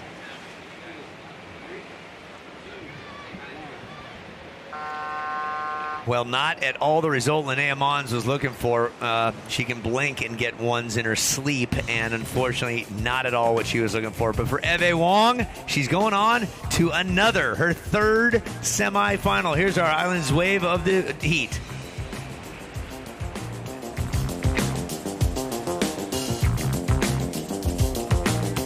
At Sharp, this is the science of neonatal care, where advanced research preserves brain and lung function, and lifelong bonds begin. This is a team of specialists here around the clock, and the gentle hands that strengthen tiny newborns. And this is the confidence of knowing nothing here is unexpected. The science of medicine, the art of caring. This is the Sharp experience. Choose your new doctor at sharp.com. Can the V6-powered Nissan Frontier outmonster a monster truck?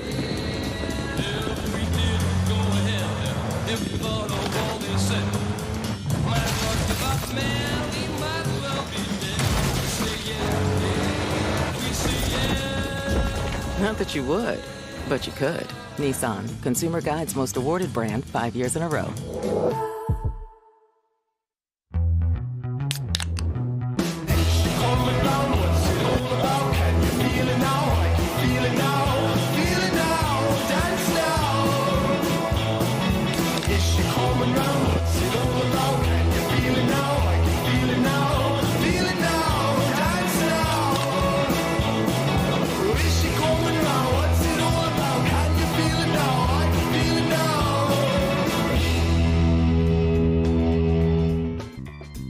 By Revive, fuel your body and mind with all-natural, elevated wellness.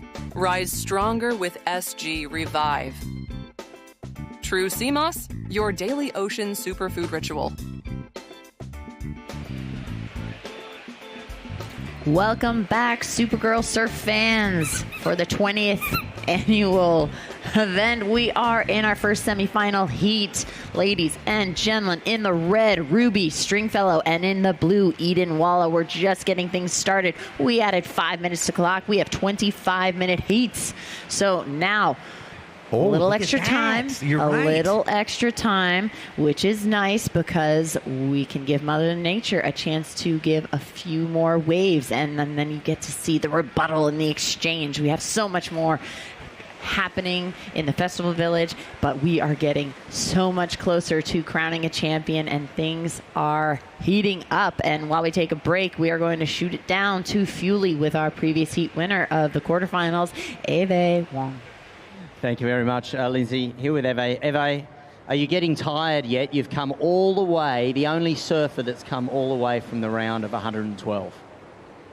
Still feeling pretty good. Yeah, it was a late sign-up, so I started off in round 1. But it was good. I got a couple heats to surf the first day. I hadn't surfed in a while, so yeah, it felt good. Is there any pacing involved, or it's just like every heat's going to count and you're going to put everything into that heat? Kind of just going with the flow, whatever comes. Not really. Yeah, just going with the flow. So this is your third semi-final, one over in Jacksonville, one here on the West Coast. So you got the chance to win the Cape. What would that mean to you? It would definitely mean a lot. Yeah, like you said, I've had 3 third-place finishes here, or this will be my third semi. Hopefully make it past this round and into the final. Well, you're in great form. Would you like to say anything to the people at home over there in Hawaii? Just mahalo e nā makua nā kumu nā hoa nā ke kako o mau ana ia'u. E ola mau ka olelo Hawaii a ola ka lahui. Beautifully said, Eve. We'll see you in the next round. Thank you. I don't speak Hawaiian, but I can tell you that she said, I'm wishing you all good luck at home based on what has happened with the natural disaster, and I am a better surfer than you. That's what I picked up on that. Than effortless surfer. Effortless. It's so effortless. Yeah, just easy on the eyes to watch surf. You know, she's so smooth. We'll see her in the semi-final. Exciting. She's going to go up against the mouse, Mia McLeish. So that's coming up after this 25-minute heat. Ruby Stringfellow. There's a classic quote, Lindsay, and it goes like this. If history is to repeat itself, we should see the same thing again. And we are seeing this again because this happened in 2024 in September, where one Ruby Stringfellow at the age of, at that time she was 13 because it was a September event, and Eden Walla was 15 because they both ended up on the podium. It was Eden that took the victory over Ruby in order for Eden to move on to the finals. So let's see what happens here. Will there be some redemption? We know that Ruby had a slight ankle issue back in July. She's strengthened it. She's worked towards it. We have not seen any sight or any signs of issues there. And Miss Eden Walla coming from San Clemente, the Grom of the week a couple of times in the San Clemente Times. Geez, you look at my chicken scratch that only I can read, and I see a bunch of top 10s last year. She didn't do any worse than 9th in the 9 qualifying series events. That's just impressive. Now it's time to surf. Live action. Eden Walla dropping in, racing down the line, getting a nice floater, unable to complete the maneuver. That was a really fast section. She did her best to get down the line, but scraping into position. Ruby out the back, having a look. Is this going to be an open face? Unfortunately, I think it's just going to close out, and she decided not to go. Good call. It was tempting. It had such potential, but it walled up. It didn't quite hit that bank correctly. Look at the replay. She's trying to get around that section, and unfortunately just closed out on her. So she gave it her all to give that little floater and get some style out of it. Just got swallowed by that white water. Yep. Now we're down to the 19 minutes, 20 seconds. So it's basically the start of the regular heats that we've been doing. So those extra 5 minutes were nice. Hopefully that will give an opportunity for a few more waves to pulse through. First ride of blue, 1.0. Priority now is with red. So they're thinking maybe we go southbound. There were some corners down there. The sandbars seem to be shifting. The tide now is getting a little higher. There is a little push. So we do see that bank a little bit south has had some promise. Maybe that's where these ladies are slowly paddling out to. But they could just be trying to stay active or try to shake one another. We saw Lana Lopez and Reed Van Wagner down there in the last couple of days saying that we have seen something. I'm going to watch it. I recall Caroline Marks, the year that she won here, she did that same thing. Raced from buoy to pier in like 3 seconds. Legend, the Olympic gold medalist, Caroline Marks. And on a beach break like this, it's not a point break. It's not breaking the same spot all the time. And the ground is constantly changing. The currents are constantly piling up the sand in different areas, so it breaks differently. So to shift, and as these tides are coming in, you're really just chasing peaks. So you're just going left and right or north and south constantly to go. You're not necessarily changing the depth that you are moving, but you are racing back and forth to find a little shoulder to chip in on. You want to be close to that white water, but a nice open face helps those maneuvers to be nice and clean and get that speed that you're looking for. Yeah, Ruby Stringfellow, surfer in blue, red. Let's give her a little acknowledgement. In May of this year, she received $1,500 from the San Clemente Board Riders Club as a scholarship, and that is a great way to help any athlete get to what they need to do to pay for entry fees for travel, for food, and not rely so much just on the parents' funding. But as usual, for both Eden and Ruby and every surfer out here, thank you to the parents.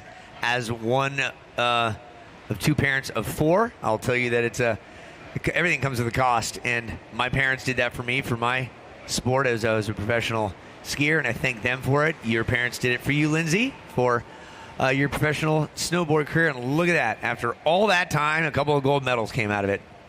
Yeah, they were in the long game for that one. That investment took a minute to. That was an investment. Yeah, that's what's known as a 30-year yield bond, low yield, long-term investment. Yeah. So for Stringfellow and Walla, they are just waiting, going back and forth. And again, you pier folks, if you're watching surfing for the first time, it isn't always like this.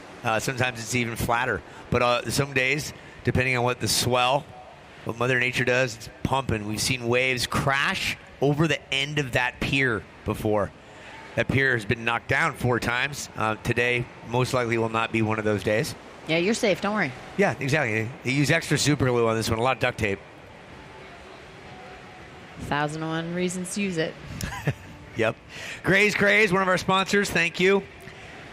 You can order that. Look at grayscraze.com. Go on there, and they have stores all over the place. They deliver charcuterie boards to you here, there, and everywhere. Bachelor parties, divorce parties, bat mitzvahs, whatever. Dog shows, frog shows, weddings, funerals, whatever. They'll do it. So get out there. Turbulent Mind. Heads up, wave chasers and sun junkies. Check out Turbulent Mind. Bold, adventure-inspired apparel and swimwear designed for those who live to ride the chaos.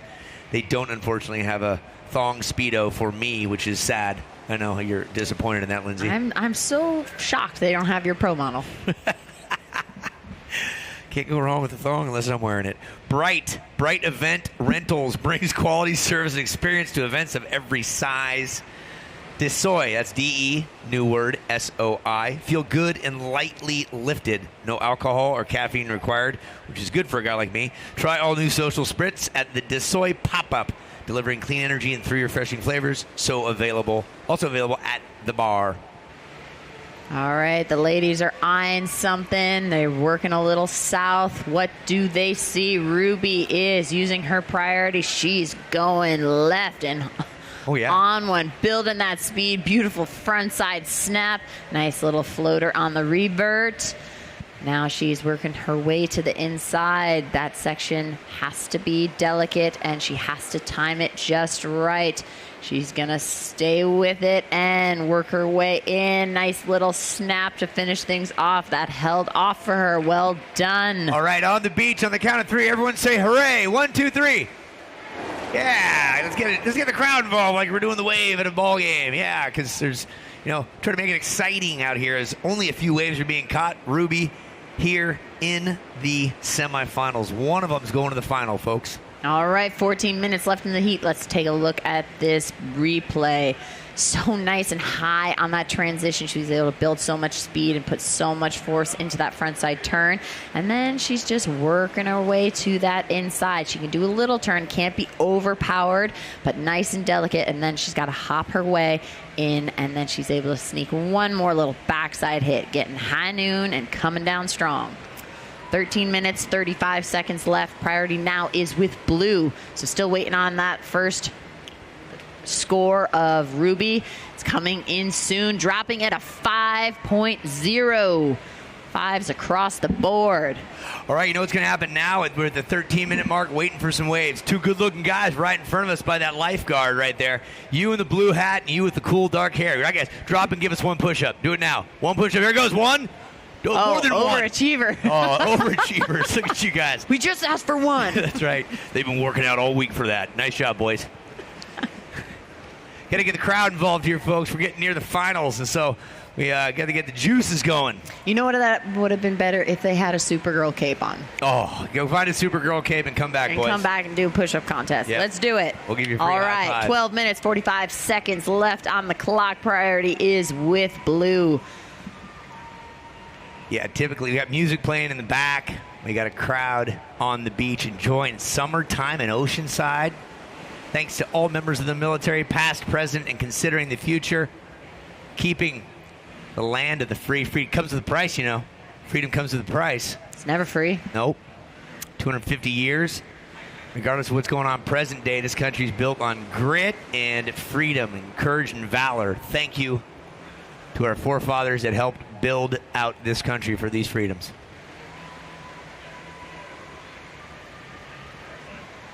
And what do we see there? All right, so we have seen these ladies now commit definitely in that South Peak a little bit more. So maybe that sandbar is giving an opportunity. Maybe. And it's just a little bit more consistent than towards the pier. Yep. Later in the day, we might see the ladies shift back closer to the pier as the tide comes up. But right now, taking off in the blue is Eden Walla using her priority. Nice backside hit into the immediate check turn to get that speed up, and a beautiful, nice slapping backside hit. Working her way, fishing way to the inside. Beautiful little turns. Those are just check turns, help her to stay with the wave, build her energy, and now as this section stands up, snap on that backside hit again. So she's looking to back up her first score of a 1. She wants to quickly replace that. Plenty of time to do so. We still are waiting for that score to drop. What's it going to be? 11 minutes left on the clock. Still plenty of time. Priority out the back with Ruby in red. Let's give Walla a hooray on 3. 1, 2, 3. Not bad. Yeah, she won a Supergirl cape a couple years ago. She's going to be seeing if she can do it here. It's been a while since there's been a couple of capes won. That second maneuver out the back was so strong and powerful. She had that little check turn right before it just to help with that timing, and then was able to just hit the gas and get so much speed to make that such a critical maneuver. And then that helped push her all the way to the inside. Well surfed for that. That is going to be a great score, and it's going to change things up. Let's see as it's getting ready to drop. We are moments away of sharing a 6.33. 6.33 for Eden Walla, moving her into first place. Now her second wave score, a 1.0. You know she wants to ditch out on that, but it's what she has right now. We still have 10 minutes left on the clock, so much time, and Ruby's looking still for her second wave. So, and she's got priority right now. Yeah, there was a couple that went by. She just wasn't in the right spot. It was more lined up with a sugar cube, and she's trying to figure out where this scoring zone is for this right now. She's chasing down a little corner right now. She's having a look. Is she finding something? She's dropping in. Backside, big bottom turn, and snap crack at the top. Look at that spray.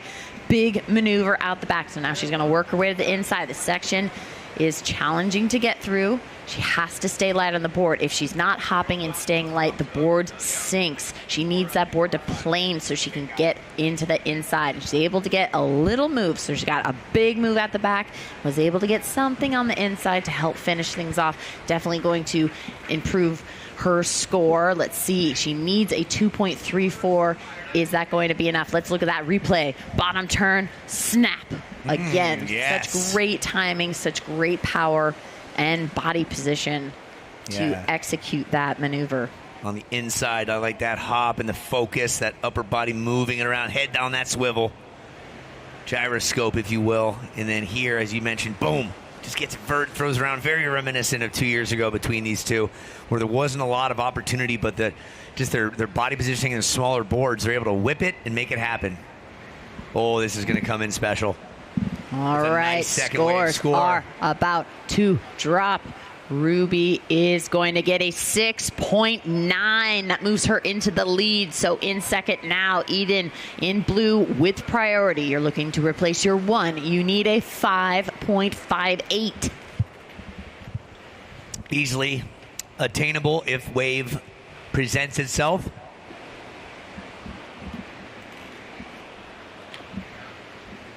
Yeah, quality over quantity for certain today. Not a lot of waves being offered. Selective based on their experience.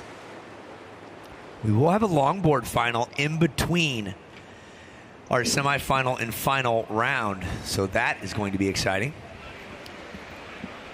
We're going to bring him over here. Yep. That longboard final is going to be on this side.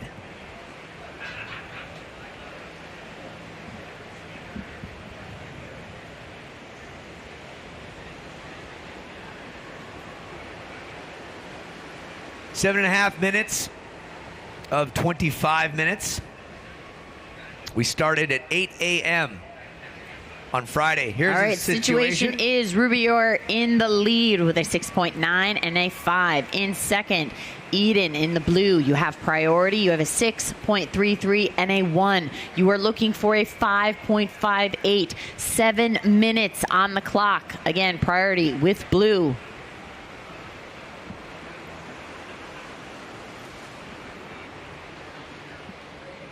Hello, Seagull.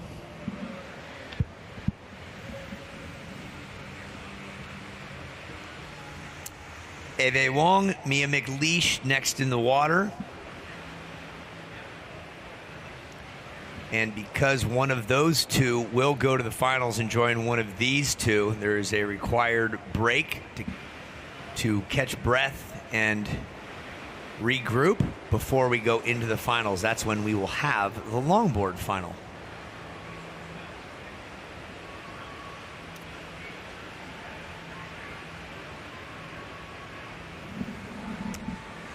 All right, getting ready in our next heat is Heat 2. The semifinal is Mia McLeish and Eve Wong. They're getting ready, moving their way down to the pier.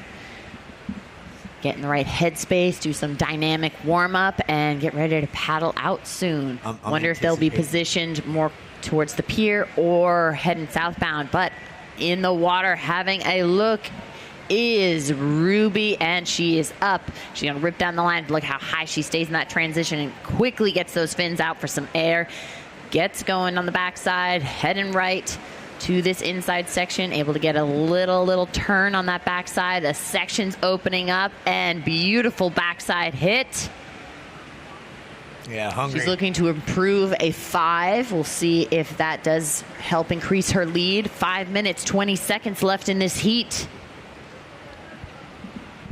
Beautiful day to be out here at the beach. Stay hydrated, keep that sunscreen on. We are getting down to the nitty-gritty. The big checks will be delved out where that music is being played somewhere after the 4 o'clock hour for all disciplines of surf. And there goes the disc to yellow, meaning we're in the cautionary time. All right, let's take a look at that replay. Nice and high on that transition. Like I said earlier, helps you keep your speed up, and that makes your maneuver even bigger and more aggressive. So that was well done. And then look at the timing and that turn on that backside to finish things off. Crisp and clean. Crisp. All right. Did you know that the wave was created in the Oakland area when the Oakland A's were world champs around 1975-ish? That's when this guy named Crazy George would start the wave. That's how it started. Today, on this pier, you folks, who can you hear us on the pier? Wave your hand. Raise your hand if you can hear us on the pier. Okay, here's what we're doing. All right, so you have no excuses. You have to commit to this. You have to commit to this. All the way by the grit at the front end where you're just taking your shirt off. Yeah, you. Right there. You're starting the wave. You are, and it's going to go all the way to the end. On the count of 3. Ready? The wave starts in 3, 2, 1, go. All right, gentlemen in the white did not come into it. Maybe one more time. Okay, only the gal that took her shirt off did it. We're starting at the closest to the beach, right? She's going. Put your hands up. You in the blue bikini. Put your hands up. Yeah, you. Okay, she's starting it. It's going to go all the way towards the end of the pier. 3, 2, 1, wave. Oh, it's getting better. Right. All right, 5 people. It went 5 people. There might be a language barrier. That could be it. Yeah. That's what we get. Supergirl brings a crowd from all around the world. Thank you for coming here and supporting this contest. All right, 3 minutes, 20 seconds left in this heat. Things are getting exciting. Okay, back to the serious stuff. Ruby, that was a 4.87. That last wave was a 4.87. Did not change your score line. You have a 5 and a 6.9. You're in the lead. Eden Walla, you are a surfer in blue with priority. You need a 5.58. Eden Walla needs a 5.58. Priority is blue and red. Under 3 minutes left. Just trying to keep it lively. All right, if you folks at home on the webcast. I'll show you the wave. I'm starting. Oh, that's how the wave works, just like that. Simple. Simple as 2 people. Having some fun here. We're talking to the World Wide Web, and we're also talking to you folks on the beach and the pier, disseminating, delving, handing out information as best we can. All right, Eden is looking for that 5.58. She has the ability very easily. Every lady has the ability of scoring that level out here. It's just if the wave is going to come. We have no idea. We're not in a wave pool. We're not? We're in a natural wave pool. Yes, we are. So Trestles is the closest thing we have to a wave pool. There's just too many in attendance at that wave pool. Yeah, they're not charging. The sessions don't end properly there to kick people out. You'd say they're not charging there, but talk to Jack Fleming and his wife, right? They moved from Florida to California. Like, wow, that's an expensive move for a big wave pool called Trestles. 1 minute, 40 seconds left on the clock. Priority is still with blue. Eden, you are still looking for a 5.58.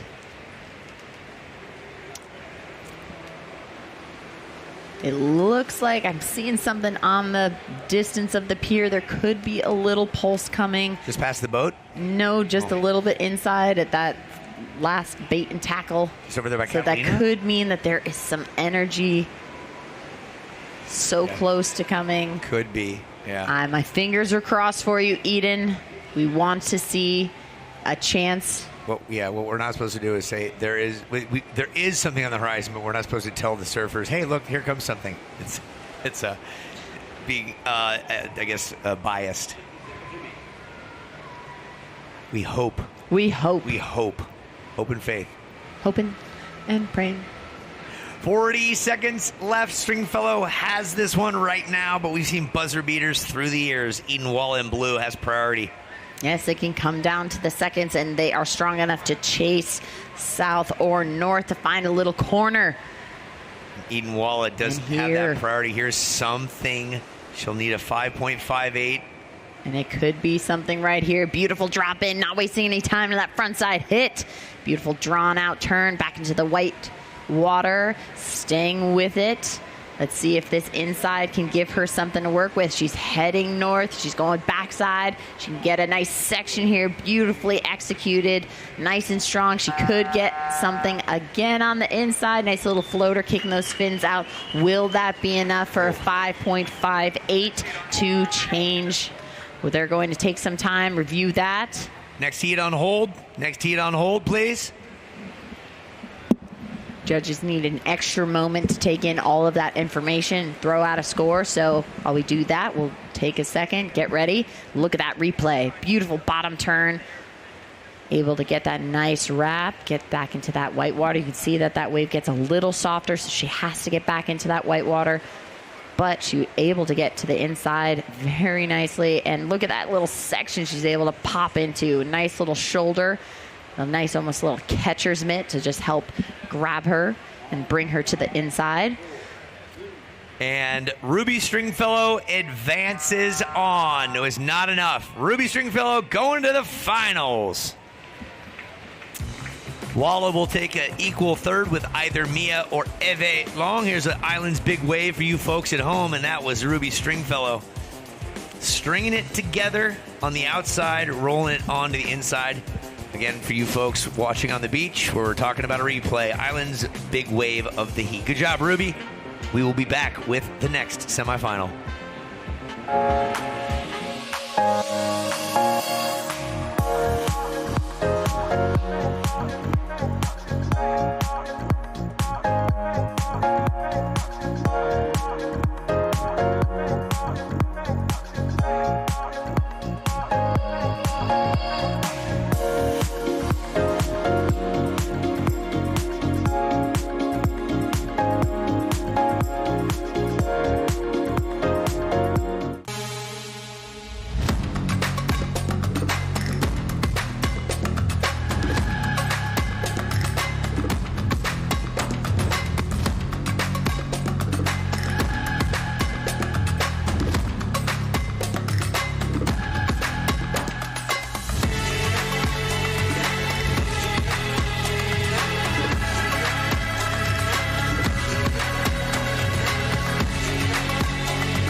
You can taste the peach and the mango. Chef's kiss. 10 out of 10. I like it. It has a lot of benefits. Non-carbonated. Non-caffeinated. Has electrolytes. Nootropics and the vitamins and collagen. All your essential vitamins and nutrients. Turmeric. And it's protein. That's everything you need. Well, I like it even more now.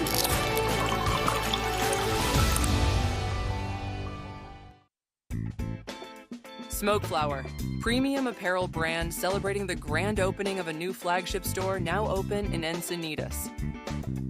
Athletic brewing, non-alcoholic beer fit for all times.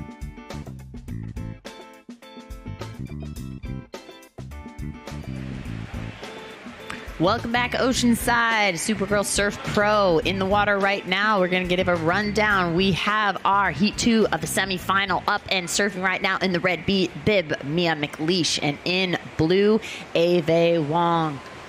Right now, Mia's working her way to the inside. Beautiful sweeping turns, building up some speed. Nice low body position, getting that front side little snap.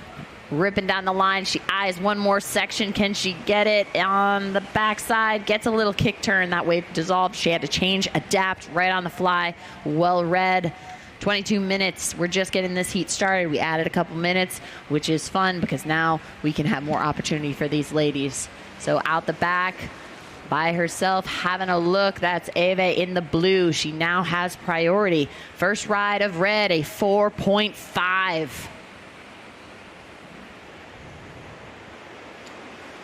Local time, Oceanside, just about 3 o'clock. That is the red of Mia McLeish, the mouse, born 2008. She puts her 18 years of age, and look at that low compact style. She's standing at about 5 feet tall, and just knowing how to use that compact frame. Look at that. Railing it back She and saw forth. that front side section shut down, so she quickly turned, went north, and found at least a little backside hit that she could finish off, and it didn't just end out of nowhere for her. So that was a great adaptation and quick on the fly. Calling audibles, what we might say. Calling the audibles. Yep. Mia living in San Clemente, working at surfing at trestles a lot. That's obviously a point break, so it's a little bit different. So they are having to, spend some time, get warmed up for this contest and get into those beach breaks and take a step away from the point break, because that can, with our previous heat winner and one of our finalists, Ruby Stringfellow.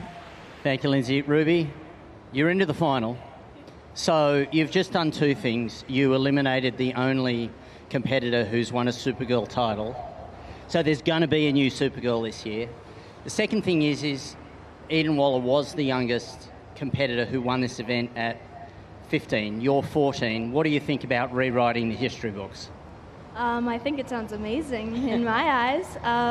Yeah, but Eden is such an insane surfer, so huge props to her. That was I wanted to get her back from the last semifinal, so I'm glad I did. What do you do to prepare for the final? Just calm my mind, just say I have one more heat, and just do my best surfing, and hopefully it'll go my way. Well, it served you in good stead so far. I want to give you this opportunity before you're so popular that we can't get close to you. Who would you like to thank? I just want to thank all my friends, my family, my sponsors. You guys have supported me throughout my whole career, and I owe a lot to you. So thank you, and just, yeah, everyone else who supports me. Love you guys. Enjoy the final. Thank you so much. Top notch, Fuely. Top notch. All right, we had a wave by Mia. And right now having a look is Ave in the blue, getting a nice section, laying back into it and popping up back on her feet. She's able to get another little check frontside hit.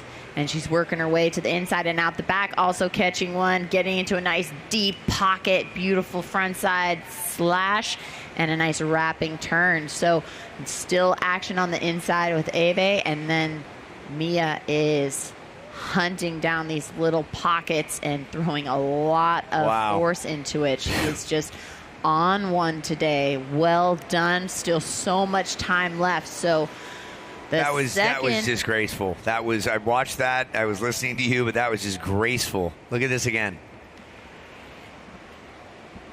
Well, that's this is Eve. Watch it, just finding the right rhythm. She's already knowing where she's going before that turn is even done.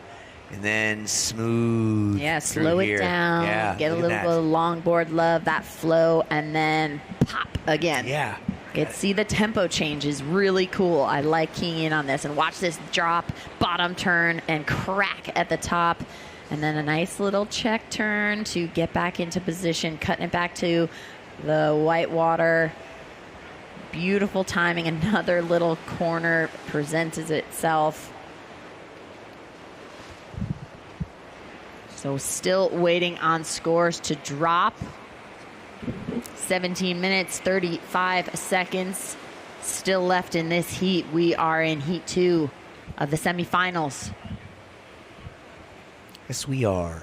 Right after this, we'll have our longboard finals and then our finals for the shortboard. And then action doesn't stop there. We'll take all of that energy, all of that hype into the Festival Village. Yes, for the awards ceremony. Yep. All right, things are looking good for red. Scores are about to drop. Things are looking great for blue, too. Okay, last ride of red, a 6.17. First ride of blue, 5.67. So the situation is red, you are in the lead with priority with a 6.17 and a 4.5 in second. Blue, you're looking to get a backup score. You need a 5.01. Your first ride, a 5.67. And let's set the stage so you know who you're looking at out there. One of the two's going to the final. They both earned the right to be here. Eve Wong started with a round of 112 Friday at 8 a.m., and she's made it all the way through here to the semifinals. Eve Leula Wong coming from Mililani, Hawaii. She's 21 years of age, a couple of third places, and she will get at least a third place here. One in Jacksonville in 23, one in Oceanside in 2024. Junior world champion thanks to the ISA back in 2022, and she helped the team achieve world championship status in the juniors that year. Last season, great results in Hawaii. She had a 5th and a 4th at Sunset and Pipe at the tail end of the QS season, and it is always a pleasure to have her in the mix. And handed just to me now, there is a longboard final going on right after this, and it's going to be Alana Johnson and Summer Romero coming up right after this. So we'll shift gears from the short to the long and then back to the short, bring in a different set of announcers and get ready for just surfing Supergirl finalists. 2 red capes going to be donned within an hour's time. Then you've got the likes next to Eve, Mia McLeish, who's currently in the lead with 2 waves, 6.17 and 4.5. U14 USA Surfing Champs national champion. She is now 18. Born on the 6th day of March 2008. part of the USA Junior National Team. She'll be cruising down, I believe, to El Salvador in a couple weeks for the junior. In the Supergirl Pro history, she's competed several times, 2, 4, 6. This is their 7th attempt at a Cape. Her best has been 9th at Jacksonville and Oceanside, and this is going to be her best result thus far. So that's what we call the QS, which is a huge step for her in her, stride to get to the Challenger Series and just to improve the level of her surfing. She's been working hard and just balancing just everyday life and really trying to push herself to the next level. She did reach out and wanted to share that, what inspires her is just making herself, appreciate where she is and surfing every day and enjoying the moment. Out the back, live action. This is Mia whipping things around, having a beautiful wrap and into another combo. And a nice frontside hit as she works her way. And another snap. Let's see if this is going to finish things off for her. It does. So she's looking to improve that 4.5. There was a cartoon in the 70s known as Mighty Mouse. Remember that? I'm dating myself for sure, but it was great. Little Mighty Mouse was strong and powerful, packed a punch. And Mia's nickname for some years has been Mouse. And mighty she is, knowing how to utilize the body size that's been gifted to you. Certain sports require certain heights, other sports don't, and it's a matter of how you learn to use the might that the good Lord has given you, and Mia certainly has done just that. That's a great looking replay right there as she was able to smoothly put that together, looking to improve upon a 4.5. And as the judges are doing their thing right now, and Eve Wong is waiting for her turn on her next wave. I like the variation. I like when she drops in and does an aggressive first side hit, and then her next, she just draws that out and has a beautiful wrapping, swooping turn like that. And I think she even combos that up here. Look at that one, was even more drawn out and spotted. You can see how she used her entire body to finish that maneuver, and then nice little floater just for fun right at the end. So live action out the back right now in blue. Eve having a look, having a few maneuvers on that, but deciding that's not going to give her the score she's looking for. She's looking for a 5.01. So waiting on scores of Red's last ride. Here's a look at it again. Beautiful wrap again. Timing that section. She's got this wave on lock right now, and she's just surfing with such aggression and power, especially for someone of her stature. So it is so exciting to see her just deliver and attack this wave. Yeah, scores are still coming in. Hold tight, ladies. We got plenty of time to give them to you once they come through here. It's often been said the paint board is like a... Right. Scores in. Last ride of Red, 5.97. 5.97 for Mia. Awesome. Some have said that the surfboard can act as a paintbrush on an open canvas known as a wave. So paint a picture. What's your style? What are you doing? Offer up something different on that wave. Show the judges what you're made of. Throw me a Van Gogh, if you will. Right? Paint me a Mona Lisa. What do you got? Yeah, I'm definitely more the Monet in the surfing realm of painting, so things are a bit messy unless you're looking at it from far away. Yeah, I got what's known as a stick figure disease right there. I'm good with stick figures. All right, ladies, looking like they are paddling a bit south. Maybe they'll find a little bank a little bit yonder. 10 minutes, 50 seconds left in this heat. Priority is with Red. So now Blue's new requirement, she's looking to improve a 1.77, but her new requirement a 6.47. We have 10 and a half minutes left in this heat. Still plenty of time. We've seen the numbers out of her before, so we know that is feasible. It is. Yep. Eve Wong threw a 7.67, a 7.67 earlier today in the round of 16, so we know she's more than capable of such. All these surfers are. It's just a matter of that wave coming in and providing the opportunity. All right, priority is with Red. It's a surf festival, not just a solo surf competition. There's a lot going on. We have a longboard competition Coming up, if you've never seen a longboard competition, it's like a shortboard competition, but the boards are longer, and there's kind of like dancing on a board, and we're going to have a couple of pro longboard announcers step in and break it down for us. It's going to be Alana Johnson and Summer Romero coming up next, the Battle of Hawaii versus USA, and you can hear the music in the background, music throughout the course of this afternoon and early evening. Who is wrapping things up with the music tonight? Well, I would think it would be you because it says flailing idiot, but that's me. That's me. That's who's playing right now. They're wrapping things up a little later today, 3:45. Pearl will be in concert. Then we'll have our awards ceremony, and then B.O.B. in concert, and then Hippie Sabotage to wrap things up. Yes. Those are both B.O.B. and Hippie Sabotage. That's going to be entertainment. Find a spot, get in there, have fun. It's FREE free. Woo!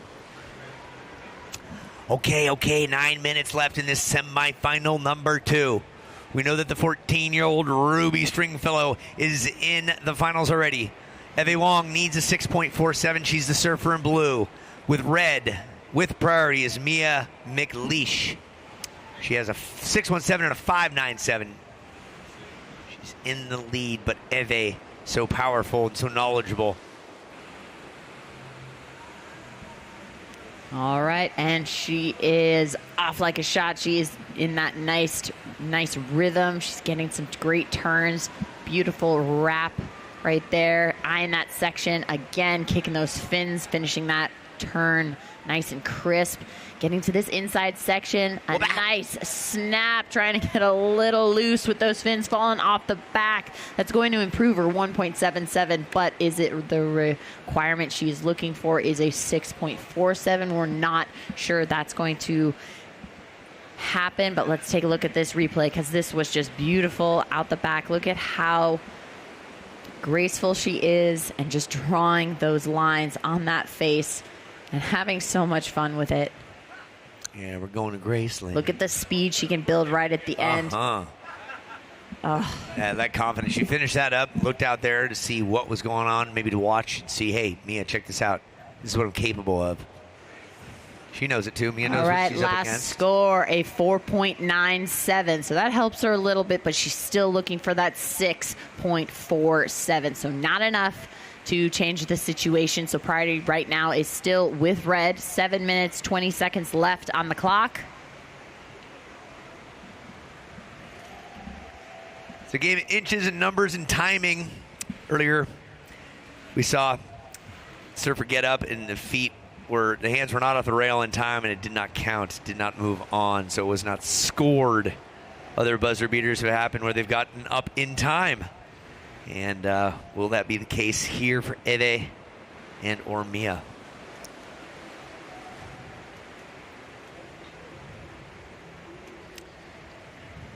Follow along at supergirlpro.com. Social media handle, always a good thing to check out. We also want to thank Athletic Brewing Company. It's the official non-alcoholic beer of Supergirl Pro.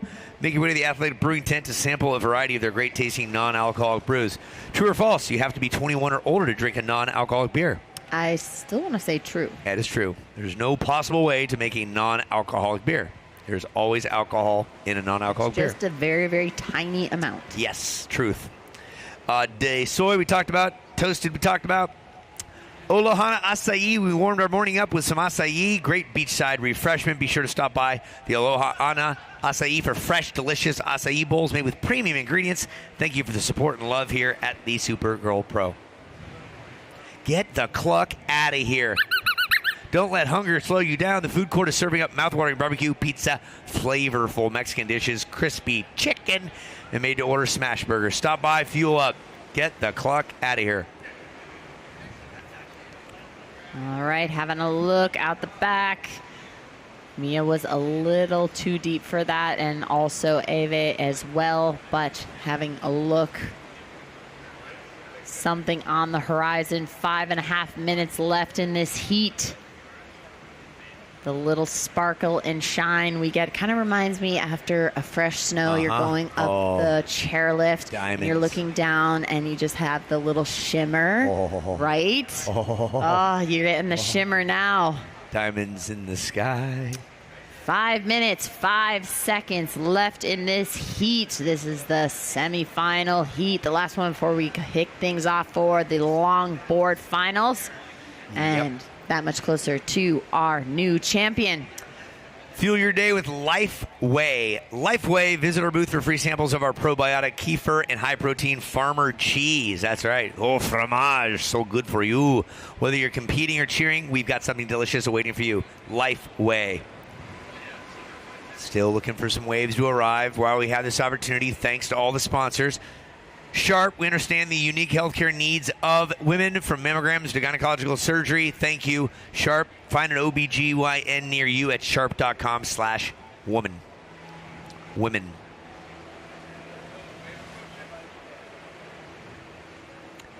What you got, Mother Ocean? What you got? All right, priority was with red. Ave was having a look at it, decided not to go. Priority still with red. Is she going to play some defense right now? Ave is going to have a look, deciding again not to go. There's not much of a face on that wave, so they both pass. Sometimes it looks promising, but there's not really much of a wave if you look down the line. We do see the ladies now tending to shift a little bit closer to the pier. Last few heats, we were seeing them a little bit more south. So that could be contributing from the tide. We see our longboarders, our ladies. Yes. In the red and blue, getting ready to paddle out. Alana Johnson in the red from Hawaii and Summer Romero in the blue. Best of luck out there, ladies. We're not done with this heat, though. We know 3 minutes is a long time, especially for Mia, who's in the lead. For Eve, she's hoping that 3 minutes feels and acts like 5 minutes. The Smoke Flower Award this year, donating $10,000 to the Mauli Ola Foundation in the name of the winning surfer. It goes to the surfer with the highest scoring wave on Sunday. Right now, that is unofficially Eve Wong with his 7.67. Your update is 2:35 on the clock. Mia McLeish, same situation, 617-597. Eve Wong, you need a 6.47 as we're getting down to the nitty-gritty.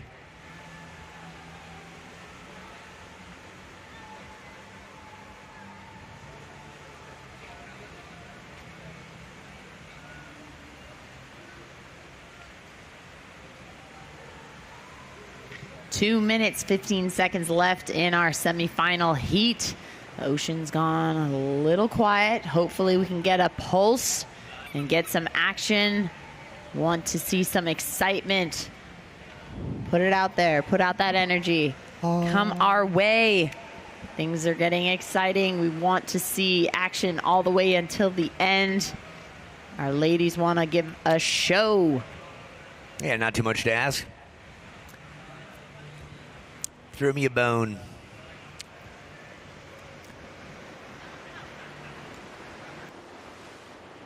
I want to thank our drone operator. I think his name's Tony. He's done a great job. Tony, drone operator, great job all day long, capturing good images for you folks on the web. All the camera operators. Got one on the pier, one right next to us. We got my buddy Dave Nash, one of the best watermen, camera guys of all time, from way, way back into the 80s, into the 90s. Shot for Bruce Brown films and so much other stuff. Sleepy Dave, good to have you, brother. And thanks to each and every one of you for coming out here. We're not done yet, though. We got 1 minute left, and we know that minute can mean a lot to these surfers. What we'll produce out there, we will see. It is Mia McLeish potentially going to the finals unless Eve Wong has something to say about that. McLeish has the priority, so she's going to stay right where she needs to be, right on top of Eve, saying, I'm going to take what's mine when it comes. If it comes. Operative word, if. 30 on the clock. And not enough doing there. 20 seconds.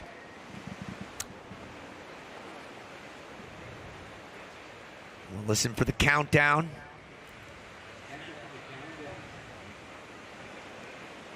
All right, playing defense. That is Mia using her priority, counting things down. Taking a victory lap. Put your hands together. Mia McLeish is going to the finals for her first time as an 18-year-old going up against Ruby Stringfellow. And for Eve Wong, she'll settle for another equal third, her third in the last 4 years. Congrats to Eve. An honor and a pleasure to see her in the mix. There's the Islands Wave of the Heat. And that is Mia McLeish, who threw down a 6.17 Island Big Wave by a compact supercharger known as Mia McLeish. She's going to the finals. We'll see her in about a half hour's time. When we come back, it's longboard finals. Stick with us on the webcast.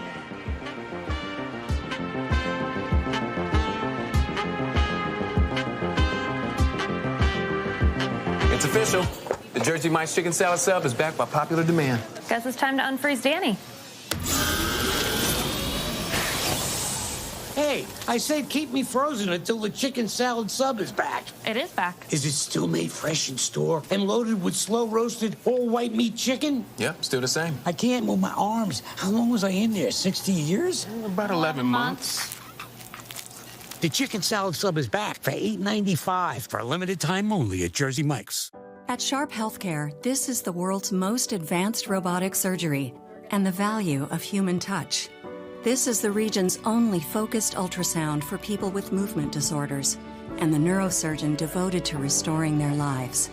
This is the respiratory therapist who cares for baby June and the volunteer who rocks her to sleep. The science of medicine, the art of caring. This is the Sharp experience. Find your new doctor at sharp.com. The first time I tried athletic brewing, it was like a revelation. Run Wild is crisp, delicious, and exciting. At Athletic, there's a lot of love and a lot of labor that goes into each can. It's the details that truly make a difference. Everything works in harmony. You can taste a little bit of sweetness, a little bit of the citrus notes, a little bit of the bitterness. It tastes like someone cared making it. Athletic makes a great IPA, period. Sharp Healthcare. From North County to South Bay, Sharp delivers the extraordinary level of care called the Sharp Experience. Visit Oceanside. Catch the surf, savor the sunshine, and experience Oceanside your way.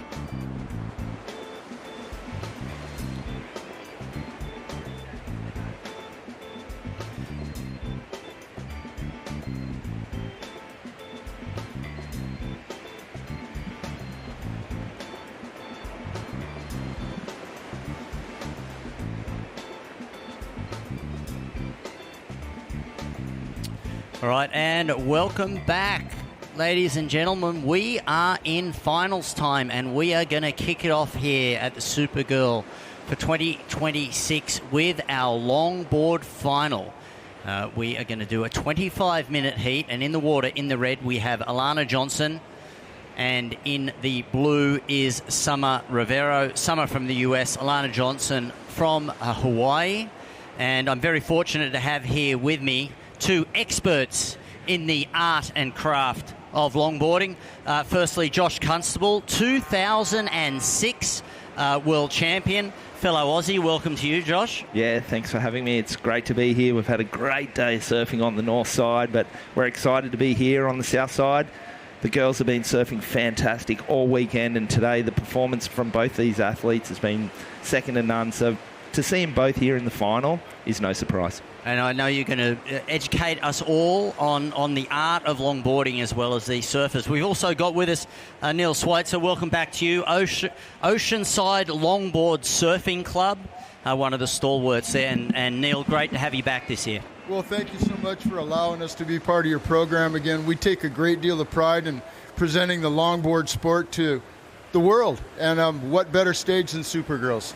Well, this is where it all started, of course, and what we've seen in more recent years is that the most rounded surfers are riding all of the craft. But Josh, I know you're also a shaper. You live in arguably the most beautiful part of the world, Noosa Heads up there, which is a longboard haven. But tell us about how longboard design has evolved in the last few years. Yeah, it's been crazy. We've had a big shift early 2000s. It was such performance-driven, almost replicating sort of the shortboarding style. But the last couple of years we've seen a shift, more traditional style surfing, a little bit more replicating what they did in the 60s, back to our heritage, back to our roots. And the females are kind of doing it almost the best. They're so graceful. It's like ballet on a surfboard. And looks like we've got a great set approaching right now, and the girls are going to get us underway. And looks like Blue up and riding. Summer Romero straight to the nose. This one's a larger set than we've seen. And it's going to be a little bit of an adjustment for both the girls right now because we've been surfing the north side. This is their first waves here on the south side. But Alana on a big, tall wave. Unfortunately, that one's shutting down. Summer's still hanging with that one, trying to milk it and juice it as much as she can all the way to the inside. We'll see if this one opens up and gives her a little opportunity. Summer showing some excellent footwork on the outside. She is riding a Hawaiian Pro Design Donald Takayama Summer model, which is her own model, which is a great honor in itself. And again, we've seen Alana just getting her second wave right now. And Alana is also, she's riding a Bonga Perkins model, so former world champion, Hawaiian royalty right there. And seeing the potential in Alana surfing. And Alana is actually the defending champion. She won the Supergirl last year. So coming back, defending her title, making the final. This is going to be a cracking final. And it's nice to see the waves starting. There we see on the live broadcast the crowd that's here. Walk us through, how do you score longboarding as opposed to the shortboard? Yeah, it's a similar approach. Obviously, we're looking for major manoeuvres. We're looking for the most critical manoeuvre in the most critical part of the wave. We saw that with Summer. It was a tall, large wave, ran to the nose, got a great tip time. Unfortunately, because it was a bit bigger, it kind of shut down a little bit.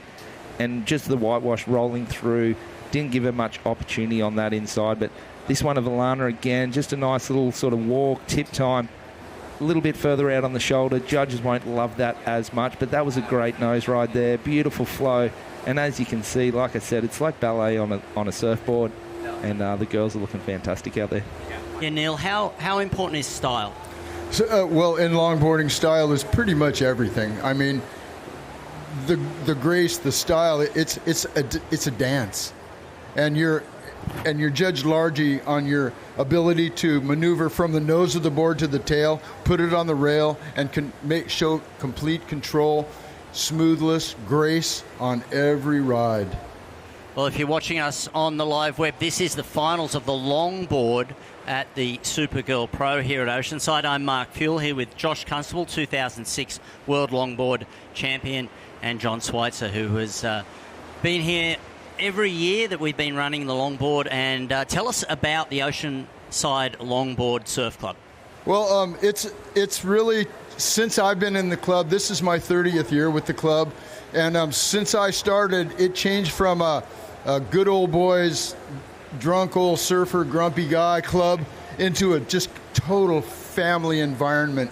And it's evolved into something that our whole entire club is completely proud of. We have touring pros all around the world that I personally watched grow up as Minahunis, and several of them I coached and stuff around the world. I would get calls from fathers that go, "Hey, he's got a heat in 20 minutes. Can you give him a call?" And, it's been a process of watching these kids grow up from Minahunis, just learning how to compete, learning the strategies, learning the fact that, look, you can be buddies in the parking lot after your heat. Right now, it's war.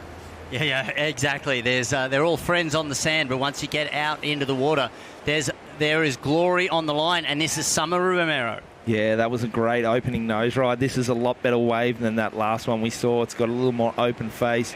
Two great nose rides, getting close to the pier and just driving a big carve back off that one.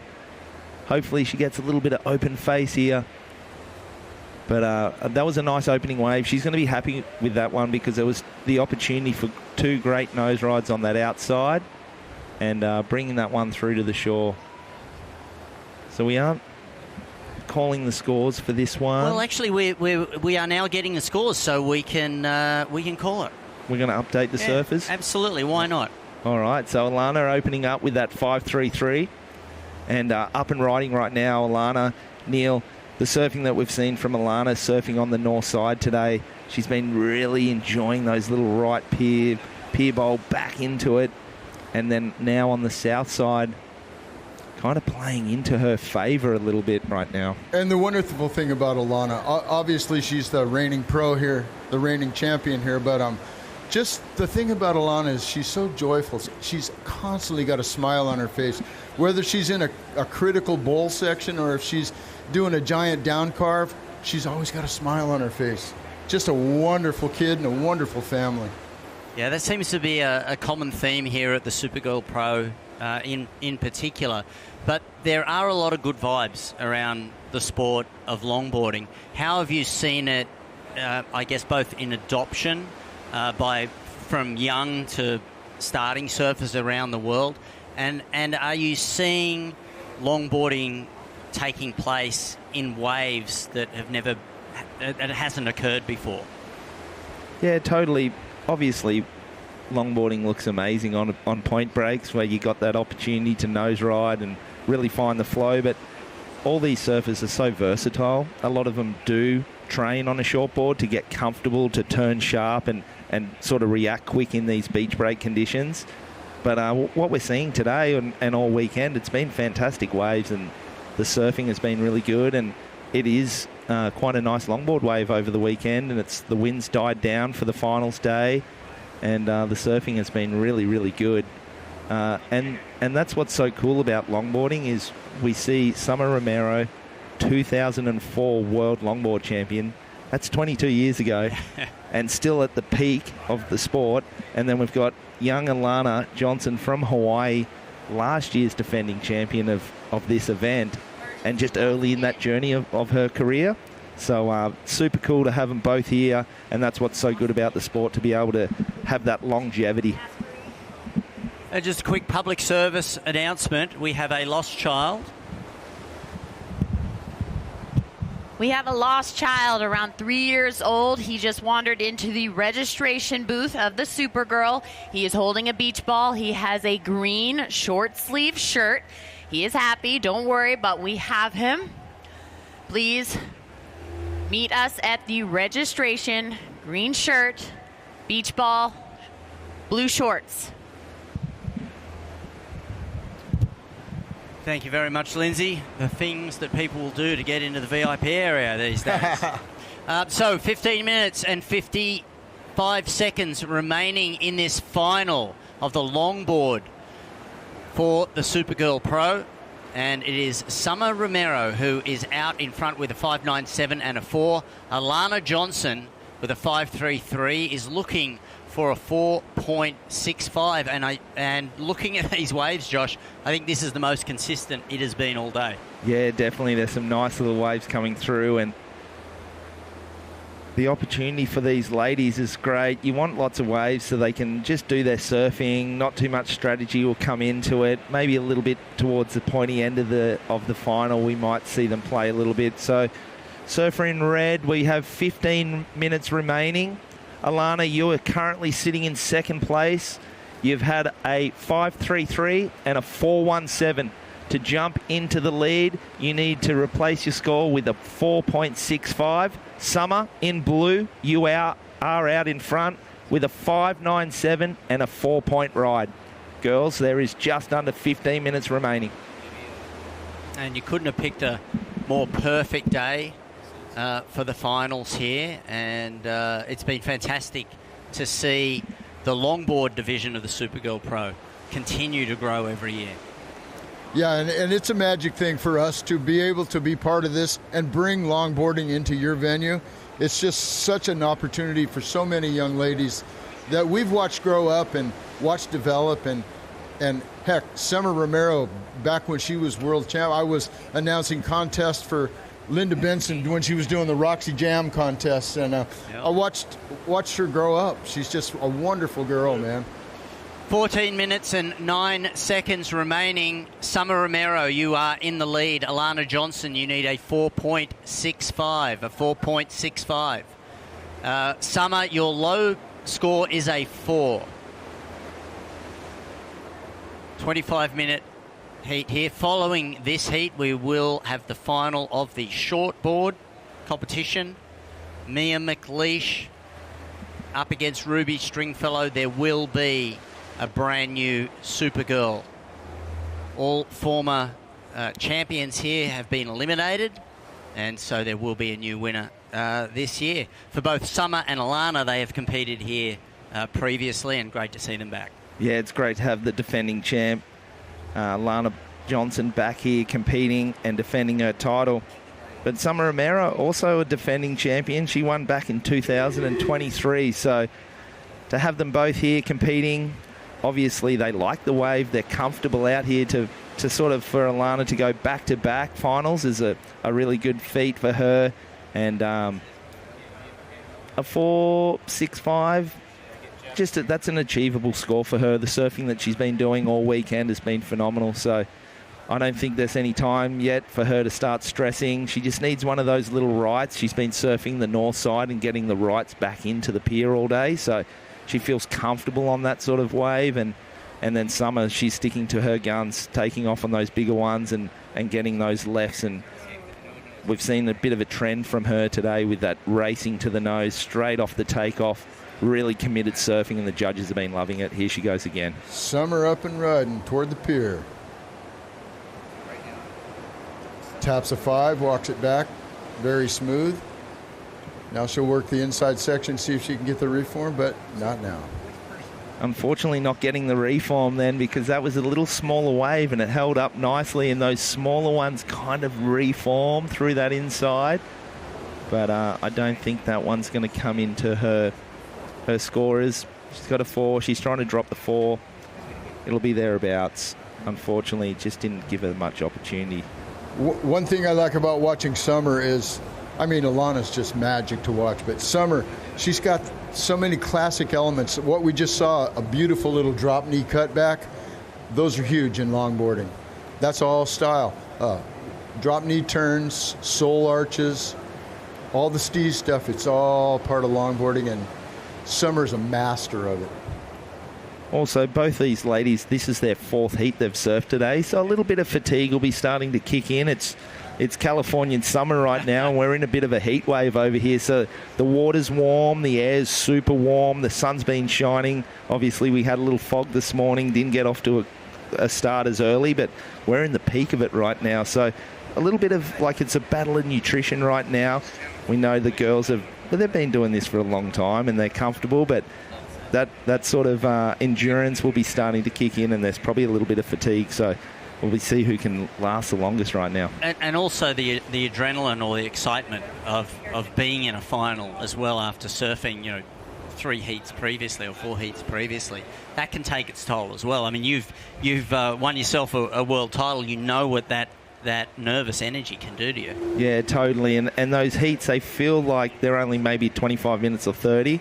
But when you're in there and you come out of the water, it feels like an hour and a half free surf. Do that 3 times. Yeah. This is their 4th time today. So it starts to get with you. But they'll be running on adrenaline not right now because they are in the final. And for Summer, she's later in her career. She doesn't know how many opportunities she's going to get at this. And then for Alana, it's early days. She's excited. She knows she's going to be here many more times. But to defend the title, it's not an easy thing to do, to come back to in a contest where people expect you to do well and to do it, and she's doing it right now, so really good to see. Especially in light of the competition both of these ladies have faced all weekend. It is truly heats that were stacked with multiple-time Honolulu Bloomfield, 3-time world champion. We had so much beautiful surfing, so much competent competition out there. These girls have just been bringing it all weekend. Loaded heats. Every heat almost is like a final over there. Yeah, it's been, and both longboard and shortboard, we've seen the most numbers that we've ever had, 180 surfers across the 2 divisions, the most we've ever had. And now we're down to the final 4, 2 in the longboard and 2 in the shortboard. But in longboard and shortboard, the depth, especially among the women, just seems to have exploded. Yeah, it's really scary to see because, like Neil was saying, we had former world champions. We had Honolulu Bloomfield, but man, some of these young girls, me coming from Noosa, a longboard mecca, we see so much talent come to town. We have a huge event there every year, the Noosa Festival of Surfing. But then to come here to California to this weekend to Oceanside and see the talent of, man, the longboard future is super bright. And some of the girls and some of the surfing that we saw this weekend has been phenomenal. But it's always cream rises to the top. And here we have Summer Romero, 2004 world champion, making it to that pinnacle pointy end of the competition. It's really cool to see.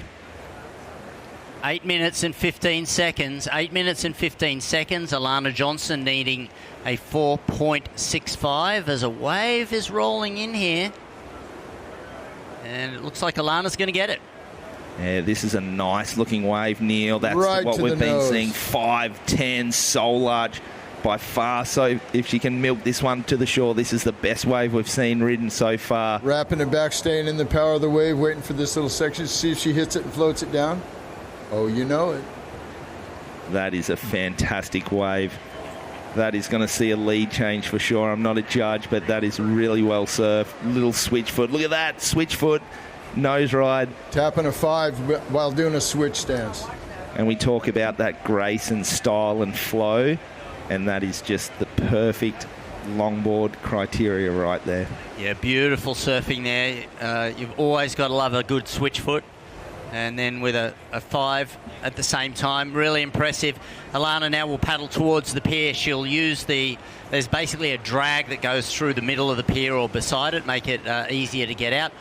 Much harder to handle these longer, heavier boards in the foam than it is on a 5-6 shortboard. Yeah, 100%. You get off, obviously, the longboard, you get the momentum up and you start powering, but when you're bashing through that whitewash, it's hard to get the momentum going. We can see Alana there. She shoots onto the north side. Now she's going to use that little bit of current to pull her out. But obviously, a length of ride. Now she's going to be out of the lineup for a little while and give Summer full rein out there. Summer got a nice one coming here. Neil, look at this one here. Oh, baby. Right to the nose with a quick 5. Holds it for a minute. See, she wraps it back. She's going to try to get that inside reform action. So we're noticing the waves that are sort of coming from the south to the north. The sweep's coming that way, the swell direction, so that you look like you're going super fast when you're going towards the pier here. There was a really fast projecting down the line wave for Summer, where Alana's went right sort of into the swell, into the current, but sat in the pocket, really soul large. Both are doing great surfing here. It's going to be a really interesting one, but that last wave of reds dropping in, Mark. Yeah, it's a 7.67, a 7.67 for Alana Johnson of Hawaii. That pushes her into the lead. Now Summer is looking for a 7.04 to come from that ride. 5.5 minutes remaining here. Beautiful surfing happening here in the longboard final of the Supergirl Pro for 2026. Guys, explain for people at home, somebody on the beach that might be watching that is loving what they're seeing, how do people get involved in longboarding, and what is the development path for a long surfer who wants to do this? Yeah, obviously there's so many great clubs around in the US, especially in Australia. There's some great longboard clubs. If you're in the area down here, Oceanside Longboard Club, like Neil was saying, it's a big family environment. They kind of take us in while we're here in California and embrace my family. So they're a beautiful club. Get involved in a club. Get yourself a good coach, someone that specialises in longboard surfing. There's so many great longboard coaches out there. There's fantastic longboard shapers all around the world. But embrace it. Watch YouTube. Follow Instagram. Jump on. Follow these ladies. Longboarding is such a great sport, and it's just another expression. There's no better shortboard, longboard, whatever. Just get in the water and enjoy it, because it's one of the best healing places. You always come out of the water stoked, and California in the summertime, there's no better place to be, and there's great learning waves around here, and the beach vibe is phenomenal. Yeah, and Neil, there's a ton of great breaks here, and we've had a fantastic season down here in Southern California this year. It has been epic. We've had a run of big swells. I think this summer I have seen more broken boards than I've seen in quite some time. There was a contest a month or so ago at the pier. I saw 3 or 4 boards break. One of the world-class guys, Tony Salvani, got caught outside, and he got pulled in front of the jetty and then broke a board, and they had to take him into the harbor on a jet ski. Yeah, one of the biggest swells in the last 20 years here. So the scorers come in. Summer Romero, a 5.27. You require a 7.04. 3.5 minutes remaining. Alana Johnson in the lead. Your low score is a 5.33. So Summer Romero needing a 7.04. And yeah, Neil, one of the biggest swells we've had in about 20 years. The wedge was absolutely insane. I've seen a lot of that footage on the internet, and all you can say when you see that stuff is wow. Yeah. And then they'll pan the next thing, they'll show that same swell hitting Malibu right up the road. And Malibu at 1.5 to 2 times overhead is, if you've never seen that, it's life-changing almost for a surfer. That's one of the premier waves on the planet, and it's just a magic thing. Yeah, and Malibu is one of the birthplaces of longboarding for over here in California. Obviously, the first surfers were up there in Santa Cruz, but if you want to see fantastic longboarding and the Mecca, it's Malibu. And Malibu in the 60s was sensational, and it still is today, and it's such a great longboard wave. But we're getting to that pointy end now, 2 minutes, 25 seconds remaining. This is where the strategy comes in. Earlier in the heat, the girls gave themselves a bit of space, and they weren't sort of in each other's faces. But now, like, Alana's sort of out there. There is no priority in this one, but Alana needs to stay strong here. She's younger. She's surfing against one of the veterans. It's going to be interesting to see sort of the defense that she plays. She kind of doesn't need to ride another wave or up a score. It's going to be really exciting to see what happens here. Yeah, it's hard to be competing against your heroes, especially in a final. And a great opportunity here for Alana with 1 minute and 45 seconds remaining. Tell us about some of the other emerging stars that are coming through in longboarding. One of the competitors that you had a chance to enjoy today, one of our kids we've watched come up through the ranks, Reed Van Wagener. She's our little club Energizer bunny. She will ride any wave, anywhere, anytime. On anything. And she's ridiculously competent at all of it. Yeah, and we also saw Cash Hoover that spends a lot of time here in California, but she's from Hawaii, and the surfing that she's been doing the last couple of seasons, still only 17 years old, but it's world class. She's actually competing on the WSL World Tour. Alana here letting Summer go this wave. Pretty risky last minute in the heat. Nice little 5. It's a little bit out on the shoulder. Holding it well, though. Bringing that one back, and that's that drop knee turn that Neil was talking about. It's beautiful surfing. She's chasing a big score, 7.04. It's going to be interesting. I don't think it's going to get there. And unfortunately, finishing off 30 seconds to go. Risky. Alana there letting her go that wave, but pretty big feat if she can hang on right now to go back to back in 2021 and 2022. Kira Seal, local girl, she won. She went back to back. No one's gone back to back since then. So for Alana to do that, be pretty huge. We can see Summer chasing one, trying to create a little bit of space, but we're going to count this one down. And there it is. As we see Alana out the back, this is going to be a victory lap for the 2-time Supergirl here. And a fantastic performance by Alana Johnson and Summer Romero here in the final. Josh and Neil, always a pleasure. Thanks for joining us. Great to have a fellow Aussie in the booth. Thank you so much for having us, and there's nothing we love more than this. It's wonderful. This is what we do. We did the same thing here a couple weeks ago with our King and Queen of the Pier and our coalition contests, and this is just magic for us. Yeah, and it's beautiful surfing. Let's look at the island big wave here, Josh. Yeah, this is our back-to-back champion here, Alana Johnson from Hawaii, finishing off strong there, but just beautiful longboard surfing. Her father's over here with her this weekend, and everyone in Hawaii back in Waikiki. Look at that nice switch foot there. Beautiful flow and grace, and just doing longboarding and female surfing proud. Well, thanks for joining us. Alana Johnson takes home her second Supergirl title. We're going to transition now and get ready for the final of the shortboard of the Supergirl Pro for 2026, featuring Mia Mighty Mouse McLeish and Ruby Springy Stringfellow. We'll be with you shortly.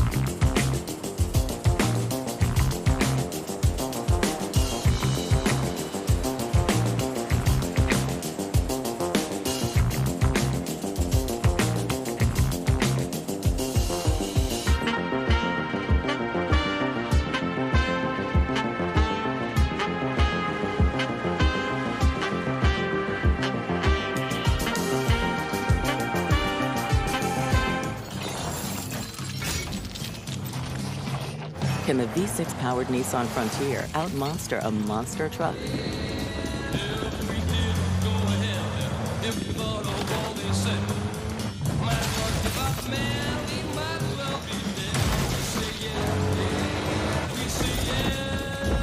Not that you would, but you could. Nissan, Consumer Guide's most awarded brand 5 years in a row. All right, what's the damage tonight? Yeah, I know. Midnight fridge raids are supposed to be embarrassing. But when it's only 25 calories, tastes just like mango, and has over 90 minerals, I'm basically making responsible decisions right now. Oh, shoot! That was my favorite flavor. And that, my friends, is how life falls apart at 1:47 a.m. Seriously, just get 2 next time. That's good. That's really good. Oh, it's delicious. Yeah, that's super good. Tastes very refreshing. You can taste the peach and the mango. Chef's kiss. 10 out of 10. I like it. It has a lot of benefits. Non-carbonated, non-caffeinated. Has electrolytes, Nootropics and the vitamins and collagen. All your essential vitamins and nutrients. turmeric, and it's protein. That's everything you need. Well, I like it even more now.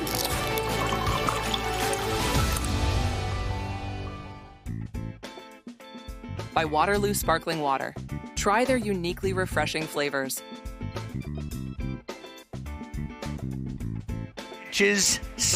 Ruby Stringfellow. And for you folks watching on the webcast, welcome back. It's time for the finals here. Ruby Stringfellow, 14 years young, walked away in third place back in 2024 as a 12-year-old, and now a 13-year-old, excuse me. And Mia McLeish, the 18-year-old, coming from San Clemente, Lowers is her home turf. She is in the blue. Which one of these, Fuely, will walk away with the cape? Well, all we do know is it's going to be a new Supergirl. Neither of these young ladies have been in a final before. Ruby Stringfellow, of course, third in 2024, got her own back on Eden Walla in the semi-finals, and it was Eden who went on to win 2024. What's interesting here is Eden Walla is right now the youngest winner ever at 15. Ruby Stringfellow is just 14 years of age, and Mia McLeish, a ripe old age of 18. And so it's a very it's a super young final. History here also interesting for Mia McLeish. 81st in 22. She came back the next year and got 9th here as well as 9th at the Jacksonville version of this. And then in 25, she got 65th. So this is huge to be here in a final. Had a couple of years where she had some injuries that she was dealing with, but her form has been incredible. Both these surfers, very dynamic, very radical, and they obviously know each other really well because they both surf in Orange County. So yes, no doubt they have shared many a lineup. And taking a look, that was McLeish.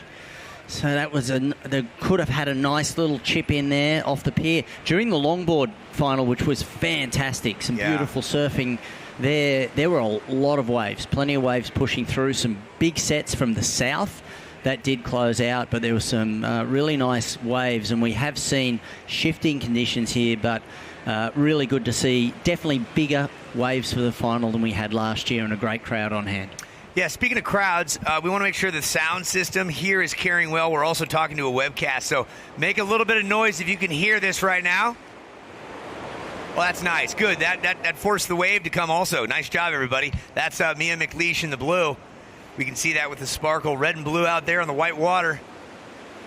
And Mia is setting her sights on striking first. Out the back, Ruby's got one to go with, so focus your sights on both waves at the same time if you can. Oh, Stringfellow out the back, putting together a beautiful slash. And Mia going down in front after doing what she does, and we'll see those replays for you folks at home, but that was something special by Ruby out the back, Mark. Yeah, really good exchange. Solid surfing by McLeish. Nice series of turns. For Stringfellow, that a big re-entry out the back on a solid wave. Throughout the day, that we've seen the judges rewarding those big moments. So here we see Stringfellow streaking across here towards the pier and just hits the lip there. And she has the ability to throw a lot of spray, generate speed, and it all comes from that bottom turn. The rest of the wave really wasn't much there. And if you were to compare that to McLeish's wave, beautiful wrapping cutback here. She's got such a fantastic compact style. And she has the ability to get really loose and radical when she's given the opportunity. And as she came into the inside section, the wave steepens up, and a really strong finish. Nice layback slash. That's been getting her through a lot of heat. So that's a really good exchange. We'll see what the judges felt about that. Are they going to go for the one big maneuver or that series of turns and finish off? I think it's going to be close, but we've still got 20 minutes and 24 seconds remaining here. Plenty of time for the finals, extended out to 25 minutes. But both these surfers have surfed 4 times today. That's a lot of surfing. Yep, finding a rhythm in that, right in the diamonds in the water. This is Stringfellow on her backhand. She's going right into the sunspot. We can see the buckets of water thrown out twice now. Does she have a third opportunity? What happens is she's going to save some energy. No need to come in any further from there. But it's a second score. Yeah. Score in, Stringfellow 6.67 on your first wave. Mia McLeish 5.83 on your first wave. Lots of time to do some damage. And on that second wave by Stringfellow, she was able to put in one big turn. And so it will be another decent score. But the judging very, very consistent throughout the day. Those big moments that really matter, especially if it's a bigger wave, critical part of the wave, and that's exactly what Stringfellow did. She's currently in the lead. 19 minutes and 20 seconds remaining. Mia McLeish, you need a 5.85 because Ruby Stringfellow just logged a flat 5. So 5.85. Mia, that you need. You have priority. Blue, you have priority. You need a 5.85. 19 minutes. Still here. This is a fantastic matchup. The energy with these two surfers is really high, doing a great job of controlling their emotions going into this final. Doing the interview with Ruby at the end, when she made it into the final, like you could see she was controlling it because she knew she had to keep that energy going into the final. But this is a big deal. To make the final of the Supergirl Pro is a massive deal. Yeah, Ruby's best QS final is 5th. Morro Bay 5th in the last couple years anyway. Pismo 5th, and she did get a 3rd here a couple years ago. So this is going to be her best result for the qualifying series. And surfing beyond her years, you can talk to the likes of Caroline Marks, Katie Simmers. Those two come to mind specifically, where there was an air of confidence at a young age, and early coaches like Snips noticed that early on. How coachable do these athletes become? How are they learning from what others are telling them? Because surfer only has one dimension, and a coach will say, I see potential in you. Here's how we can harness that and elevate you. And I think both of these have had good coaching, and they are coachable. Yeah, and they're also very self-motivated. Yeah, that helps. And that's super important. For McLeish, she's had a bunch of 5ths on, including she had a Supergirl Pro 9th is her best result. but she had she had 3 fifths in QS events back in 2023. She surfed 9 QS events, and then in 25 she did the same, 13th best result. So this is going to be her best QS result ever, and she'll be streaking up the rankings because right now she is ranked number 45 on the QS. This is going to push her way up those rankings. Yeah, that sounds like a back in the field, but as far as world rankings, that's pretty darn impressive for an 18-year-old. So thanks for tuning in, everybody. You folks at home watching, this is the finals. You folks watching on the pier and the beach, it's the finals. We started with 112 on Friday at 8 a.m. It is now past 4 o'clock on Super Sunday. We're down to 2. Mia McLeish from San Clemente at the ripe age of 18, born on March 6, 2008. Parents, family on board here, making some noise, cheering on the mouse. Probably 5 feet tall, about 100 pounds, soaking wet with a wetsuit on. Then you got Ruby Stringfellow out of Ladera Ranch, just up the way, inland from around the Irvine area, Mission Viejo. And Ruby Stringfellow is 14, born on the 4th day of September. And this is her third edition of the Supergirl Pro here in Oceanside. She took a third in her first attempt back in 2024. Here we go, the blue of Mia. Beautiful sweeping cut back there. That is one of her trademarks. Now she gets a steep face. We'll be looking for a big turn. Look at the speed she's got coming into this inside section. Beautiful layback slash. Drops the wallet, and the crowd goes wild. There's a massive support system on the beach right now for both of these surfers because they're both based in Orange County. That was great surfing there by Mia Mighty Mouse McLeish. And when we see the replay, we're going to see the speed that she was able to generate through that last section. Really impressive, and finished strongly.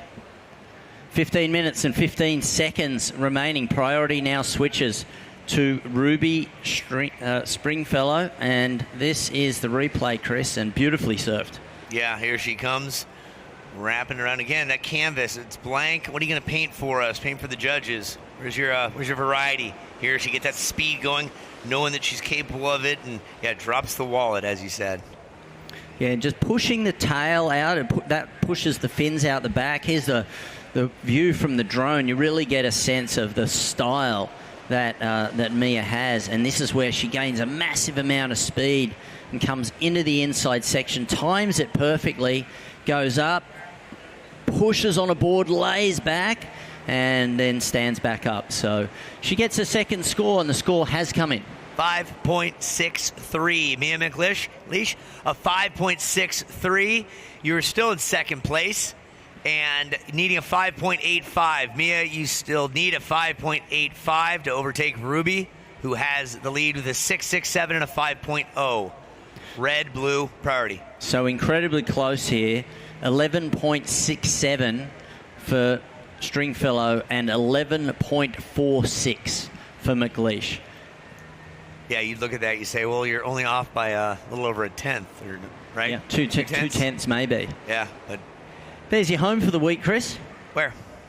Yes, look at that view. You people that are watching online, that is a shot of Oceanside. Those hotels in the background, Mission Pacific and the bird on the right-hand side, those are new as of about 6 years ago. They really did a number with Oceanside front, beachfront. Here comes some waves for you folks on the pier, the beach, and the webcast. Not so much for me. Well, that was an interesting wave because it looked like it might stand up, and McLeish was right in position to take advantage, but Stringfellow just held fast to her priority. She's going to use it here. Watch the bottom turn, up and over. It all comes from the bottom turn. You can see using her ankles and her knees, but driving off the bottom turn. Now it stands up on the inside. What can she do? Gets a finish, gets it vertical. It's a quick hit. Her low score right now is a 5. So looking to improve on that. And this is how she did it, Chris. That first turn, the sweeping cutback, just looking for where is the power going to be in this wave, staying close to the foam, and then standing up on the inside, gets a vertical hit, and then cuts out. Not as big a turn as we saw her earlier, That wave just stayed a little bit soft on the inside, but we'll see if it improves her situation in terms of that 5. It doesn't. A 4.53. So situation remains the same with 12 minutes and 10 seconds. Mia McLeish, you need a 5.85, but has priority right now. You know, this is a testament to the diversity of the surfers, how good all of them are now, and what happens with timing. We'll talk about that more in a minute. So dropping into a bunch of whitewash and just gets gobbled by the foam monster was Mia. That will be of no consequence to her score. But, you know, as we said a couple years ago, you had the likes of Kiara Gold, Eden Walla, and Ruby Stringfellow in the round of 8 going into the semifinals. And it was just fascinating to watch because the waves were smaller than this. And they're able to maneuver their bodies and their boards differently than both Kira Pinkerton and Leilani mentioned it. They're just like, I can't get my board around that quick. They're on little bigger boards, and every little inch mattered, and these little girls were able to whip it around. And that showed the door opening for these young ladies to gain the confidence and obviously the results to step into where they are now. Yeah, and the difference is now they're also sort of starting to generate that power. So they've still got the tight. They can do turns right in the pocket. Now, for McLeish there, taking off on that wave, she lost priority. It switched back over to Stringfellow, who also has the lead with just under 11 minutes remaining here. So Mia still needs that 5.85. Ruby in the box seat right now because she can wait and take whichever wave that she wants. Still a lot of time. There's 10 minutes and 40 seconds remaining, so it's too much time just to sit.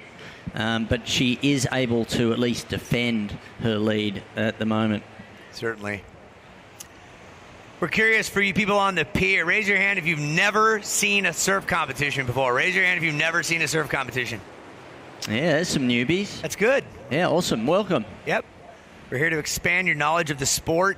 This event's been going for 20 years. It's known as the Supergirl Surf Pro. You can sign up for this. Only 112 spots were available. There's a window that we have, and it's Friday through Sunday. It starts at 8 a.m. and it finishes on Sunday when we're done. And you can only get so much surfing in. So we started with 112. Here we are with the final 2. The final 2 are Ruby Stringfellow in the red out there next to her friend slash foe right now, Mia McLeish. Ruby comes from Ladera Ranch. She's 14 years of age. She took 3rd place at this event before 2 years ago, and she'll do better this time. Mia McLeish is from San Clemente, which is about 20 miles north of here on the 5. And she surfs out of a great place called Lowers, where the Olympic venue will be in 2028 for the LA Summer Olympics. She's 18. Right now, Ruby is in the lead with a 6.67 and a 5.0. Mia McLeish is in second with a 5.83 and a 5.63. She needs a 5.85 in order to take the lead away with 9 minutes and 20 seconds on the clock. And very close. We've got to remember that Mia McLeish in the round of 96 scored an 8. It's the only excellent ride across the whole competition. So we know what she's capable of. Oh, beautiful drop there by McLeish and straight into a wrapping cutback. And she's doing that under the priority of Stringfellow. Now working through onto the inside. This wave starting to push back against her. Here's a nice face in front of her. Gets a slash, looking to set it up for a finishing maneuver. Has got the speed. And gets the tail loose, and the wave kind of didn't give her the finish that she wanted, but that drop was impressive. Late drop, straight down the face and straight into a wrapping turn. And she's looking for a 5.85. You can see there, Chris, that's that drop straight into the wrapping cutback. And then a series of turns up against the pier. And then onto the inside, was able to fit in a few more turns. Was looking for a steep face right at the end. The wave kind of just softened up, and but it's a good ride. We'll see what it comes in at. And it comes in at a 3.83. A 3.83, that will not change the situation here. Ruby in red has priority still. Mia McLeish, you need a 5.85 still. Surfer in blue needing a 5.85 still. 7:50 on the clock. The winner will be hoisted up high in a virtual chair type position with their board high behind them. Feet are not allowed to touch the sand as is customary at surf events.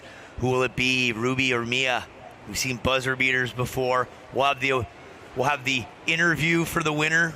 Lindsay Jacobellis will take that. She knows something about winning. And then we'll have the award ceremony at the stage where the sound is coming from right now. 7 minutes and 10 seconds remaining. Ruby has just dumped the anchor overboard and is just sitting there. Nerves of steel to let McLeish, kind of catch a couple of waves under her priority. And there is a lot at stake here. There's 4,000 points. It's called a QS 4000 because the winner gets 4,000 points. And we have many times seen that a good performance here can progress people through to from the qualifying series to the Challenger Series, and from the Challenger Series into the World Tour. And some of the former winners that have come before these great surfers, Coco Ho, Courtney Conlog, Carissa Moore, Sam Sibley, and of course multiple world champions like Caroline Marks up and riding now. Okay, Ruby, what do you have for us? She's working on her backhand, always with the pink board, and she has decided that's all that wave has to offer. It's not going to improve upon that 5. Didn't have too much dynamic oomph to it. Well ridden, but not a lot of scoring potential on that wave. So she'll go back out. She did give up priority. She thought she saw something. There's still 5 minutes and 45 remaining, so we've still got time. She's not wasting any time to get out the back, but it was a wave that looked like it held promise. Again, weaving backwards and forwards, looking for the section, and that's where it just faded out. But some of the other champions that have come before them, Katie Simmers, who went on, won the specialty event here in 2020, and then, of course, went on to win a world title. And then we've got the legends, Sage Eriksson, Malia Manuel, and Lakey Peterson, all of whom have competed here. So a win here puts you in incredible company as well as incredible history. This is the 20th edition. Yeah, Malia Manuel, she had 3 third places in a row and then finally won it in 2013. Yeah, she took a year off and then she came back and won it. That's right.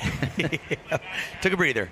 So I need a reset. I'm going to take a break. Yeah. But Malia, one of the great young champions. She also won a US Open as a 14-year-old. That's right. And if she's watching, big shout out to Malia, one of the wonderful competitors that we've had, and no doubt an inspiration to many of these surfers here. We have 4 minutes and 22 remaining. McLeish with priority still is looking for a score, a 5.85 to be a Supergirl champion. What is going on here, you ask? Ruby says there's something. And she's taking that pink board towards you folks on the pier, and that's it. Yeah. Well, that was really interesting because Mia had priority and she thought about taking it. Now Mia has a steep face. What can she do here? Takes the drop and it just bottoms out. Oh, yeah. All right, let's see where the surfers are. Who's going to get priority? That might have just been a smart play. She didn't see what she wanted to see on that, so she'll get back into position to reclaim priority, it looks like. So Mia McLeish up and out, and she goes in there and claims priority. Sitting on that board and claiming it, that means that's mine. I get this priority. She needs that, Mark, at this minute. Yeah, so Mia needs that 5.85. There's 3 minutes and 20 remaining. Ruby Stringfellow, her low score is a 5. So it is a narrow lead. A 5.85 is what Mia needs, and she has priority. A little over 3 minutes remaining here. What a way to decide the Supergirl champion for 2026. Yeah, so Red Cape, 4,000 points and 4,000 American dollars given out. 4,000 points, $9,500 rather. That's not bad whether you're 18 or 14. It's a good bunch of nickels. Yeah, they're redeemable in nickels, I understand. Yeah. Big bag of nickels. That's it. We also we'll mention Alyssa Spencer real quick. Story of the Supergirl, in my opinion, is that she was here one year. She looked at Coco Ho 1. She got a picture, put that photo by her bedside. Fast forward 7 years. Alyssa beats Coco, and then the next year, Alyssa wins the event, and she paid tribute to Coco for being her inspiration. And that I say that because you young girls out there, when these two come in, get a picture with them. Ask for an autograph if you can, and who knows, that may be your inspiration to become a surfer or a world champion someday. Yeah, and with 2 minutes and 5 seconds, I really want to acknowledge the professionalism that both Mia and Ruby have shown throughout this competition. Not just their surfing ability, but how they have conducted themselves, as ambassadors of the sport. And they have such careers ahead of them. Oh, yeah. So many years, and we're really excited to see, and I'll be excited, maybe in 10 years we'll be talking about when they were here competing and they go on to be world champions. I make notes. I'm not reading that, but I made a note on that date right there. Future world champ. Yeah, you're not supposed to give it away. Yeah, just make notes on what you see. Okay, red is looking at something, and the wave goes by. Yep. We're down to 1:24. A minute and 20 seconds now away from Red Cape ownership. Such a close heat. Yeah, 6, 6, 7, and a 5 by Ruby. 5, 8, 3, and 5, 6, 3 by Mia. The way that the competition works is that Mia needs a 5.85 to overtake the lead from Ruby. Under a minute.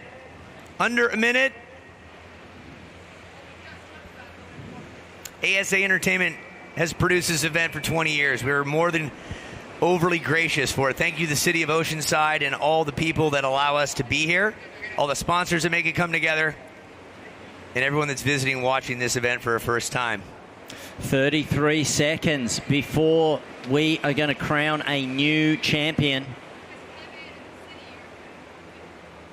Is there going to be an opportunity for McLeish in the next 20 seconds?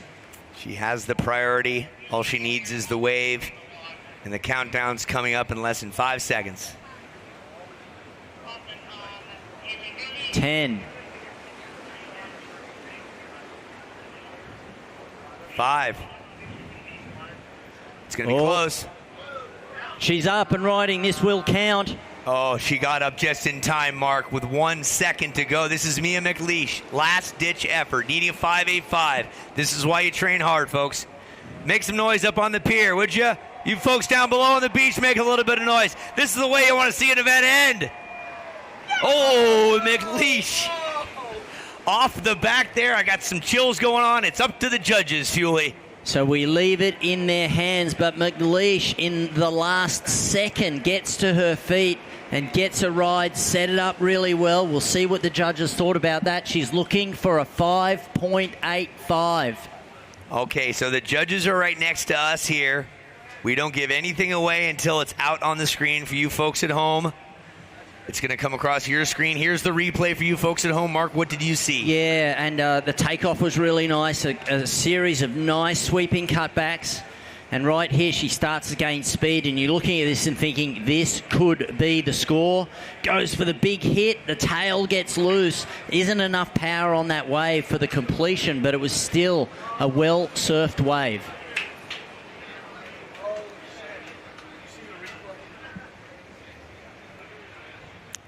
And we're just looking at the scores, waiting for confirmation.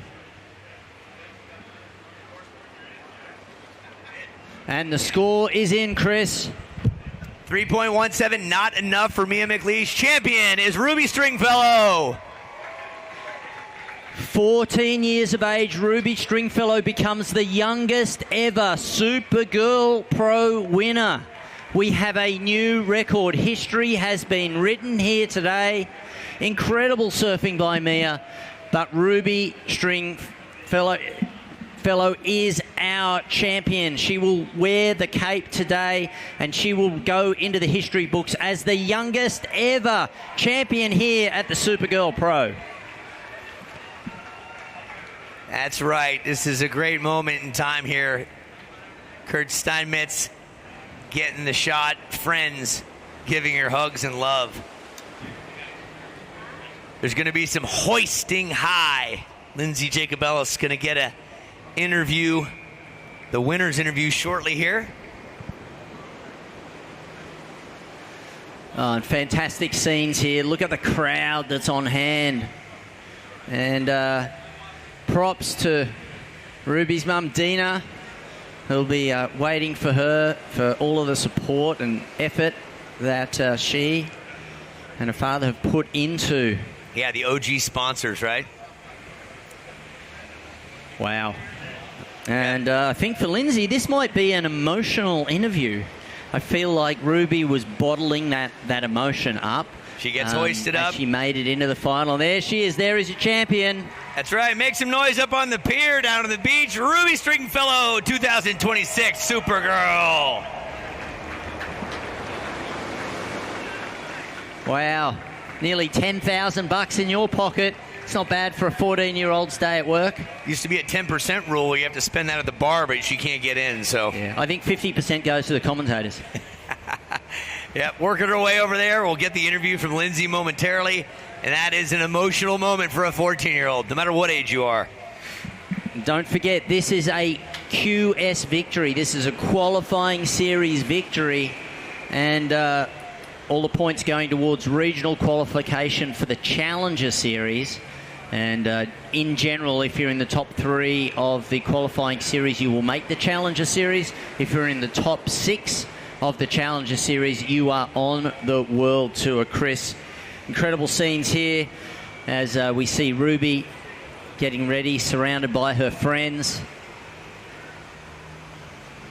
And there's Rick from ASA Entertainment, always on hand. Ruby, you are a Supergirl.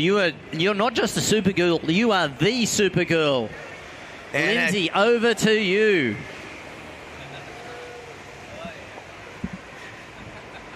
Oh, we need to get your mic on, Lindsay.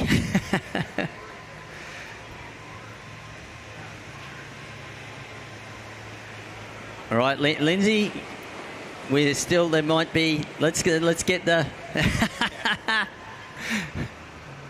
technology. Oh, you can just feel the excitement down there. And all of the media on hand capturing this moment. It is a moment in history. 14 years. All right, Lindsay, let's try this one more time. Take 2. All right. Sorry to kill the moment, tend to shut down technology. You're killing it out there. Amazing energy from start to finish. What an incredible performance throughout the last few days. Take me back for those last few moments as we're counting down before you were just crowned a Supergirl. Yeah, that was amazing. I saw Mia go on that wave and I was just like, oh my gosh, please no, please no. And then I heard them say like she didn't have enough power to complete the wave, and it just, I don't even know that it's sinking in right now.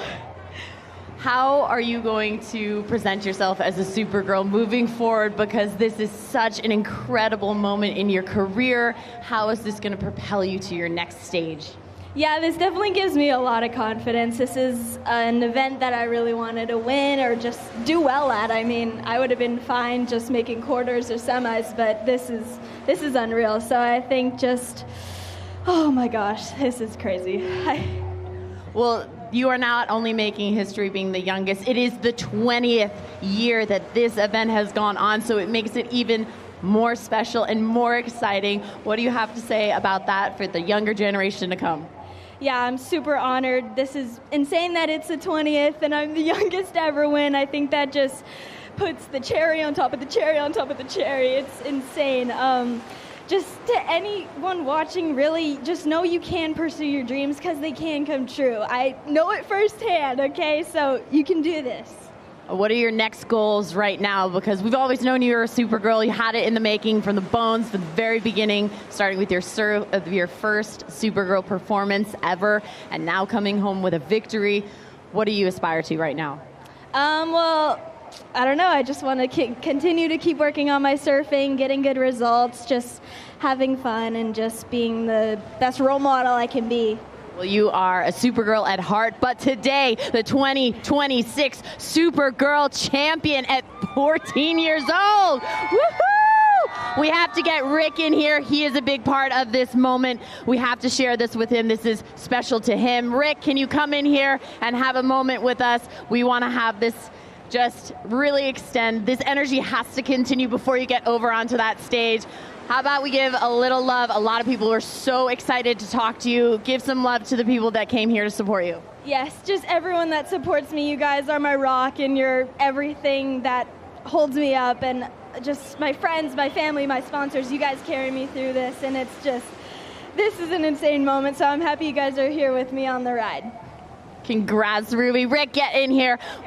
About 2010, I was a part of this event, and I was like, I need to be a part of it even more. I want you to look back at that, see the growth, see the potential. You saw it. You never gave up on it. We want to thank you for that. That is huge. You never gave up, even during COVID. What does the Supergirl mean to you, and why have you never, ever backed down, even when there's been challenging times? I mean, this is an event, a whole movement just all based about love. And like, it just, I'm a girl dad, and it's like, at the end of the day, like, it's like, we just want to create a space and opportunities for women to shine and do everything better than the guys, because they are. I mean, I'm telling you, I have a son and a daughter, and if my son's watching, my daughter's better than you. And I'm kidding. But no, it's like moments like this. I had the joy to spend a little bit of time with Ruby on Wednesday and doing a media thing, and I could just tell, like, she's the eye of the tiger, and just this, it's so emotional, to be a part of this. Like, as emotional as you feel right now, I feel it too, and I just can't thank everybody enough for being a part of this thing. The journey for 20 years has been, like, you hear the expression, it takes a village. This takes a city. This takes a continent. Like, it's amazing, all the pieces of this, how it all comes together, and it's all because of everybody out there. So I thank you all, and Ruby, congratulations. That is incredible. Well, thank you, ASA and Rick, for always believing in this. And again, ladies, your 2026 Supergirl champion, Ruby!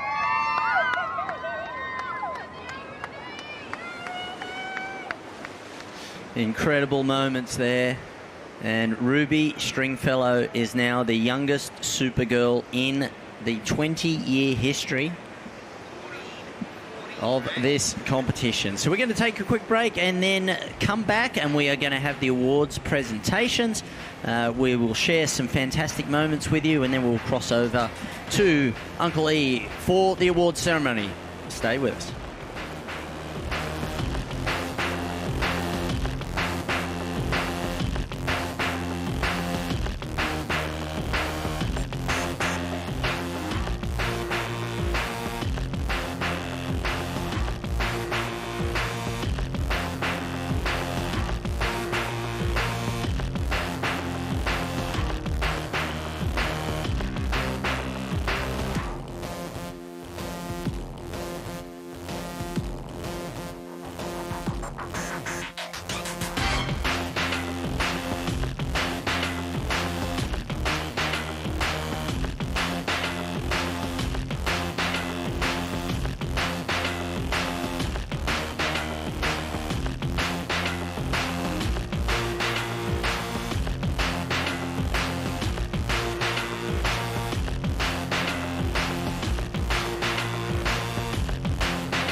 Can the V6-powered Nissan Frontier out-monster a monster truck?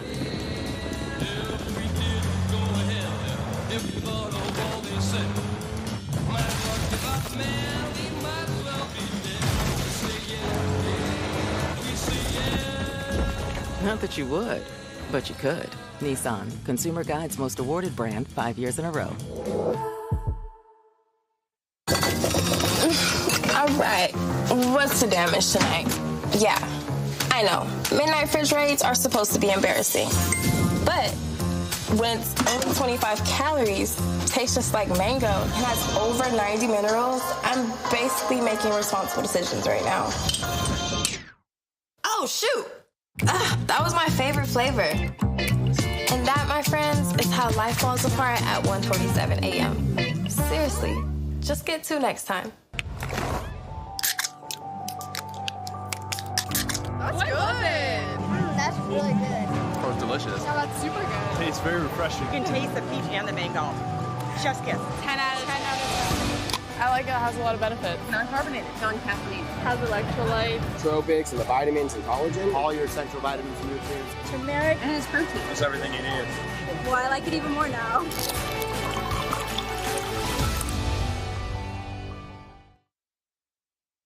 By Waterloo Sparkling Water. Try their uniquely refreshing flavors.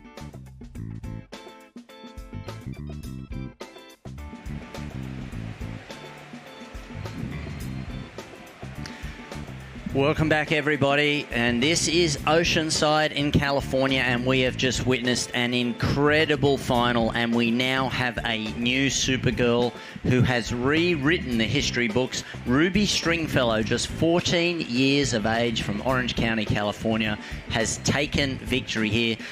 Lindsay Jacobellis, two-time Olympic gold medalist, one-time silver medalist, here with me. You were down there. You interviewed Ruby. Tell us about the feeling of the emotions down there. Well, I mean, she was over the moon, and I could understand why she was definitely a little stressed in those last moments of the heat, and I really wanted to tap into that emotion. Being in situations like that myself, I can understand where there's so much excitement, but then there's fear. You're all over the map. But then when it's finally settled in, and it takes sometimes a moment for the reality to set in that you've won, you see that she is so excited and just emotional, and it's just all over the map, just working her way through the heats and the conditions changing constantly throughout the weekend. She was just so good at adapting and making those changes when she needed to and executing, and that is just a telltale sign of a Supergirl. But the level of surfing we saw at this event by Ruby and others are incredible. Mia put down spectacular performance as well. Some of the best surfing I've seen her do so consistently throughout the heats. So we have to give props to all of the ladies, but by far Ruby took the cake today. She was so consistent with her wave selection and her execution, especially on the outside. She'd have those crisp maneuvers,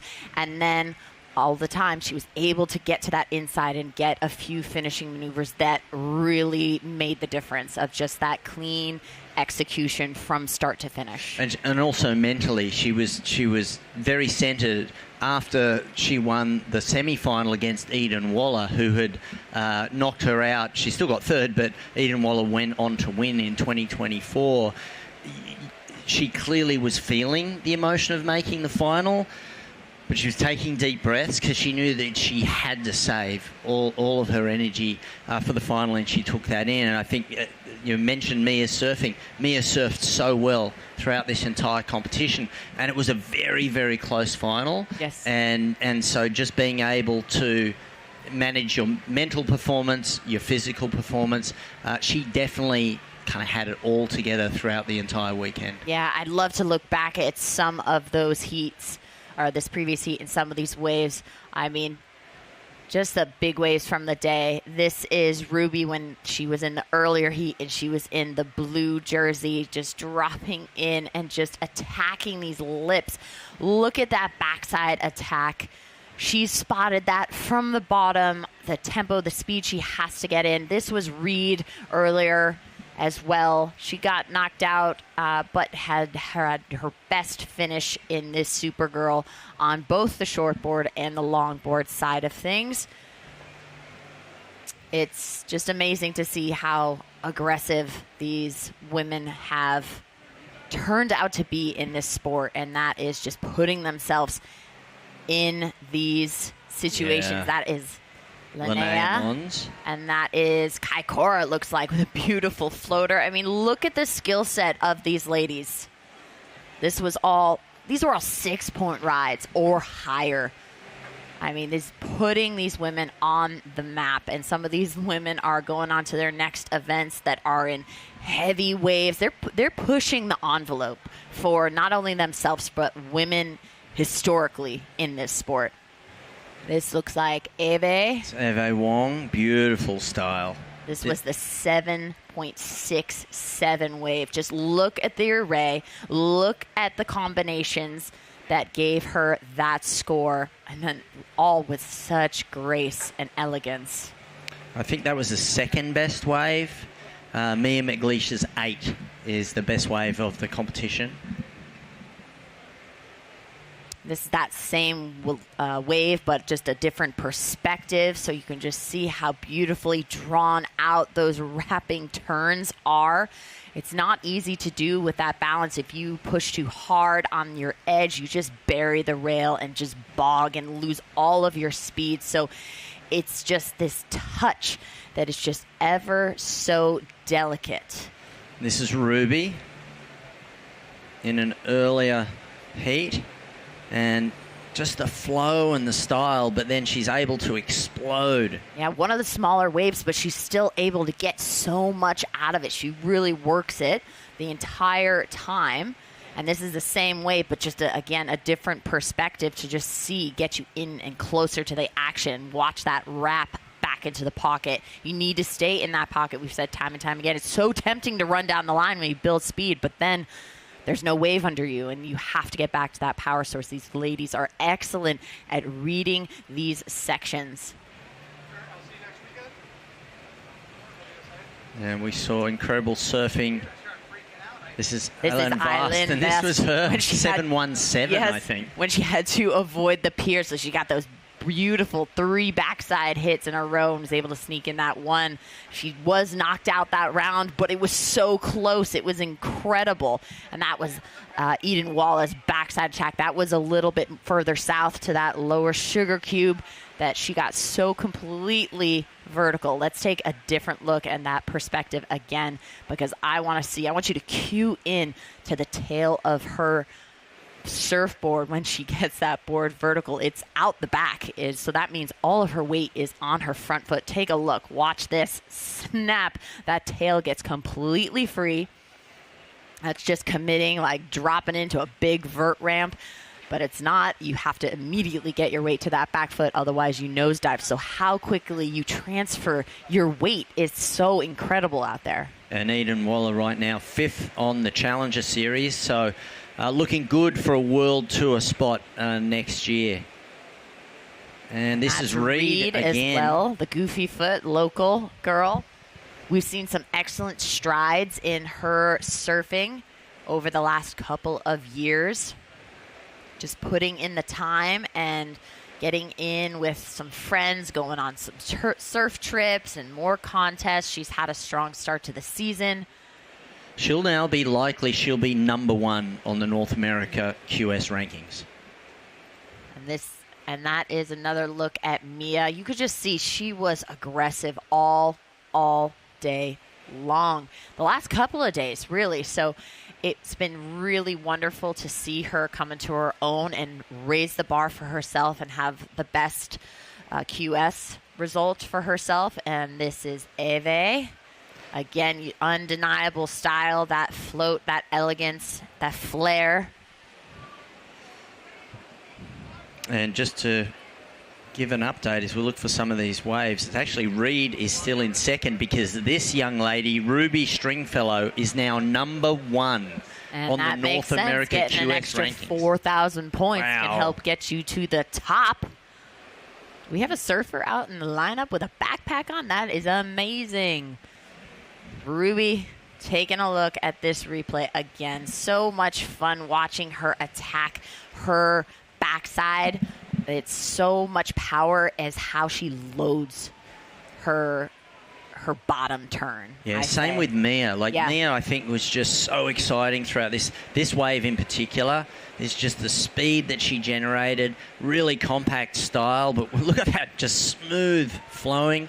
Just was incredible. And this is Alana Johnson of Hawaii, who took her second Supergirl title, backed up. She won last year here, the youngster from Hawaii who overcame Summer Romero, former world longboard champion.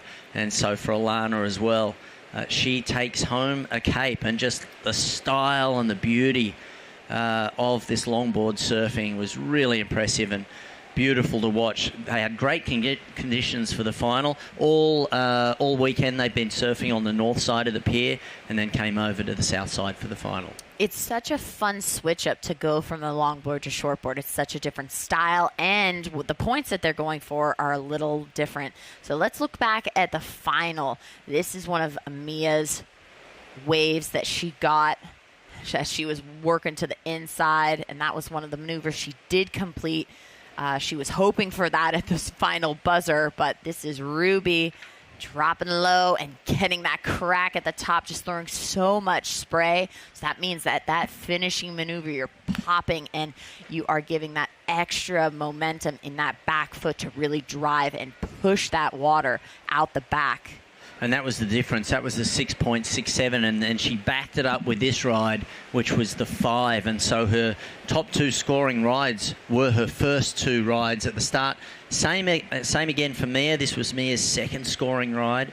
And at this point, there was just fractions of a point in it, setting up this end turn. And for Mia, layback slash How there. exciting if we made this a 45-minute heat and we just let them go all out, because they would keep producing. They would keep chasing these corners and raising the bar, and we'd see even more spectacular variations. But it's still so exciting that Ruby, our young gun and our local girl, came out victorious and setting history not only at 14 but at the 20th anniversary of Supergirl Surf Pro. And I know Rick every year gets pretty emotional about this because there's so much passion that goes into this event. He puts it all out there. He's wants it to be successful, and he wants to bring a certain element every year to make it better. So I know this year, being 20 years in and what he's really just built over the years, he just truly believes in it. And it's just so wonderful that he never gave up on the vision and the dream of Supergirl, even when we had challenging times like COVID or not maybe able to get sponsorships to get through certain times. He always figured something out. So he is an OG super individual, and he always gets it done. And it's just wonderful that he's been supporting all of these women and bringing all of these women together. Let's not overlook that. It's bringing the women to support journeys in life, no matter what your path in life is. It's not just about surfing or longboarding. It is the music festival. I constantly am in contact with people that used to do the DJ contests or, the skateboarding competitions. And it's just fun. You just check in every now and then like, hey, do you think you're going to go this year? It's wonderful to catch up, or you cross paths. I'm in your neck of the woods. Where are you? Are you in town? That's what events like this can give you. You give you lifelong experiences. Yeah, as well as the inspiration that it gives to the next generation. We had the Rising Tides event that Linnea Mons and Reed Van Wagener were involved in, and I think there were like 40 little girls on the north side of the pier, and just looking up to their heroes and just the inspiration that gives. Straight after this one, Rick and the ASA team go back to the East Coast, and they start getting ready not for one event this year, but 2. So there's a new event that's been added into the schedule. I'm so excited to have a new stop. I am going there myself. I can't wait to check it out, because we've dialed this area and we know some of the great restaurants. We know where we're getting our coffee. We know where we're setting up. We need something new. we want to challenge ourselves, don't we? We can't just stay in the same rhythm. We're going to check out a new spot, and we're going to have a super girl in a new location, a new champion, and who knows, maybe we can have another stop. I know Rick's not going to stop there. ASA is going to continue to push this to all corners of the globe, and that's a wonderful testament to just the spirit and the drive and the energy that embodies just what it means to be a Supergirl. Yeah, so that's going to be Virginia Beach is the new one, and Virginia Beach has held some of the biggest crowds that we've ever seen in surfing, and then followed by Jacksonville. But we're going to take a short break, and when we come back, we are preparing for the awards ceremony with Chris Uncle E. Ernst. Will be there where we will crown our Supergirls. Yeah, we'll send some more highlights your way. You'll be excited. You want to get out in the water yourself, and then you will see your champion in a cape with the biggest smile, and hopefully you can get an autograph if you're in the area. I'm sure she's going to be hyped to sign that away. All right, let's take a short break, and then we'll be back with more. At Sharp, this is biomechanics to prevent injury, and the expert who understands your drive. This is the Sharp Healthcare Performance Center and the doctors who keep San Diego Football Club players in peak form. This is our region's only neuroscience hospital and the specialists who get patients back in the game. Because at Sharp, you don't have to be a pro to be treated like a pro. The science of medicine, the art of caring. This is the Sharp experience.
The Nissan Frontier, no tricks, no trendy, unproven turbo or hybrid fad, just real V6 truck power.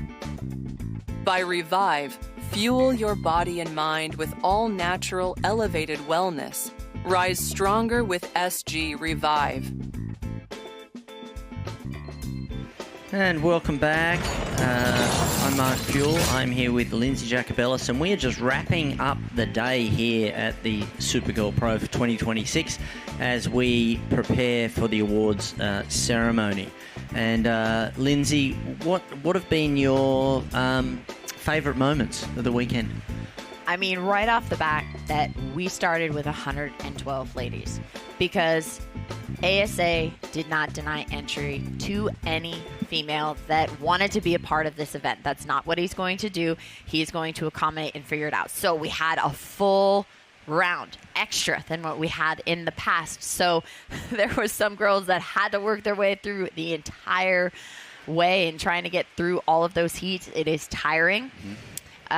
You know, with border cross, we have heats too, but there are far more heats that the surfers have to get through. We get our round of 16, you know, so we are in quarterfinals right away where these ladies in the surf are just chipping away. So that's one major highlight that I think is just a win overall for the Supergirl stage itself and brings so much attention to this festival. But I'd have to say some of the waves from Ave were absolutely spectacular to watch. Alana had some great waves. Mia and, of course, our champion, Ruby, just obviously was off the charts, consistent, and so powerful in her surfing. Yeah, and for Eve Wong, she was the only athlete to go all the way from the round of 112 because she was late sign up all the way through to today, and a third place finish for her. So incredible surfing. For me, I think that the just the energy that's coming out of the Tahiti region right now. I think we started with about 6 or 7 representatives from there. Kiara Gould being one of them, Kohai Fierro, and just incredibly beautiful surfing that we saw from that group, and seeing that is that the new place of super development of talent, even though it's a small island. Yeah. Effectively, that was really exciting, and just the joy that you could tell from all of the surfers who are experiencing this, especially for Ruby. And we get to see some of the great surfing today. That is the replay of Island Vast. She was also up for the Big Wave Challenge. If you tune into her Instagram and you see the wave that she goes on, it is absolutely insane. Also, Izzy Gomez was pulled into that wave as well. It is insane. So they're up for nomination to see who gets voted best. And Justine DuPont, a former Supergirl as well, she's been here in the past. She is also up for that nomination. So it's crazy. You give these ladies a stage like this, and then you completely pivot, and then you're like, nah, I'm going to put you in a 100-foot wave. How about that? And they're like, sure. So, I mean, what an incredible weekend. I'm so happy to spend this time with you. We always have so much fun calling the shots and seeing it from such a great perspective and giving all that intel and info to everyone watching back home. Thank you for tuning in. You're about to see awards right now. So come back next year, or I'll see you in Virginia Beach.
Years ago, 300 people on the beach, and we struggled to find 16 women to compete.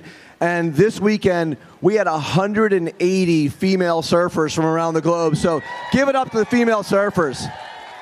It has been the greatest joy of my life to watch this whole process unravel, and so gratifying to see how women are now given the platform that they so strongly deserve. And yeah, for the women, I mean, in everything, right? It's not just sports, but it's entertainment, it's music, it's popular culture, fitness, business, gaming, media, all the things that Supergirl wants to play a role in.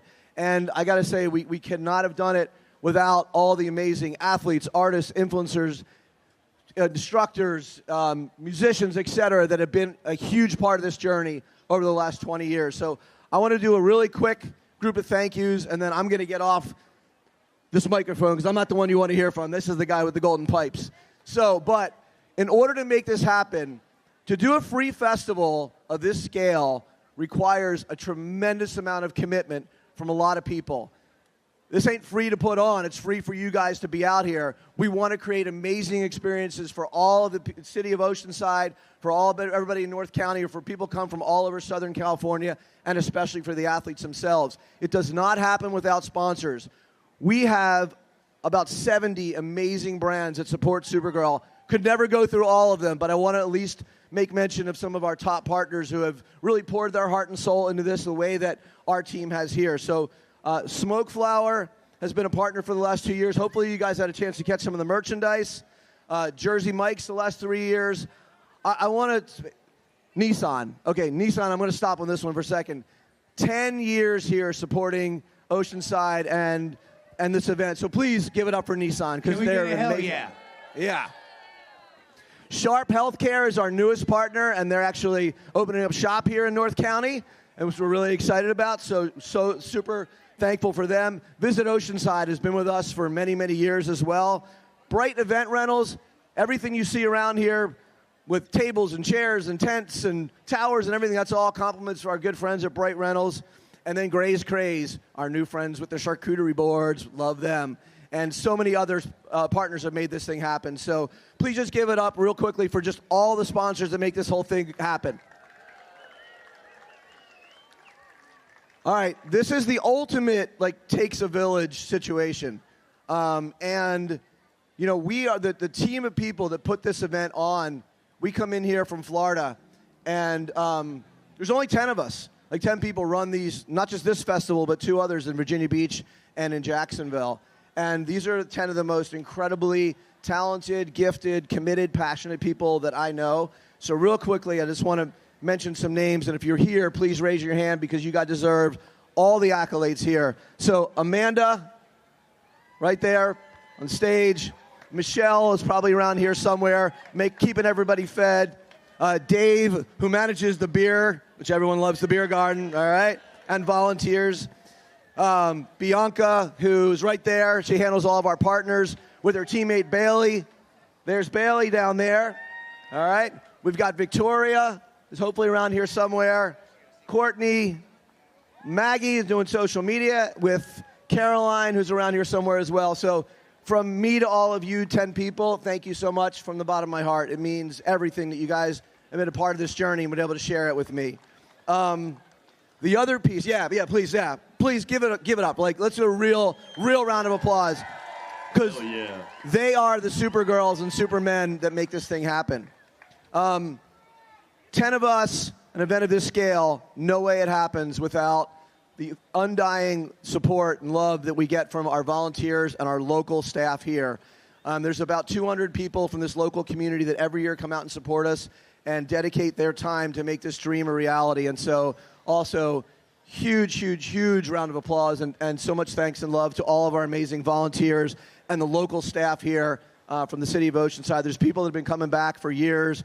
I see Kurt Steinmetz in here. I see Jerry Jeremio and Steve Voris and like so many other people that have been with us for a decade or more. And so we so appreciate all of that support. The city of Oceanside has been a gracious host now, 20 years, 18 in Oceanside. And so thank you so much, City of Oceanside. All of the bands. How many of you guys get it? I know a lot of people talk about the headliners who saw Iration last night or K-Flay or Here for B.O.B. or Hippie Sabotage. But who saw Flailing Idiot, Hello Sister, or Pearl today? Right? Mind-boggling, right? These ladies they bring so much power, energy, enthusiasm to what they do, and we can't thank them enough. And all the amazing female artists that have been a part of Supergirl for not just this weekend, but throughout our entire journey. Speaking of music, there's 2 ladies right there on stage that have been holding it down for years. Jane Vanderbilt and DJ Dopamine right there, spinning all weekend, playing the role of MC, keeping the whole stage hopping. Appreciate you guys so much. Dee has been with us forever. Jane, almost forever. And, can't thank you guys enough. We had 25 fitness and wellness classes. All the instructors donated their time. Thank you to all of those instructors. The Oceanside Longboard Surf Club, I know you guys are out here somewhere. Our original partners, they ran the longboarding competition. The McDevitt brothers, I know they're here somewhere. They ran the volleyball tournament. The Poseidon Foundation, they ran the skateboard event. Blady's runs the rollerblading event.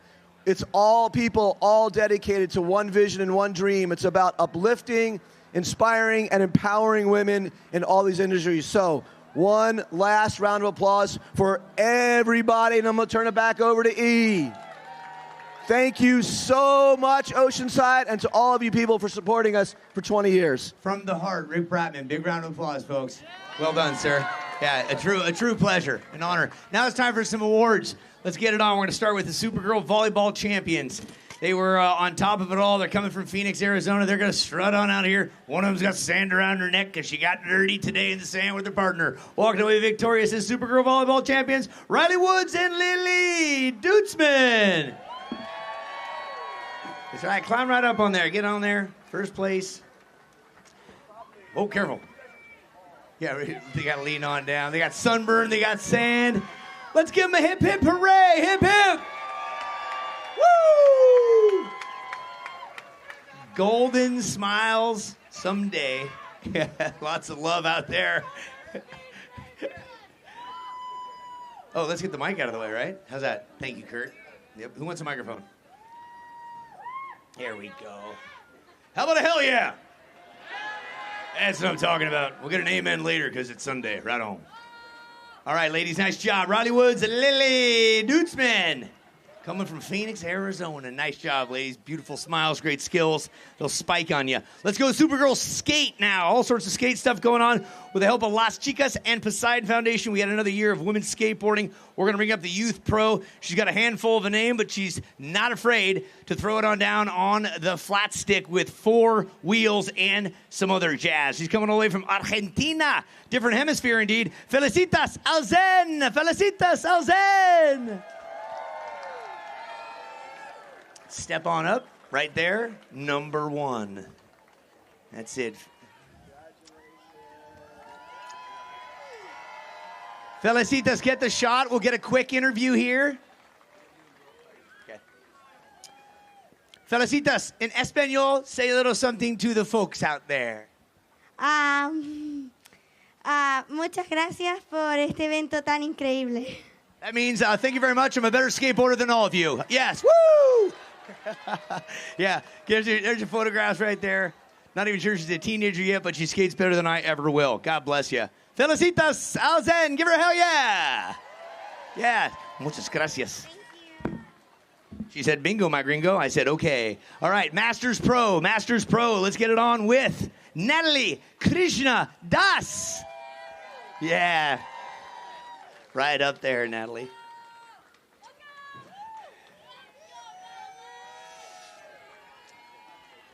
One thing you could possibly say to anybody out there that's looking to step into the competition arena.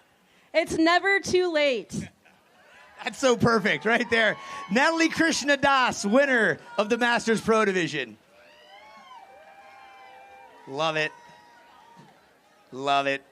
Thank you. Never too late. I love it. All right. In the Open Pro, this gal spent some time in the water. She did dual duty. She's got a couple of Olympic accomplishments under her belt and X Games medals as well. She walks away with a victor here. Open Pro, Bryce Wetstein.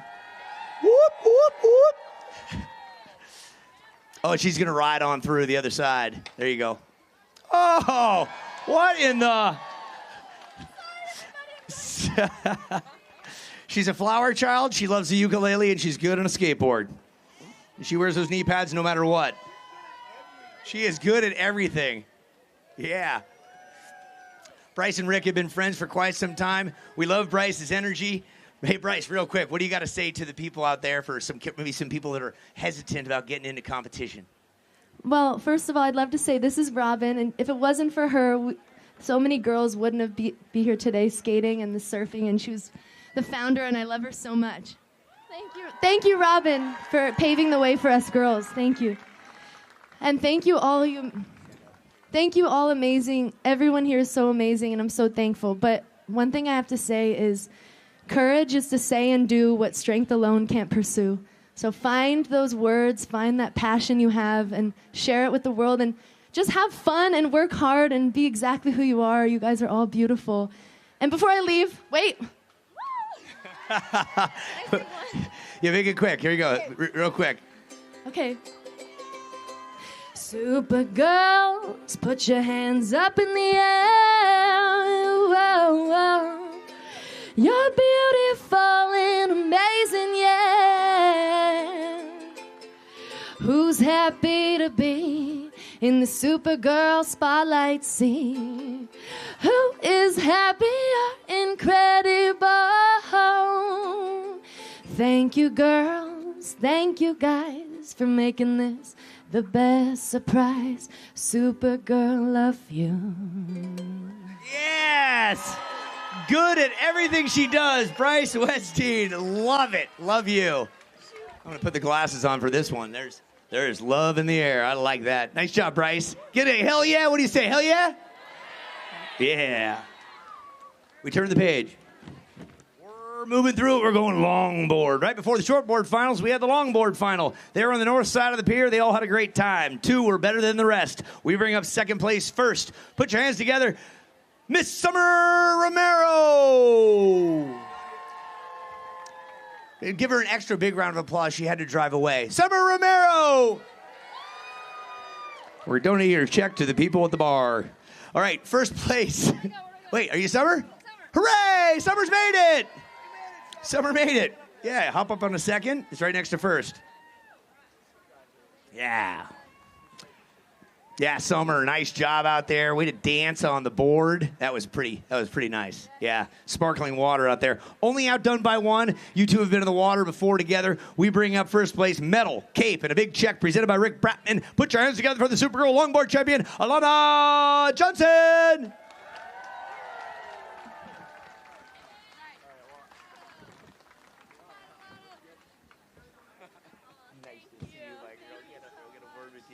She's going to step up there. Big check.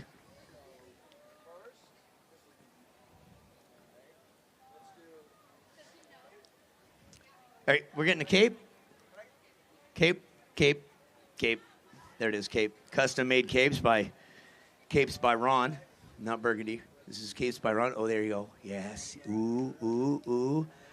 All right, ready? I say hip, hip. You say hooray, hip, hip. Yay, Supergirl. She just looks like a longboarder. Okay. Years ago, you used to be able to take that into a bank and cash it. I don't think you can do it anymore. Get your photographs real quick. Photographers, get your shots right here. Big round of applause, everybody. There you go. Yeah. Familiar to the longboard. Summer, I'm going to step up there real quick. How was your experience here at the Supergirl Pro in that final against a formidable foe? It was such a fun final, and I look up to Summer so much. She's such an amazing surfer, and yeah, I love coming back to Oceanside and seeing the community and just everyone coming down to support. Thank you so much, and thank you. Supergirl with a smile. Congratulations. Enjoy this moment. Alana Johnson, your super longboard champion, Supergirl, and Summer Romero taking second place.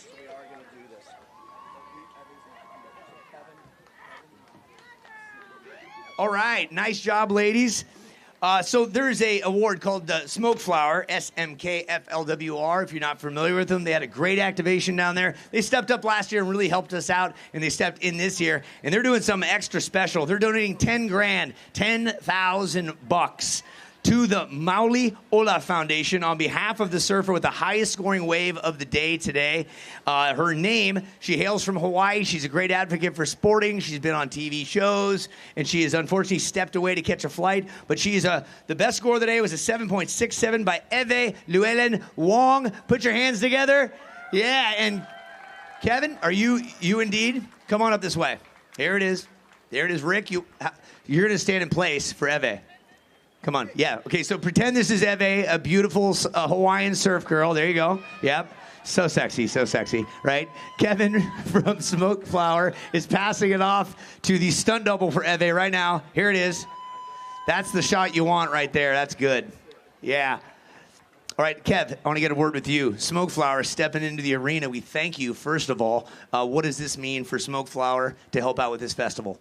Well, we're always stoked to support. Rick and the team have been fantastic. The competitors, amazing.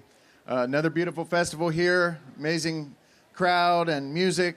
So we're very delighted to be presenting this check on behalf of the Mauli Ola Foundation. And thank you very much for having us. And congratulations on your store in Encinitas. Check it out if you haven't seen it already. And you guys are growing quick like a good Smoke Flower. Thank you very much. Amen. Can I get an amen? And how about I say smoke, you say flower, smoke? Flower. Bingo, bingo, bingo. Thanks, Kevin. Woo!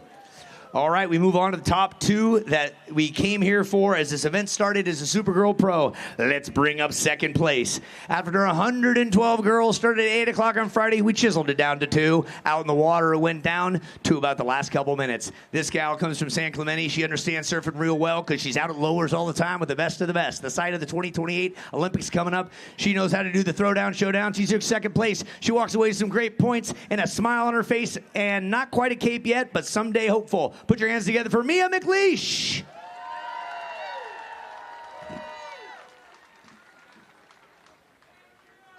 Yeah, right there. That's it. Her highest QS result is a second place, and that is this one here. Rick says, thanks for being the same height as I right now. Mia McLeish, folks, give her a lot of love. An excellent accomplishment. Only outdone by one. We're here to set records, not on purpose, but it just happens. In this particular event, this gal who's going to come up and stand on the top of the podium, she walked away with third place a couple years ago. She had a smile on her face that was just adorable. She was like a rabid barracuda out there in the water. Everyone's like, who is this girl? We didn't know much about her. Now we do. Fast forward 2 years to this date right here.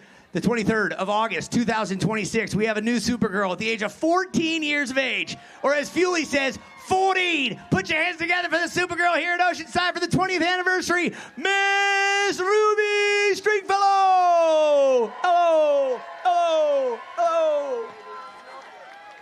Milk it for all it's worth. Get up there.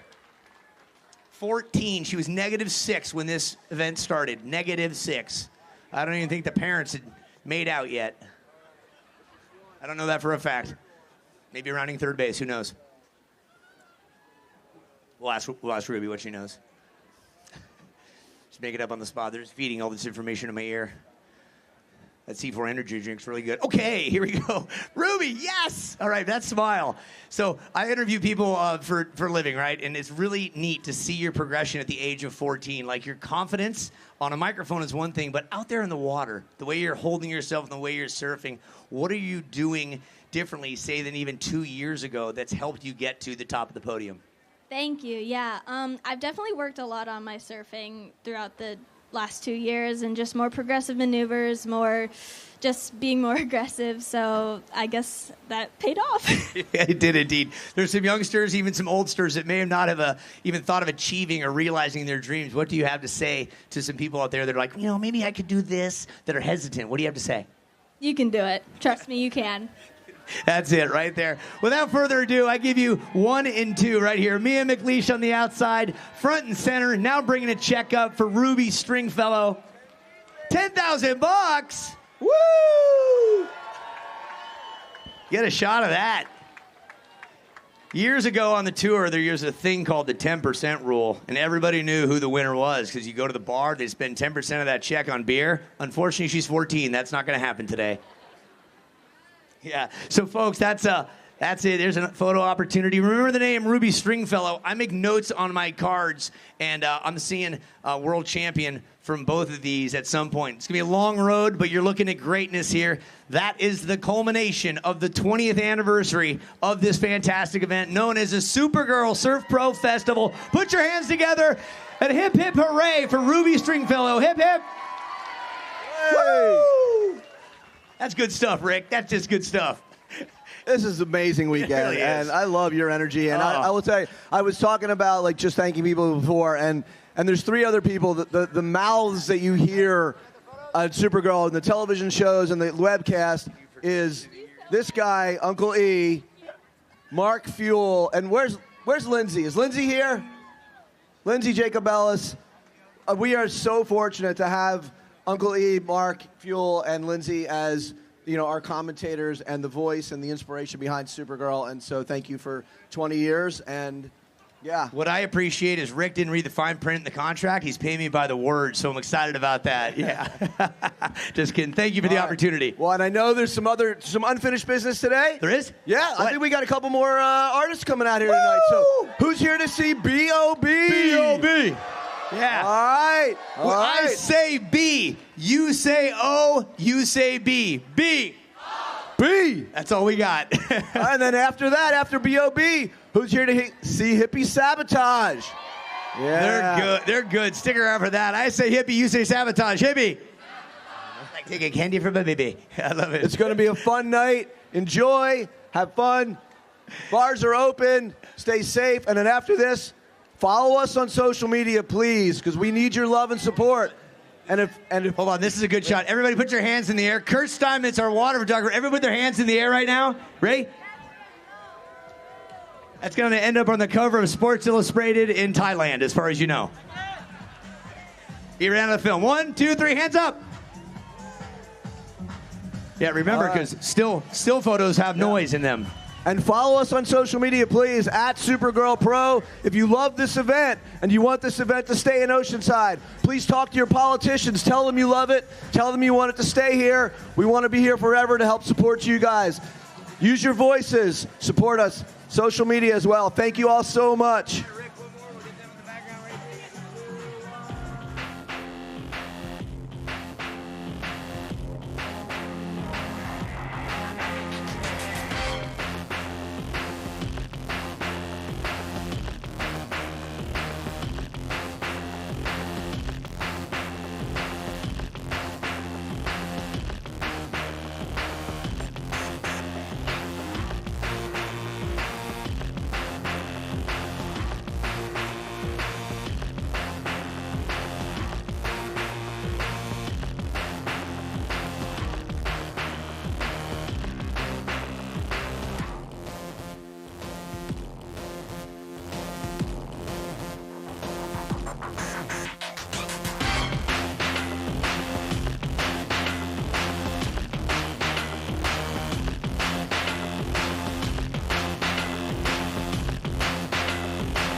Sharp, this is biomechanics to prevent injury and the expert who understands your drive. This is the Sharp Healthcare Performance Center and the doctors who keep San Diego Football Club players in peak form. This is our region's only neuroscience hospital and the specialists who get patients back in the game. Because at Sharp, you don't have to be a pro to be treated like a pro. The science of medicine, the art of caring. This is the Sharp experience.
The Nissan Frontier.